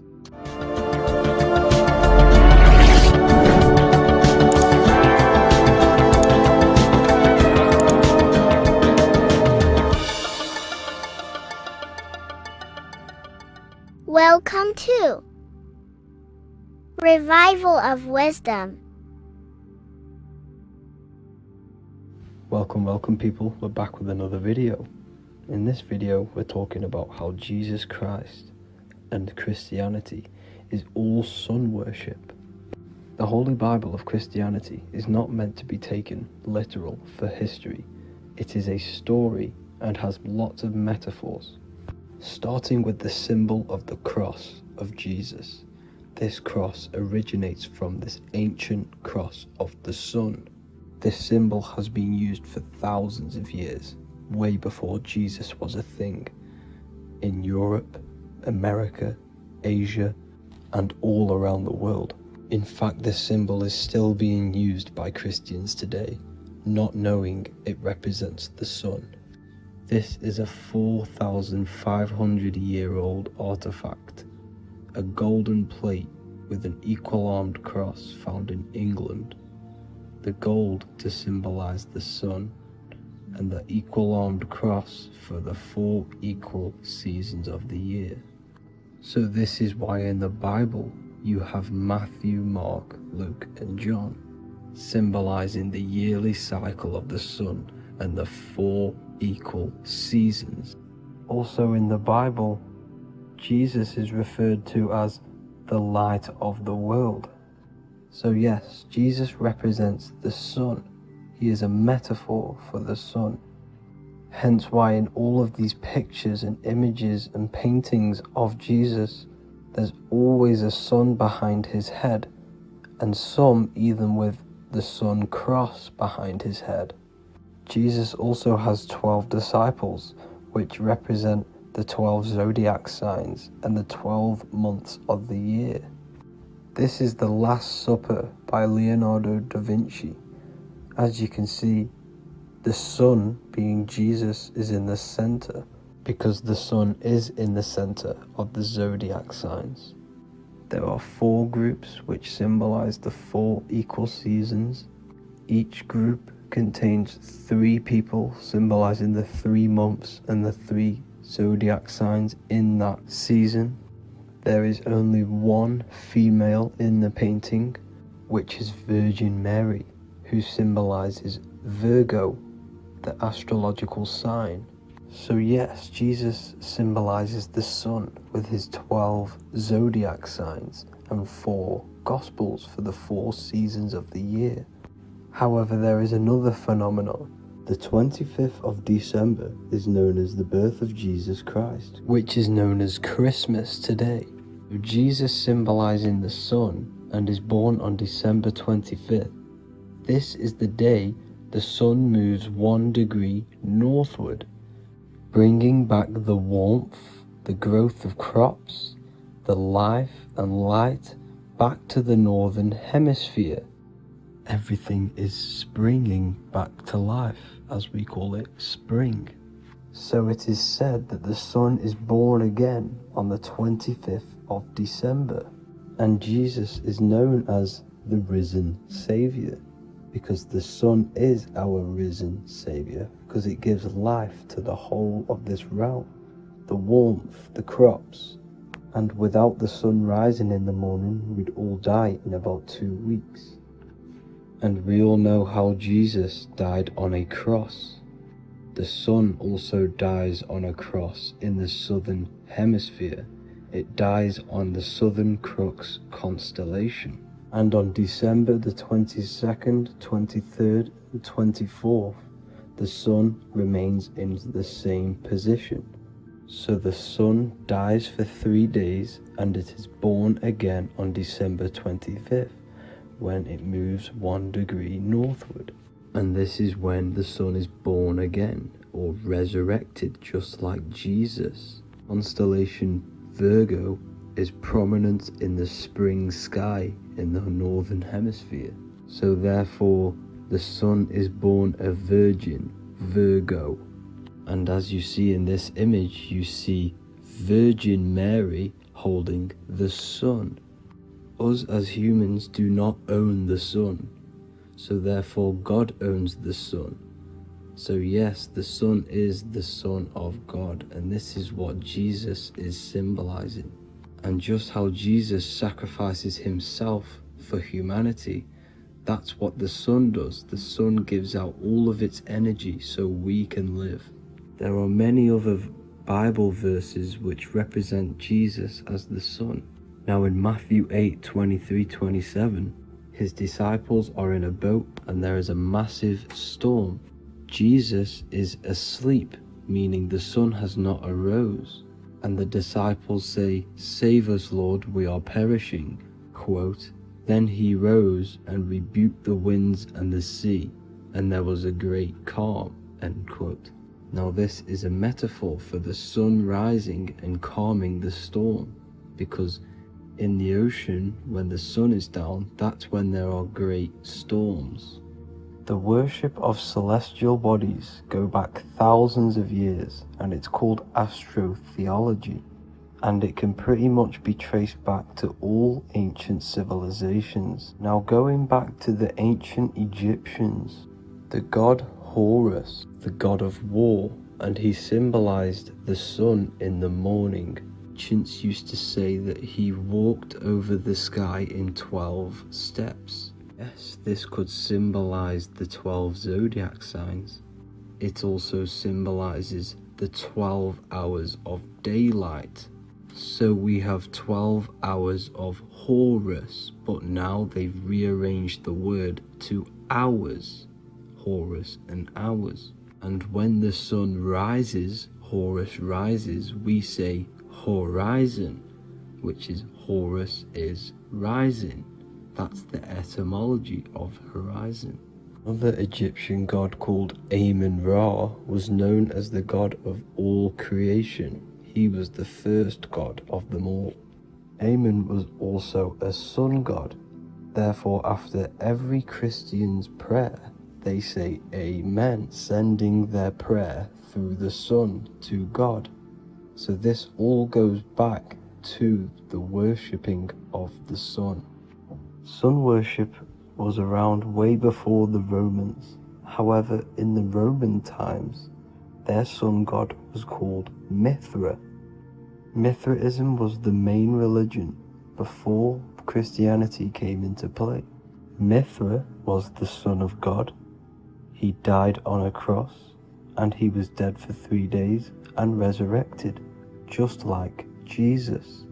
So the Catholic Church was not made in heaven, it was made by the Roman Empire, They mixed all the sun religions of Judaism, Mithraism, and other Arabic religions and combined it into one, so Caesar, the Roman emperor, could gain his own religion. So yes, Christianity was a political move to gain more control over the masses, because it was a worldwide government at this point in time. So here is a Sumerian helmet with the rising sun symbol. And then the Romans also used this rising sun symbol on their armor. So sun worship has been going on for thousands of years, and it still goes on today. However, with all the programming and the low IQs, today we do not get the full interpretation of the Bible and these stories from the past. And Christians and other religions are all brainwashed to not question their religion and not realize their true origins and where they come from. I do advise you all to do your own research and come to your own conclusions. However, I'm just pointing out the facts and connecting dots for you all to see. That's it for this video, guys and girls. Thank you all for tapping in. God bless.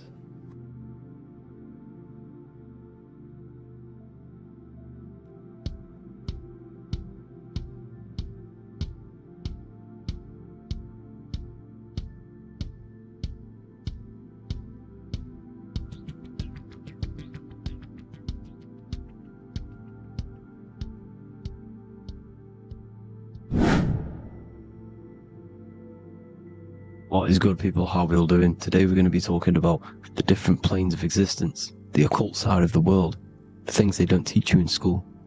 And of course, you can only find that on this channel, so welcome. So you need to understand is that your consciousness moves through these different planes of existence, these different states of consciousness, which make up all of you. Okay? They are all interlocked planes. They are all interpenetrated into each other. They are all one. They melt into the plane above and below. You see, each plane is a product of each plane. As above, so below. Now, the higher you go, the more fluid, the more dreamy, the less dense it becomes. The lower you go, the more denser it becomes, the more solid it becomes. The lowest plane is the physical plane, which you are obviously aware of. You are inside of the physical plane now. But while you are in this inside of this physical plane, you are indeed inside of all these other bodies which you have not awakened yet. You have to awaken these different bodies. You have these bodies. Okay? It's like a ripple effect. And the center is the most dense, the most solid. This is Earth, heart, the heart of the ripple. And the lower you, the further you go out from the center, the more dreamy, the less fluid, the more fluid, the more less dense it gets until you're one with the all. You see? And this is what it's like. This is what this system is. It's like a ripple effect.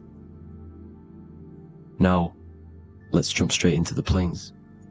First, you have the physical plane, made out of 4 elements. Five elements. The ether is the mother of the elements. It's the womb of the elements. It's the 5th element. And it gives birth to the 4 other elements. 4 is stability. Tables have 4 legs, and this is why the ether gives birth to 4, because it's the foundation of the physical world. Fire, earth, water, air. They are not pure. Each one of the elements melts into the other one. For example, earth and water both share cold. Water and air both share wet. You see? They compose of each other. They melt, they mold into each other based off the vibrational state of the ether. That's what it is. The 4 elements are the vibrational states of the ether. Okay? So you have the 4 physical elements making this, physical world. It's the lowest world. It's the world of effect. This world, whatever you see, whatever you experience, it's the effect. You can't change anything by manipulating this world. You got to manipulate the higher worlds to affect this world, you see? As above, so below. This is the lowest plane. It has 3-dimensional. It's the 3rd dimension. Space, height, and thickness. That's all it is. Front, backwards, upwards. You see, it's 3-dimensional. We cannot perceive the hidden side, which is the interior of this existence. We cannot perceive the interior from our exterior view. We are looking into this world. Okay, this is the exterior view. We can't see what's inside of that. That's the fourth dimension, which is the next one. It's the most gross and dense plane. Four states of matter, the most slowest vibrational molecules exist in this plane. Above this plane, you have the ether. Okay, the word ether and either are the same thing, because either connects two scenarios in languages. I either support Manchester United or Liverpool. Either is connecting them two scenarios. The ether is doing the exact same, as you can see here on the planes of existence. It connects the astral world, which is very important, to the physical world. It's connecting these two worlds. So it's the ether. It's the ether. The ether is pure potential. Energy flows through the ether. It is pure energy, pure potential. Okay? The physical body is an exact copy of the etheric counterpart body. So every physical object has an etheric energy double. It's like a blueprint of that object. Every single object has an energy double, and that's the etheric double. Okay? The etheric body determines the shape of our physical body through its lines of force. All through life, it rebuilds and restores the physical body. Physical problems show up first in the etheric body, because as above, so below. You manipulate the higher planes, it will manipulate this plane. And this is why sorcery works. You know, contact with astral plane entities. We'll get into that a bit later.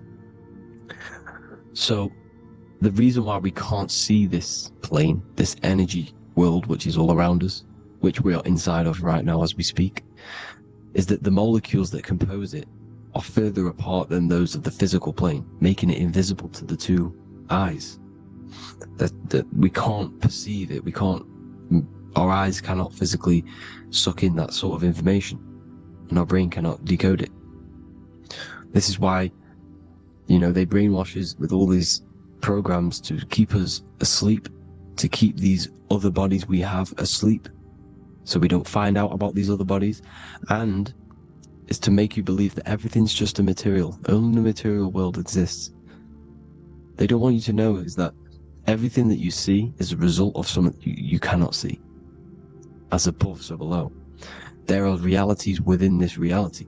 This is what I'm breaking down now, these different planes, on how this reality works. So your etheric double is your energy body. You can see here the physical, etheric, astral. Astral is your spirit. The ether is a part of the physical plane. It's like just above the physical plane, but it's still part. But then the astral plane is completely separate. It's another plane, but they're all interlocked. Don't think they're apart. They're all interlocked. They're all one. They all melt into each other. The chakras that we have are inside of our etheric body. They are our sense of organs which tune us to the fourth dimension. These 7 chakras connect us to the astral world, the fourth dimension. Okay? They are points for the flow of energy from the universe / 7 planets, because the 7 chakras are your 7 planets, and the 7 planets are connected to the astral world. They are feeding these 7 senses in our body. They connect us to the universe, to our etheric counterpart, and then to us, supplying the physical body. Because the energy comes from above. As above, so below. These 7 senses, these 7 etheric chakras, are being supplied with energy from the universe, the 7 planets, the solar system. Then it supplies the physical body. You see? So, the ether is very important. And this is, you know, that the ancients understood the science of the ether, and they could, you know, harness free electricity from it, because it's all around us. The ether is all around us. And this is what they were doing. They were harnessing free energy using the ether. The astral plane, the fourth dimension, very important plane. Very, very important. We've all been there. Every single one of you has been there. Okay? The fourth dimension is unseen of what we see. It's the interior of the exterior that we see. We see the third dimension, but we cannot see beyond what's making this third dimension. This is the fourth dimension. Okay, it's the dream world. This is where you go when you dream. Okay? This is where you go when you dream. It's the place of disembodied spirits or ghosts, entities, whatever you want to call them. When you hear ringing in your ears, that is not tinnitus. That is an entity around you. Okay? That is an entity around you. The fourth dimension is where thought forms exist. Mental images. Thought forms as in what you see in your mind when you think of an image, because the mind is the highest plane of existence. Mind is the highest plane of existence, and it manipulates all of the planes below. So it goes the mental plane, then the astral plane. So the thought is in the mind, the mental plane. Just the thought alone, no image, but then the form depiction, the thought form exists. It manifests in the astral plane as a sort of image, an entity, a living conscious being. So this is why thoughts are things. You see, thought forms exist within the fourth dimension. So when you imagine something, when you are, for example, right now, look into your hand and imagine there's an apple in your hand. If you can see that, you are seeing into this fourth dimension. You can only see into this fourth dimension using the mind's eye, not the two eyes, the mind's eye. When you shut off the two eyes into darkness, the third eye opens. The mind's eye is open, and you can see, this is astral travel. You got to work on astral travel, and you will see this astral plane, this fourth dimension. And there are 3 different sections to this astral plane: higher, middle, or lower. So yes, there is a kind of a heaven and hell, and a mid-god. Heaven being the higher vibrational entities manifesting higher vibrational thought forms existing there, the lower vibrational thought forms existing in the astral plane. But these thought forms are beings. You can create these beings. They're called elementals. Okay? If you entertain specific thoughts for long enough, this will plant a seed and it will grow. If you so for example, you have a bad feeling or whatever, what's a good example? Unforgiving someone. You keep that energy inside of you for long enough, it will manifest in the fourth dimension. You entertain that thought long enough, it will manifest. And it will create an etheric body, and it will be an entity which will harm you. It will feed off you, this low vibrational energy. Your mind is so powerful.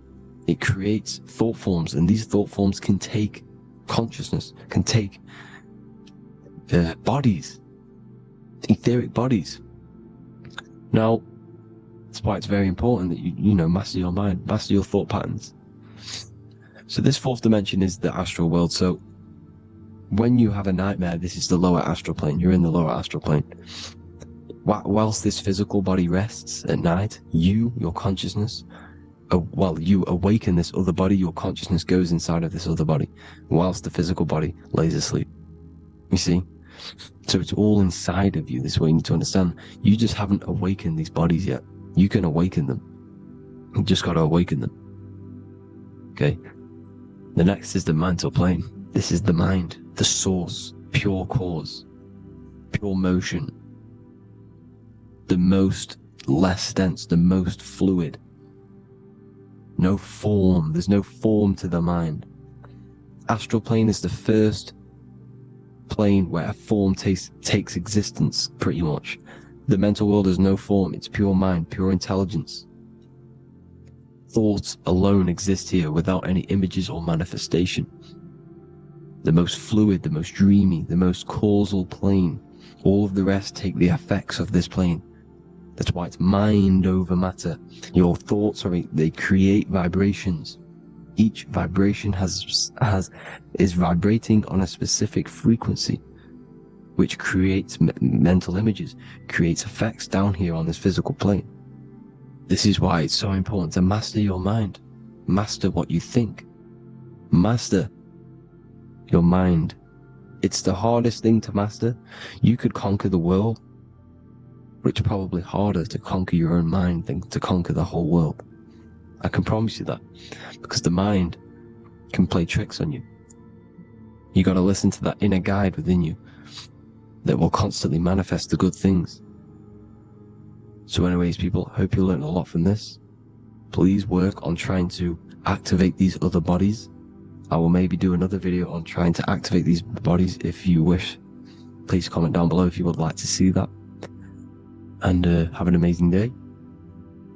Please like, subscribe, comment down below any video ideas you want me to do, any information you want me to spit. Thank you all. Have an amazing day.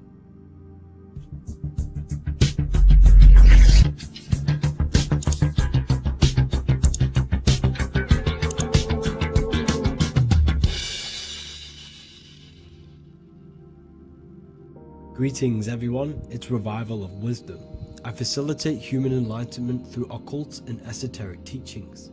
I hope this video expands your mind into a new field of thought. In this video we're going to be discovering the true esoteric meaning of the 7 planetary energies, so let's jump straight into this. In order to fully understand this, you must understand the esoteric teaching of as above, so below, and as within, so without. Our inner world is mirrored into our external material reality. We have a physical voice, which you are hearing right now, and I also have an inner voice, which no one else can hear. The inner world is invisible, and the external world is visible. In other words, the inner world is the spiritual world, and the outer world is the material world. The inner world of ourselves reflects and projects our outer world, which means everything in our external reality is a somewhat reflection of our internal self. You are made in the image and likeness of God. You yourself are the universe experiencing itself in a 3-dimensional physical form. The Newtonian science has programmed you to believe that you are a physical being inside of a physical universe. They did this to limit your mind to only believing there is a physical universe and that you are separate from the universe or God. But you yourself are the divine essence of the universe, experiencing itself in a physical plane, which means everything you see is inside of you, including the stars, the planets, and the elements. As above, so below. As within, so without. An example of this is the 4 physical elements: fire, earth, water, and air. In the external world, these are physical elements. In our internal world, they represent the 4 bodies of consciousness. We have 4 different bodies. We have a material body, we have a spiritual body, an emotional body, and a mental body. The mind is not made out of the same substance as the body. The emotions is not made out of the same substance of the mind and the body. These bodies exist in 4 different dimensions, 4 layers of consciousness. With that being said, the 4 physical elements are inside of us. The earth is our material physical body. Fire represents our spiritual astral light body. Water represents our transformative and emotional body. Air represents the mental body, the communicative and thinking body. This is the teaching as above, so below. If that resonates with you and you can comprehend it, please leave a like and a subscribe to this channel to see more content. And feel free to leave a comment on any video suggestions. Okay, so now we've gone over the 4 physical elements and how they correspond with your inner world of consciousness. This is going to make it easier for you to understand what the planets actually are. The planets are a bit more in-depth and more detailed aspects of our consciousness. The 4 physical elements are generic, but the 7 planets go deeper. They are deeper aspects of ourselves. On a macrocosmic scale, the 7 planets rule the material realm.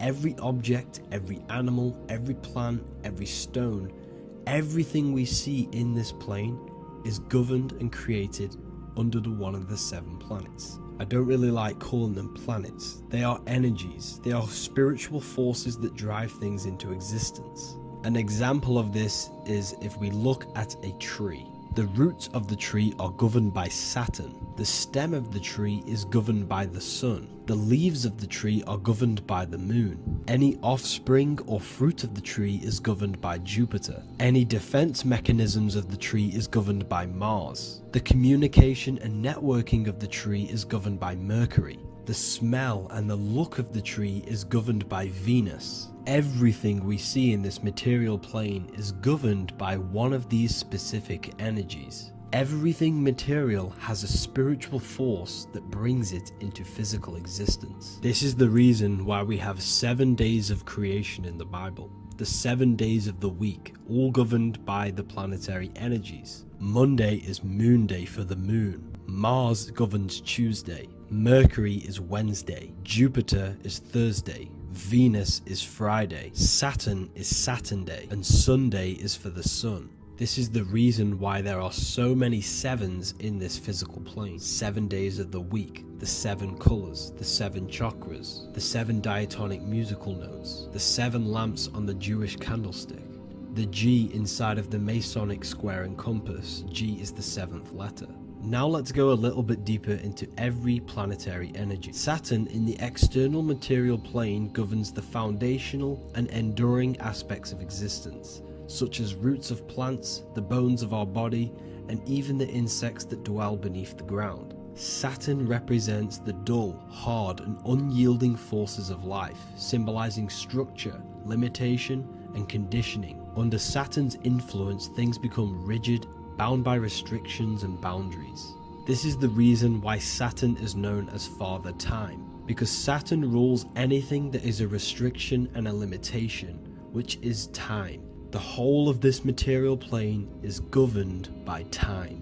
You will be born and you will die. This explains why there is so much Saturn symbology in this material plane. Saturn is one of the most important planetary energies. You are a spiritual being in a physical body. Your light, your consciousness is bound to the physical body until you learn how to escape the physical body. The body is a limitation for our infinite minds and spiritual bodies. Our infinite mind is stuck in this material body, governed by Saturn's limitation of time, matter, and space. Now let's dive into what Saturn means to our consciousness within our internal world. We've gone over what Saturn means in the external world.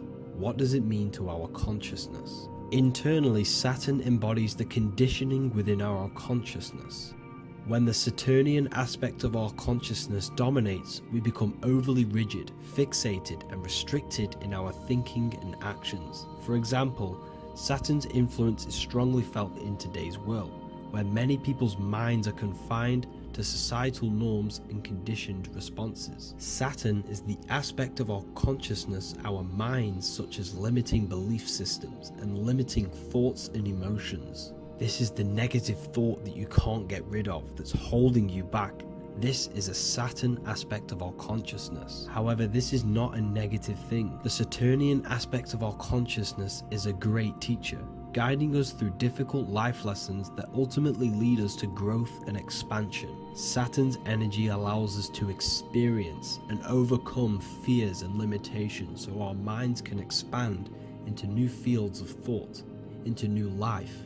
Although Saturn's energy is harsh and often challenging, it helps us develop resilience, discipline, and wisdom. However, in the modern day, this Saturnian energy has overpowered the minds of the masses, fostering excessive rigidity and limitation. This is why we see so much Saturn symbolism. It's literally everywhere because our minds are being dominated by the Saturnian limiting aspect of our consciousness. Now, let's move on to the moon. The moon, or lunar energy, in the external material macrocosm plane governs the elements of water, influencing the natural cycles such as the ocean tides, which rise and fall in harmony with the moon's phases. Beyond water, the moon also guides instinctual behaviors such as animal migrations. Birds, insects, and other creatures rely on the moon's subtle energies to navigate their journeys. For example, dung beetles use polarization patterns in the moonlight to orient themselves and travel safely home. The moon creates the months. M-O-N is moon. There are 28-day cycles, and this 28-day cycle of the moon is reflected in the woman's body, known as the menstrual cycle. The moon is a feminine energy.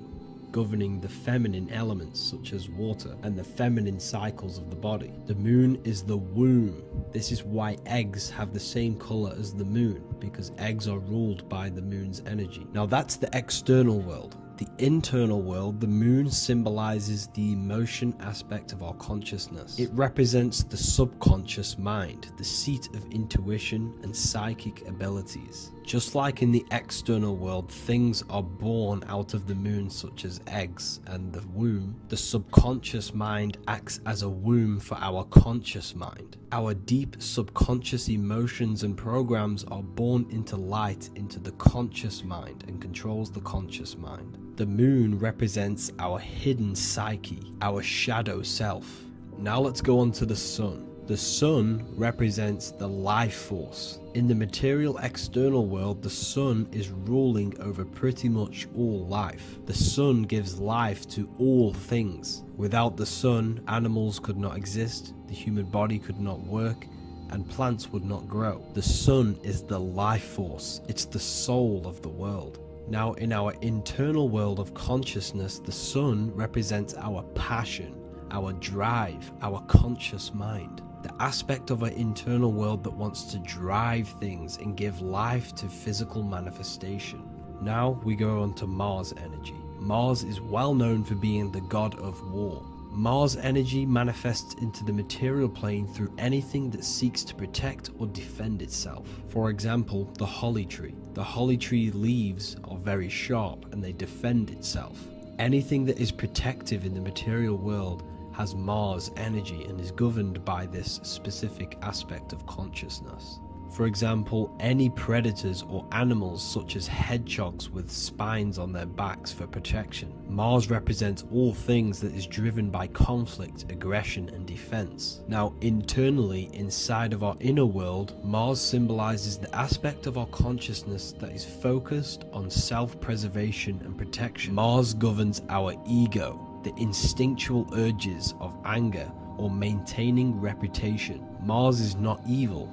It's necessary. Sometimes it's necessary for us to protect ourselves. Mars is the aspect of our consciousness that is anger, rage, the desire to fight or conquer. When this energy is activated within our consciousness, we become defensive, assertive, and even combative, ready to dominate others and destroy obstacles in our way. Now let's move on to Venus energy. Venus in the external material world manifests its energy through the aesthetics of creation. This planet governs the beauty and harmony found in nature, including the nurturing environment of a mother's womb where life begins. Venus embodies the essential love, not only in romantic relationships, but also in the bonds between family members and all living beings. Venus represents relationships. We have relationships between plants, animals. They all depend on each other to give life.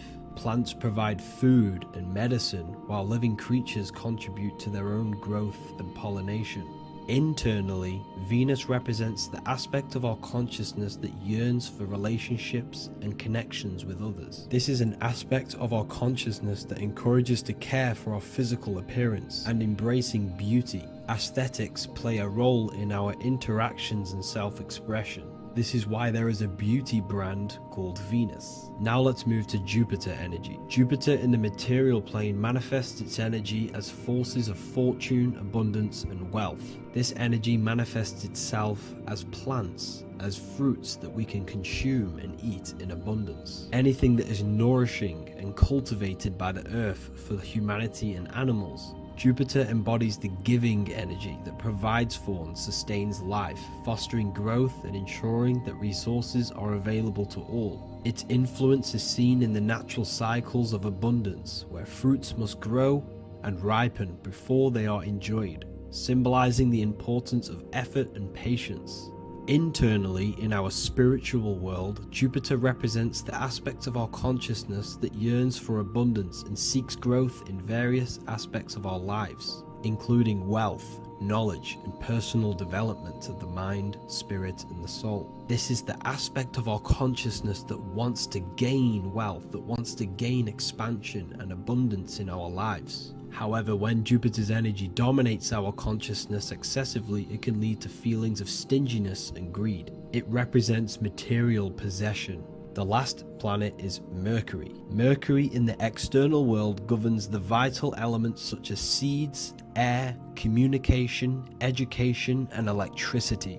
Known as the messenger of the gods, Mercury rules over intellect, communication, and the transmission of knowledge. Mercury's state of consciousness manifests itself in the material plane as the network between trees and plants, how they all communicate together. It represents the intelligence behind all physical things. It's the intelligence behind the seed that allows it to grow into a plant. Mercury's creative energy is manifested in the nervous system of the human body and all living animals, the intricate messenger that transmits signals from the body to the brain and then to the mind. This intelligence within us allows us to facilitate thought and movement. Internally, in our spiritual aspects of consciousness, Mercury is the state of consciousness that seeks knowledge, understanding, and intellectual growth and expansion. This part of us is curious, eager to learn, and driven to communicate ideas and information. It represents our mental body. The Roman god Mercury is often depicting flying because this symbolizes the air. Air represents our mental body. When the Mercury aspect of our consciousness dominates, we become highly intellectual, constantly seeking information, analyzing situation, and communicating our ideas. While this can enhance our understanding and ability to interact with the world, an excess of Mercury's influence can lead to overthinking, excessive analysis, and focus on intellect over emotions or intuition. Okay, so they are the 7 planetary energies in the external world and your internal world of consciousness. These energies are manifested in the Roman mythology as human beings. They are depicted as human beings, but this is nothing but symbolism. These gods never existed physically. They represent aspects of our consciousness and spiritual forces that govern the material plane. Every material object, every intelligence, every piece of life in this universe is governed and brought into existence by one of these spiritual forces. Now, I hope this video has expanded your mind into a new realm of thought. Make sure to leave a like, a comment, and subscribe to the channel for more occult and esoteric information. You can read more about this topic and many more occult and esoteric teachings inside of my books, the Book of Wisdom Volume 1 and the Book of Wisdom Volume 2. I honestly advise that not everyone reads these books. These are books which will completely transform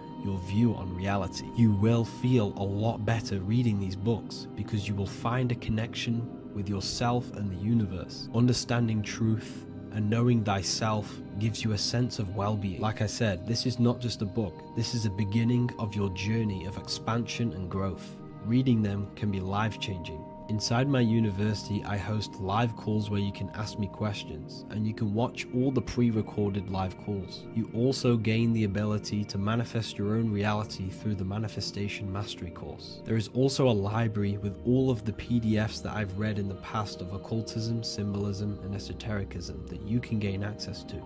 There is a whole lecture section where you can watch all of my occult lectures.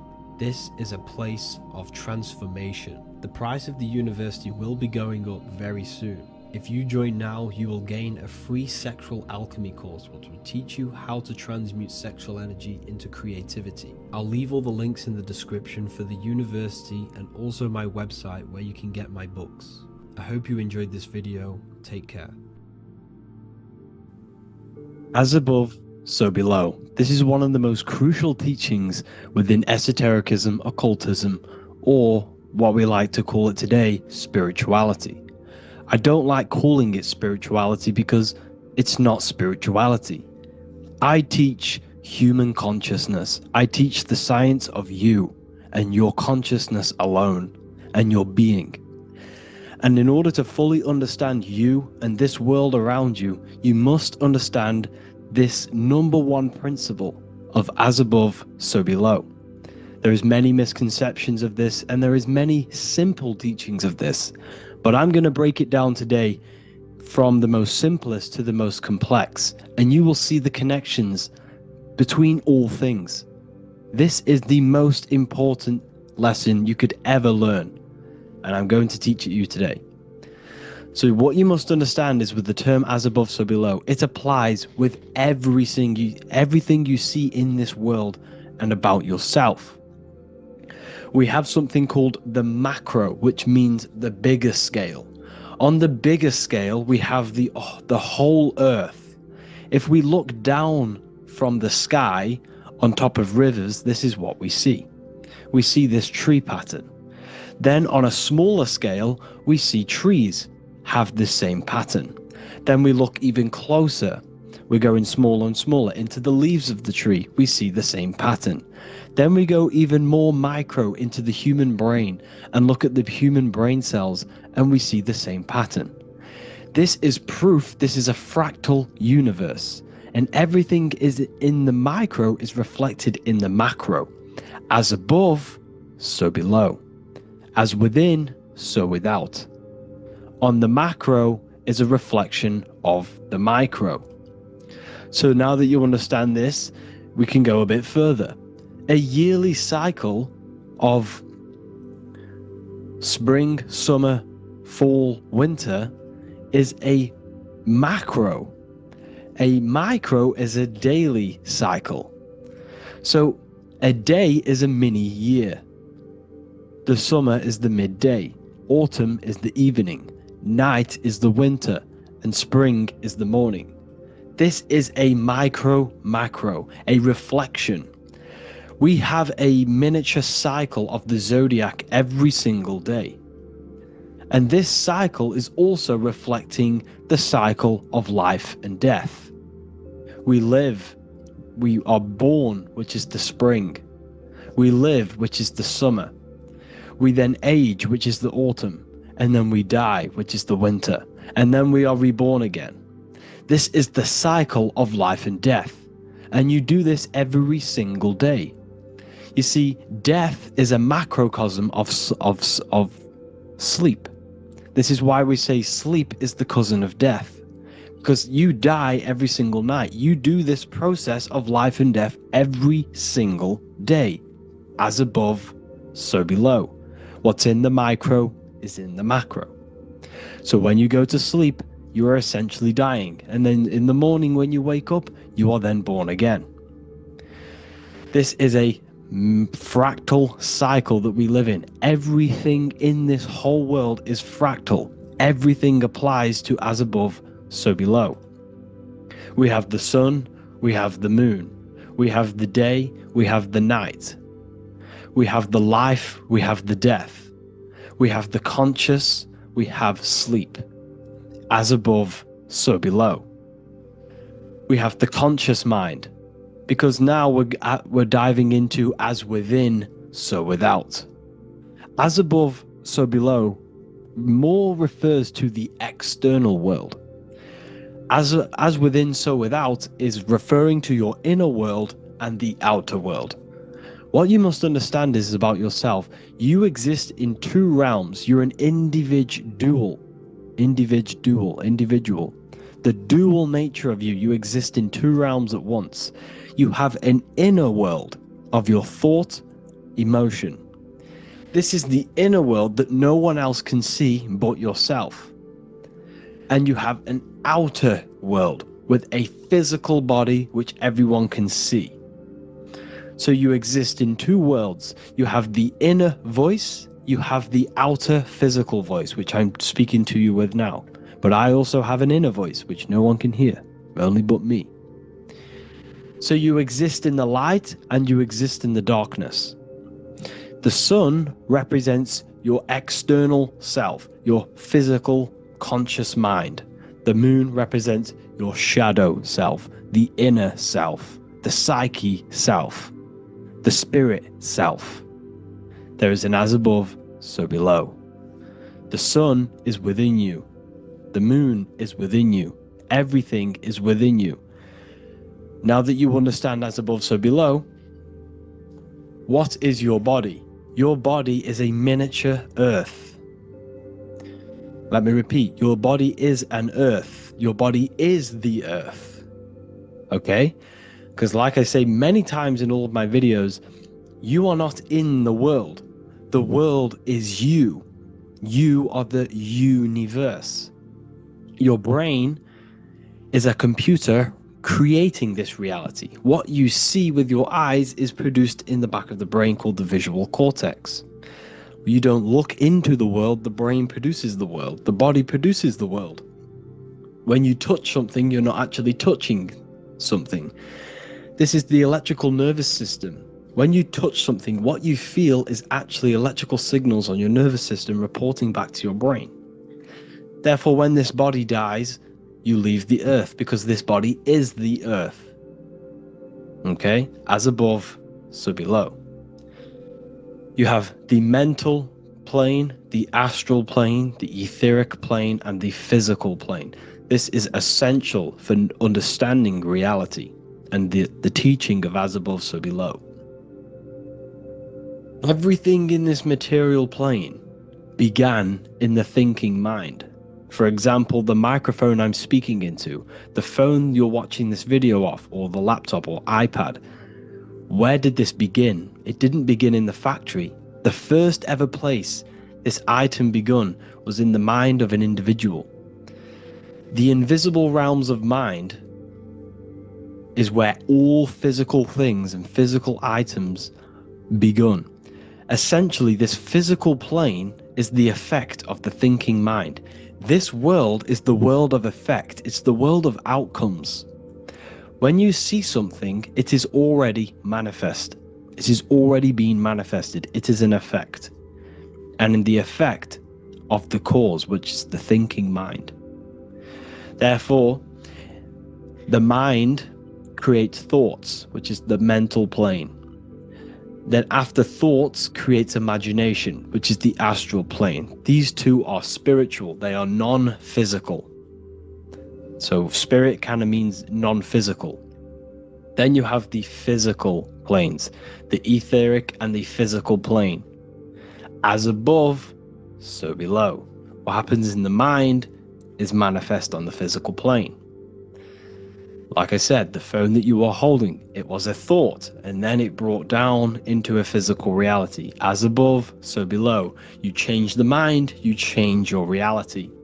Your environment, the word environment has ment in it because your environment is mental. So now that you understand this, so what is the world around you? The world around you was created by the mind of God. It was manifested through God's thought. So you are living in the mind of God. You are a thought in the mind of God. God thought you into existence. But like I said, we are all fractals. Everything is fractal. If God exists, this means that you are God. As above, so below. God created you through the thinking mind, and he gave you a thinking mind. So God created the macrocosm. God created the macro, the whole world. He designed the whole world, the sun, the stars, the moving. He designed this. But then he gave you the thinking mind to design your own life and create your own life in his world. You are a microcosm of God's macrocosm. Just like God thought you into existence and the whole world into existence, you are a microcosm thinking your world, your reality into existence. You see this now? Everything is a reflection. Everything is a mirror. Everything is fractal. So in order for you to change your reality, you must change these higher planes. Your thought and imagination are the two key aspects of creating physical reality. Every object you see around you was begun in these higher planes of the non-physical, and they were brought out of spirit into physical matter through the thinking mind and physical action. So now we're going to get a bit deeper. The brain is not the mind. Now that you understand, we have spirit and matter. As above, so below. You have a non-physical side of reality and a physical side of reality. The mind is the spiritual brain.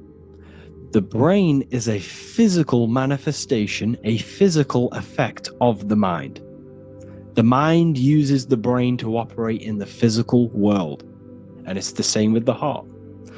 The soul manifests itself physically through the heart. The heart is a physical manifestation of the soul, of the emotion, thought and emotion, the mind and the soul, the brain and the heart, heaven and earth. So you have the inner world and the outer world, the spiritual, non-physical, and the physical.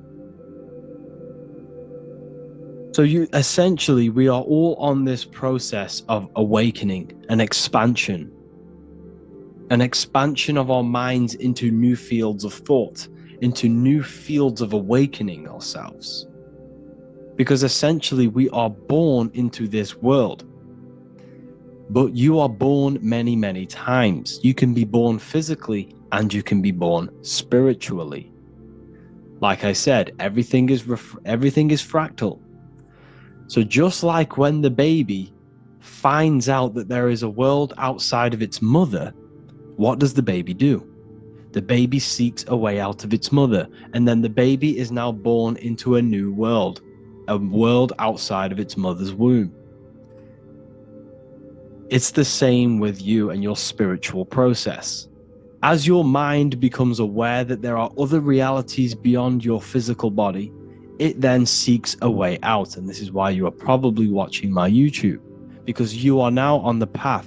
Something within you has guided you to this path of knowledge, truth, enlightenment, and expanding your consciousness. And it is your soul who brought you here. Your soul speaks through emotion, like guidance. Emotion is the language of the soul. When you feel very bad, this is your soul telling you you're not in the right place.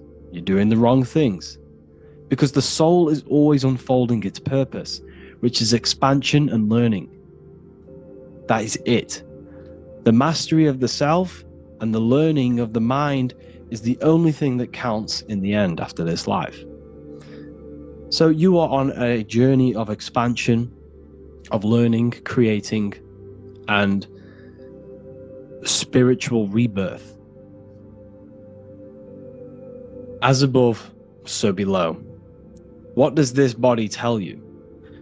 When I see someone overweight, I don't see the overweight. I don't see the body. I see the mind.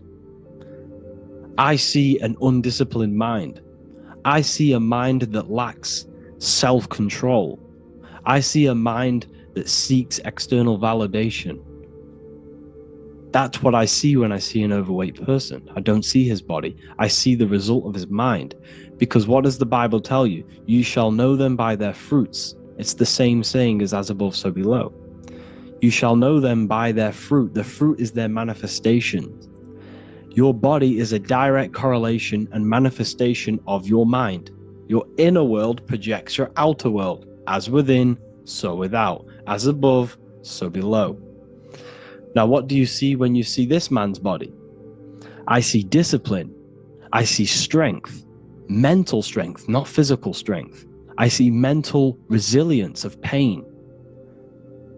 Because all of this man's mental energy has been manifested physically within his muscle.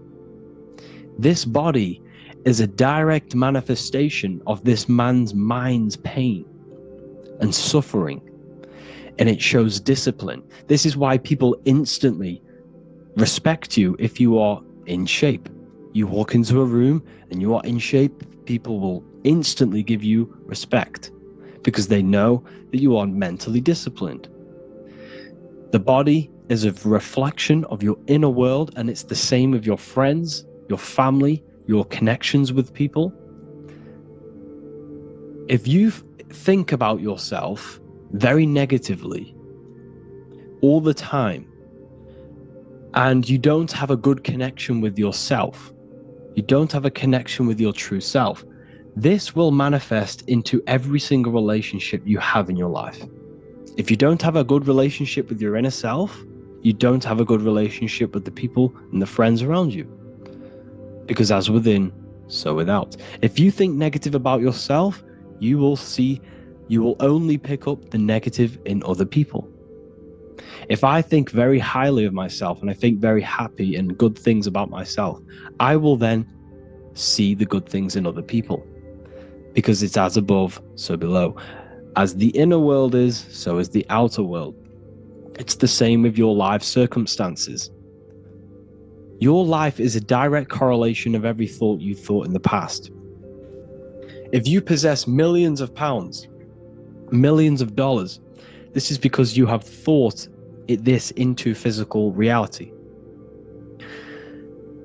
You live the life you are deserved. You live the life that you manifest through your thought.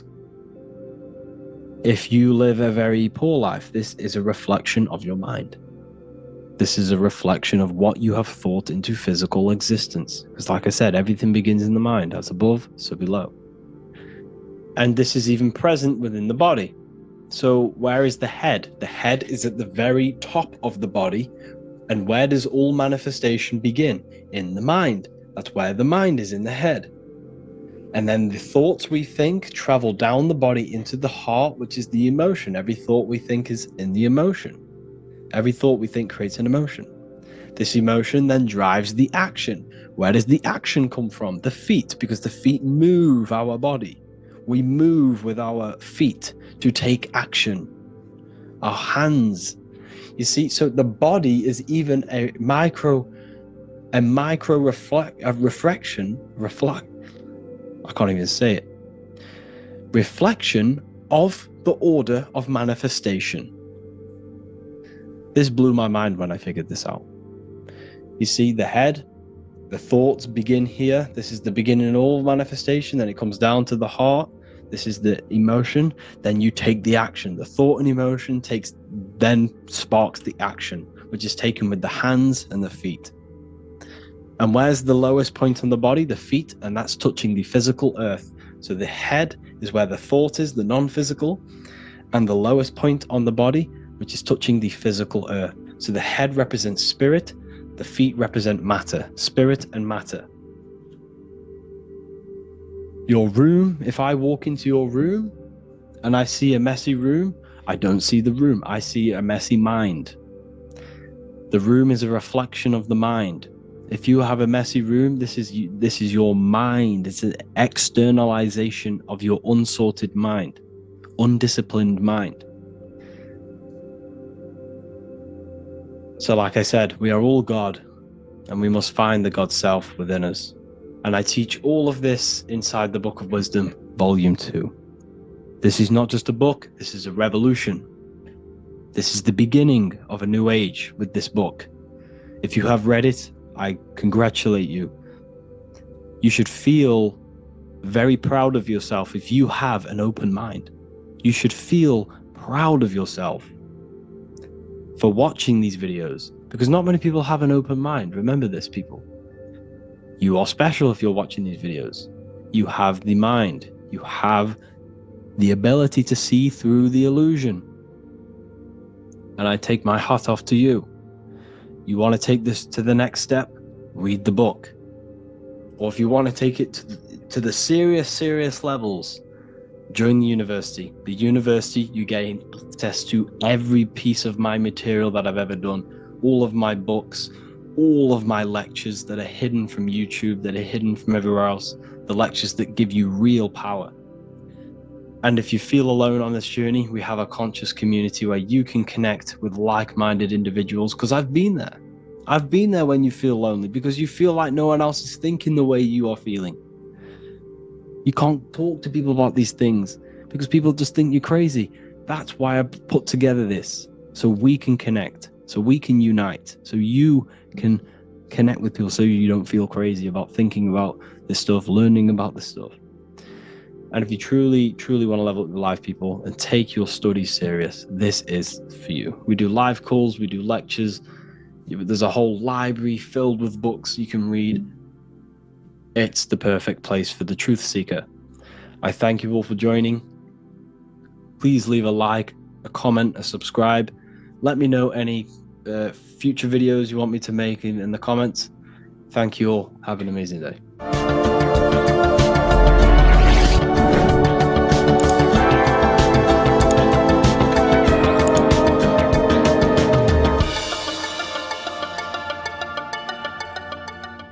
Welcome to Revival of Wisdom. Today, we're going to be talking about portals, portal symbolism, what portals are, okay, and how they show them to us, because they have to tell you the truth, guys. This is the thing with the universal law. They have to tell you the truth, and they tell you through symbols, they tell you through movies, and different things like that. But let's jump straight into this. So first, I want to talk about the Freemasonry symbols. Okay, so first we got, obviously this is some Freemasonry art, but notice how you've got the ladder with a key. Okay, so this is ladder symbolism with a key. So maybe this is talking about ascending. Okay, because look, because this is ascending into the heavens, because it's a ladder with humans going up it with a key. In order to ascend, you must have the key. Okay, so what else do we have with a key? Well, the Netflix show Lock and Key, which is all about portals and keys. Because what the keys do, they open doors, gateways. Okay, so what's interesting about this is that they've got this key here, which represents the Kundalini energy rising up the spine. Okay, but we'll come back to this. But it's that same portal key symbolism. We've also got the Vatican. The Vatican is in the shape of a key. Okay, so you can see the start of it here and the end. So this is key symbolisms. Keys open doors. And notice how it's got the 8-pointed star. Okay, what is the 8-pointed star? Okay, we'll come back to this. This all ties in, guys. I'll break it all down for you. But then you've also got the god Janus. Janus, okay, is known as the god of the doorways. He's an ancient god of Rome, and they worshipped him. However, he's not a god, he's more like a high-level ranked demon. Because he is the god of the doorways. And notice how he's got two faces. Because doorways always have two sides. You're going into somewhere.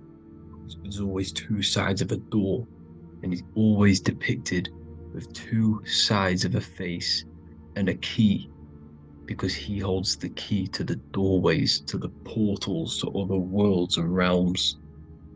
Okay, as you can see, he's always got two faces and a key. Okay, so now we have the Sumerians, the Anunnaki, and they are always depicted with the two faces. Why do they have the two faces? Because they're symbolizing doorways, and the Anunnaki come to Earth through doorways and portals. So these are what these gods are symbolizing in their artwork. But they always have the 8-pointed star. Okay, what is the 8-pointed star? You see how they always have, look, let me try to find another one. It's the 8-pointed star. This 8-pointed star is Polaris. Okay, Polaris, just like the Vatican has the 8-pointed star with a key. Polaris is the center star. Polaris is a fixed star, it doesn't move. Okay, so the Anunnaki symbol is also the 8-pointed star. So this is symbolizing the portals and doorways that they come through in order to get to the earth. But Polaris is that center star which does not move. It's always symbolized with the 8-pointed star, just like a compass. Why is a compass the 8-pointed star? Because at the center of our realm is where the most electromagnetic energy is stored. As you can see, we have an aura field, an electromagnetic aura field. So does the Earth. And in the center, so like our heart, for example, is where the most energy is stored. And like the center of the Earth, this is why all compasses point to the center, because this is where the most electromagnetic energy is stored. It's at the center of our realm. Okay. So like I was saying with the lock and key series, see this here? The Kundalini energy rising up the spine, just like your Kundalini energy rising up the spine. Let me try. I can't zoom in, but you know what I'm trying to say here.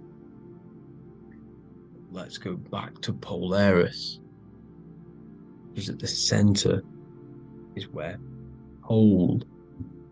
Can you see the pole of electromagnetic energy? Polaris, the North Pole. It's symbolized. The truth is in the words. It's like a pole of electromagnetic energy. And this is where the aurora borealis comes from. Notice how it's got the word aura in it, because it's the Earth's aura, electromagnetic field. Just like you have an aura, also known as the northern lights, because it's coming out of this center hole in the center of our realm, where the black sun is. And this is where the electromagnetic energy is coming up from. And this is what the aurora borealis is, or the northern lights. It's just electromagnetic energy. And it's symbolized through our symbols, the original O. Okay, because it's like a hole through the middle. Polaris. So this Polaris is the sky vault. It's the portal into this realm, because this is what the Anunnaki are always talking about, always symbolize it with the 8-pointed star. And just like a compass is the 8-pointed star, pointed to the center, to Polaris. Okay, see here on the Sumerian tablets with the 8-pointed star again. And how we know it's talking about portals with this 8-pointed star is because CERN 666 are opening up portals to the underworld, letting in demonic entities into this realm.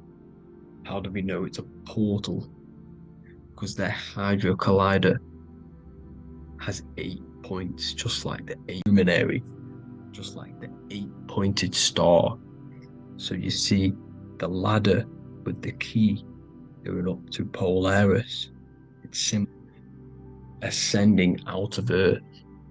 So what is this key that they're keeping from us?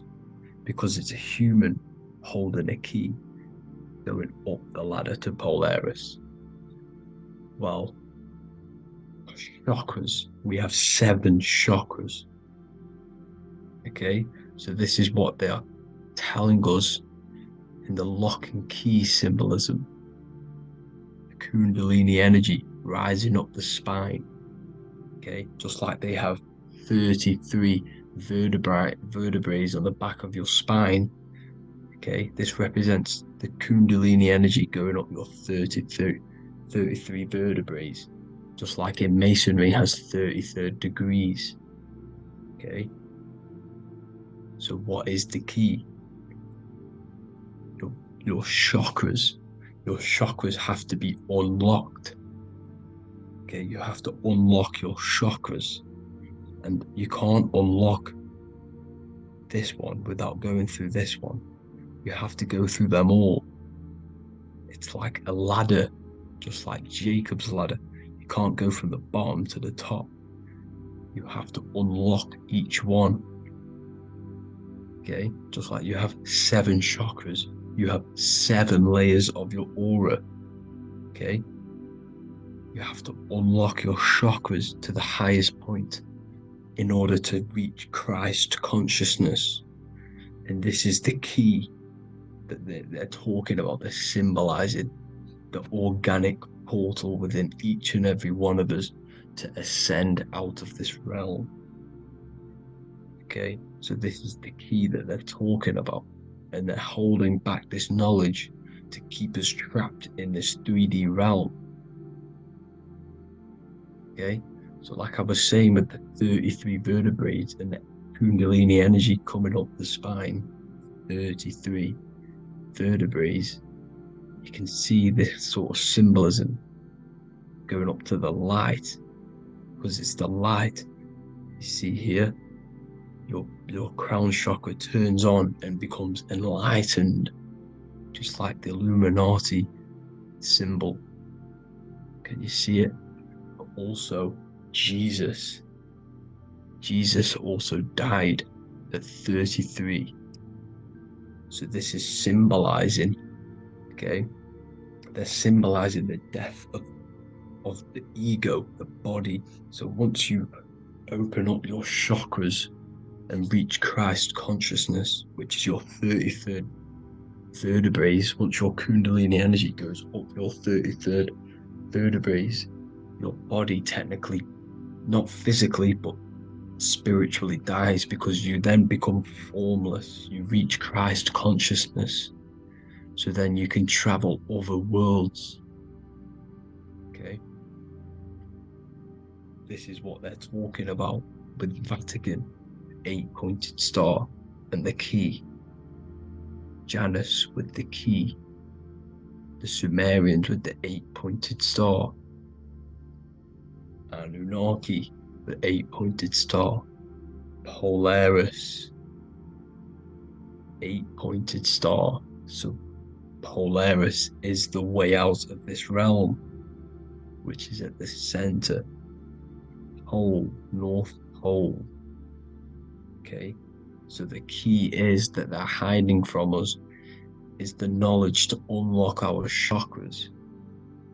Okay, and without this knowledge that they keep from us is trapping our souls in this reality to keep reincarnating.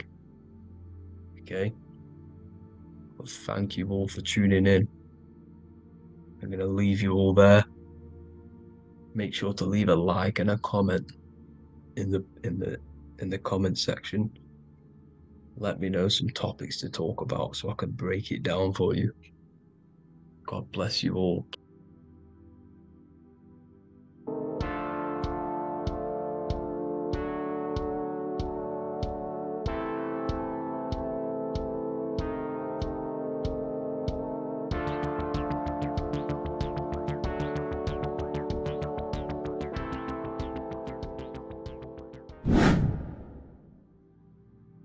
How are we doing, people? It's Revival of Wisdom. We're back today talking about sun worship. Okay? And please enjoy, sit back and enjoy the video. First thing we need to understand is that the sun is the risen savior. It's the light of the world. Without the sun, we have nothing. Now, the sun is the Son of God. We didn't make the sun. No one owns the sun, but who created the sun? Obviously, the Creator created the sun. Therefore, it is the Son of God. And that is what Jesus is symbolizing in the Bible. The Bible is a metaphorical story. That's why it's called the greatest story ever told, because it is a story about the sun, the Zodiac. It's about you, the systems in the body. It's about everything that is sacred in this creation. Now you can see the suns behind Jesus' head in all of the ancient portraits. Even the ones that are more modern, you still see a sun on the back of his head, because he is the sun. He's the light of the world, our risen savior. And this is what Christians are lost, because they don't realize it's a symbolic story and they think Jesus was a historical person. He's not a historical person. Okay, this is what we need to get out of our mind. This wasn't a historical person. It's the Son, our risen Savior. The Son is the soul. It's the soul of this creation.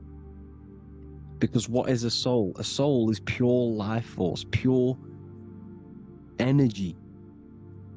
Whatever a soul inhabits, it gives life to. Like our soul feeds our body. The sun feeds the earth because the sun is a soul, and that's why the ancients called it Sol. Because it's the soul, and it's in you, and it's the light of the world. It's the light of everything. It gives life to all things. Here's Jesus and his 12 disciples. The 12 disciples symbolize the 12 zodiac signs. Aries, it rules the head region because the 12 zodiac constellations rule specific regions of your body. Aries, the ram, you have a cerebrum in your head. This is Aries on the head of the table. His Gemini rules the arms and the lungs. The two twins, Gemini.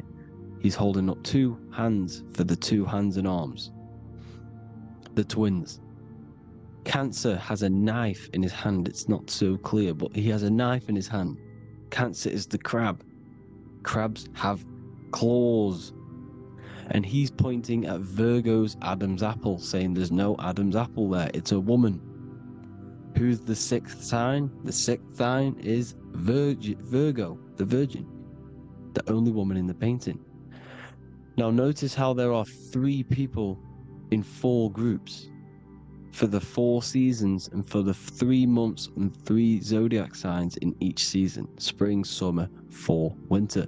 Matthew, Mark, Luke, and John with the suns on the back of their heads. Because it's the 4 states of the sun. The 4 states of the sun. Now, 6th sign, Virgo, the virgin, the only woman in the painting with no Adam's apple. Then we have the sun, Jesus, red and blue, red shift, blue shift. Electromagnetism. The ancients knew this. He's got 1 hand open, 1 hand down, because the sun gives and retrieves. The sun rises and it falls. It gives, then pulls away. That's what the sun does, and that's what he's doing. His arms are out, symbolizing the rays of the sun, casting down onto the earth, giving and then receiving. Libra, his 2 hands are equal, he's holding his arms out equally, because Libra is the 2 balanced scales. Libra is when the sun is balanced between the summer and the winter. It's being judged. The sun isn't balanced. That's what Libra is, the 2 scales. Capricorn is the goat. Goats have 2 horns, and you can see the 2 horns on his head here. See? So this is astrology. This is what Leonardo da Vinci is depicting here. It's astrology. He knew the story of the Bible is all astrology. It's all based on astrology. The Son of God, the real Son. Now here are some Bible verses. I am the light of the world. Obviously, that's the sun. What other light is there that lights up the world? The moon can't do it. It's the sun, the one and only Son, our risen Savior. Because if the sun didn't rise, we'd all be dead. So it's our risen Savior. And it dies for our sins every night and then gets reborn every day. Now Jesus calms the storm. Mark 4:35-41. The disciples are all on a boat and there's a heavy storm. But Jesus is asleep. The disciple says, Jesus is asleep. We need to awake him. They wake up Jesus, and Jesus got up and rebuked the wind and said to the waves, quiet, be still. Then the wind died down and it was completely calm. Well, when Jesus was asleep, this is the sun not being risen. It's not risen yet. Because in the night times, that's when the storms happen on the sea, in the ocean. And when they awake Jesus, Jesus rises because he's the sun. He rises and everything calms. Because when the sun comes, the storms go. You see? So it's the sun. It's all about the sun.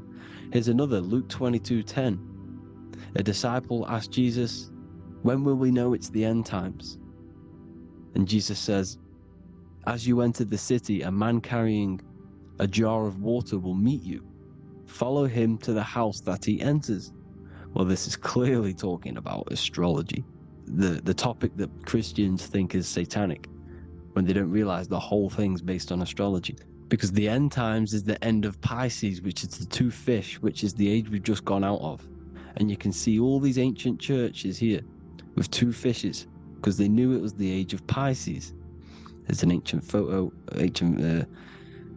artwork with the two fish, Pisces. And the end times, as it talks about in the Bible, when Christians think the world's going to end or something. But no, it's just the end of Pisces. As you enter the city, a man carrying a jar will meet you.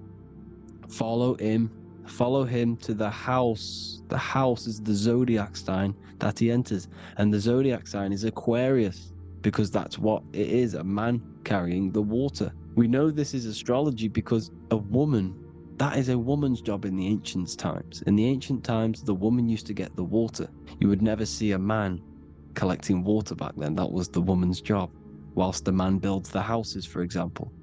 You see, so we know it's talking about astrology because astrology is the man holding the bucket of water. It's the end of Pisces. Now we are in Aquarius. And of course, Luke 24:36, the risen Savior, the Son. Now, the Son is also born on the 25th of December, a virgin, just like Horus, Mithra, Buddha, Krishna, Hermes, and thousands of other gods, all born on the 25th of December. Well, it's because the sun moves 1 degree northward on the 25th of December. And on the 22nd to the 24th, it stays in the same degree because it's moving south. But then on the 22nd, it stays in the same degree on the Southern Crux constellation, and the ancients called this the sun dies on a cross, because the cross is the Crux constellation, the Southern Cross. And it stays on that same degree for 3 days on the cross. The sun dies on a cross, and then on the 25th, moves 1 degree northward, bringing back the summer, the light, the warmth, the growth of crops. And this is the sun being reborn again, a virgin, because it's pure. And here's Mithra, another sun god before Jesus was around, before Christianity. It was Mithraism, and Mithra, Ra is Ra, the sun god, Egypt. It's all about Ra, the sun. You see the crown of thorns on Jesus' head, symbolizing the rays of the sun. And here are the rays of the sun on the back of Mithra's head. Krishna, the sun. Buddha, the sun. Horus, horizon. All born virgins, all did miracles, all resurrected. Dead for 3 days. Well, here he is, dead for 3 days on the cross. And resurrected, because it's the most ancient religion ever been on the face of the earth, the worship of the sun. And we should worship the sun, because without the sun we are nothing. The sun feeds us, feeds the earth, feeds everything. Without the sun we are nothing. It's been reversed, and now we're worshipping man. When we're worshipping a man called Jesus, was never real. It's all about the sun, the most high, the most powerful, potent, celestial body in the sky, the orb that feeds us every day. It dies for our sins and rises every day. It's the sun. Now on the Holy Communion Day, it's the worship of the sun. They give out many suns. It's Jesus holding a sun. And they raise the sun on Sunday, because they go to worship their sun god on Sunday. Not Saturn Day, not Moon Day, Monday, but on Sunday when the sun is exalting. And they hold suns up above their heads because the sun rises. They're symbolizing the sun rising above their heads. A savior. It's the sun. It's the Holy Communion Day. And here's Jesus giving a piece of himself to the children. It's the sun, the light. Judas was known as a backbiter, a backstabber, because he stabbed Jesus in the back. He betrayed Jesus. Well, this is just another astrological story about the constellation Scorpio, because the Scorpio is the J. Looks like a J.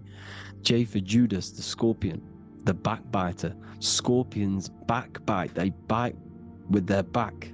And what does Judas do? He betrays Jesus by kissing him to let the warriors know who they need to get. So he kisses Jesus and Jesus gets stabbed in the back. Well, when you get stung or bit by a scorpion, they leave like a kiss. So Judas kisses him and gets betrayed.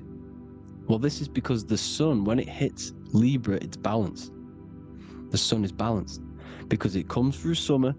Now the sun's starting to die. The sun's starting to die. It hits Libra.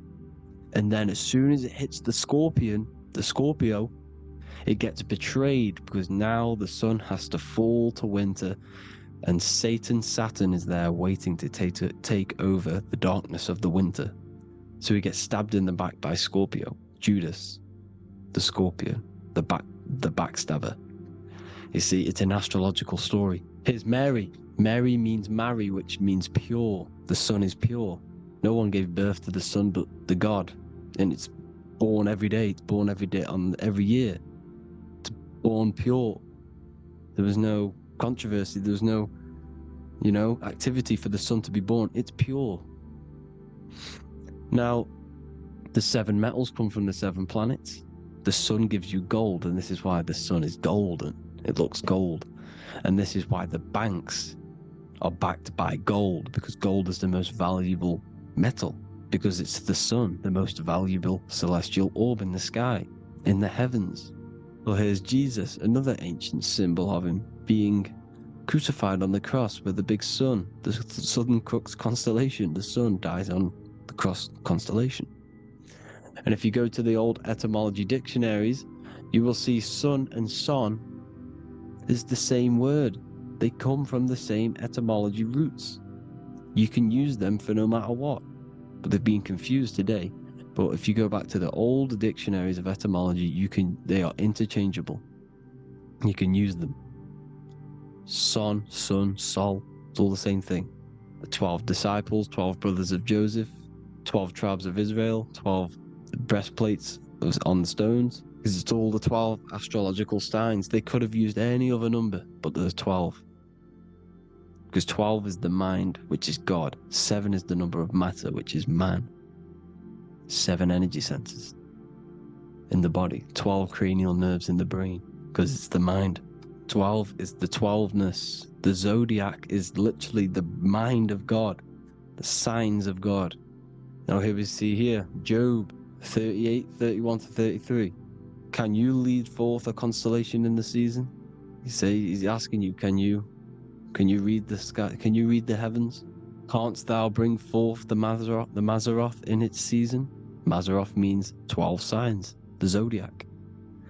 Why did they translated every single Hebrew word in the Bible into English, but they decided to leave out Mazzaroth? Why? It's because if that said Zodiac, Christians would have a different view on the Bible, but they leave that out. But Mazzaroth actually means the 12 signs, the Zodiac, and the stars means sign. The word stars means sign because the stars are signs, things to come, which is off in Hebrew, which means sign, things to come. You see a sign on the road, it's something coming. But God is saying, what does he say? To qualify as a director, a judge of man's life on earth, one must be able to govern the heavenly bodies that rule the earth. It's telling you to read the heavens. We need to read the heavens. Astrology, the 12 zodiac signs, the mind of God. It's telling you, read the Mazzaroth, read the Zodiac, because they are things to come in your life. They are signs. It's not satanic, it's made by God. God said, let there be lights in the firmament of the heavens to divide the day from the night, and let them be for signs. Signs are things to come. The 12 zodiac signs. It's all about astrology. Here's Mary holding the sun. His son, her son. It's the sun in the sky. The one and only, the most high. The soul, the solo because it's on its own. The most powerful, Ra, radiance. Here's the Pope holding the sun. All 3 popes holding the sun, because they're sun worshippers and they know the true meaning and origins behind Christianity. Sun worship. Is the Vatican is a sundial. Yes, this is literally a clock. Your watch is a sundial. It's got 12 sections on it for the 12 zodiac signs. 12 hours, 12 Horuses. Now here you see Jesus walking on water. Well, it's the sun, and here's the beard of the sun. Here's the pyramid of the sun, the illuminated one, the all-seeing eye, the sun. Here's the Ankh. The sun creates these symbols. The ancients knew this. Now, when you see these headdresses, these are actually the days of precession of the sun. Aries, Cancer, Libra. It's all about the sun. Here's some more sun worship going back to Egypt. Ra, Horus, Osiris, and Set. Jesus and Satan is Horus and Set. The sun and Saturn. Saturn rules the winter, Satan. Jesus, the sun, the light of the world, rules the summer, rules the day. Satan's the night, Saturn's the night, the sun is the day. The evil brother, Satan. Well, Horus comes, well, this is where we get the word hours from. There are 12 Horuses. The sun moves in 12 Horuses, 12 hours. Where's Horus? What hour is it? Where's Horus? His Ra, 12 noon, Ra, radiates, powerful, the most high sun. That's why he has a sun on the top of his head. These are the 4 states of the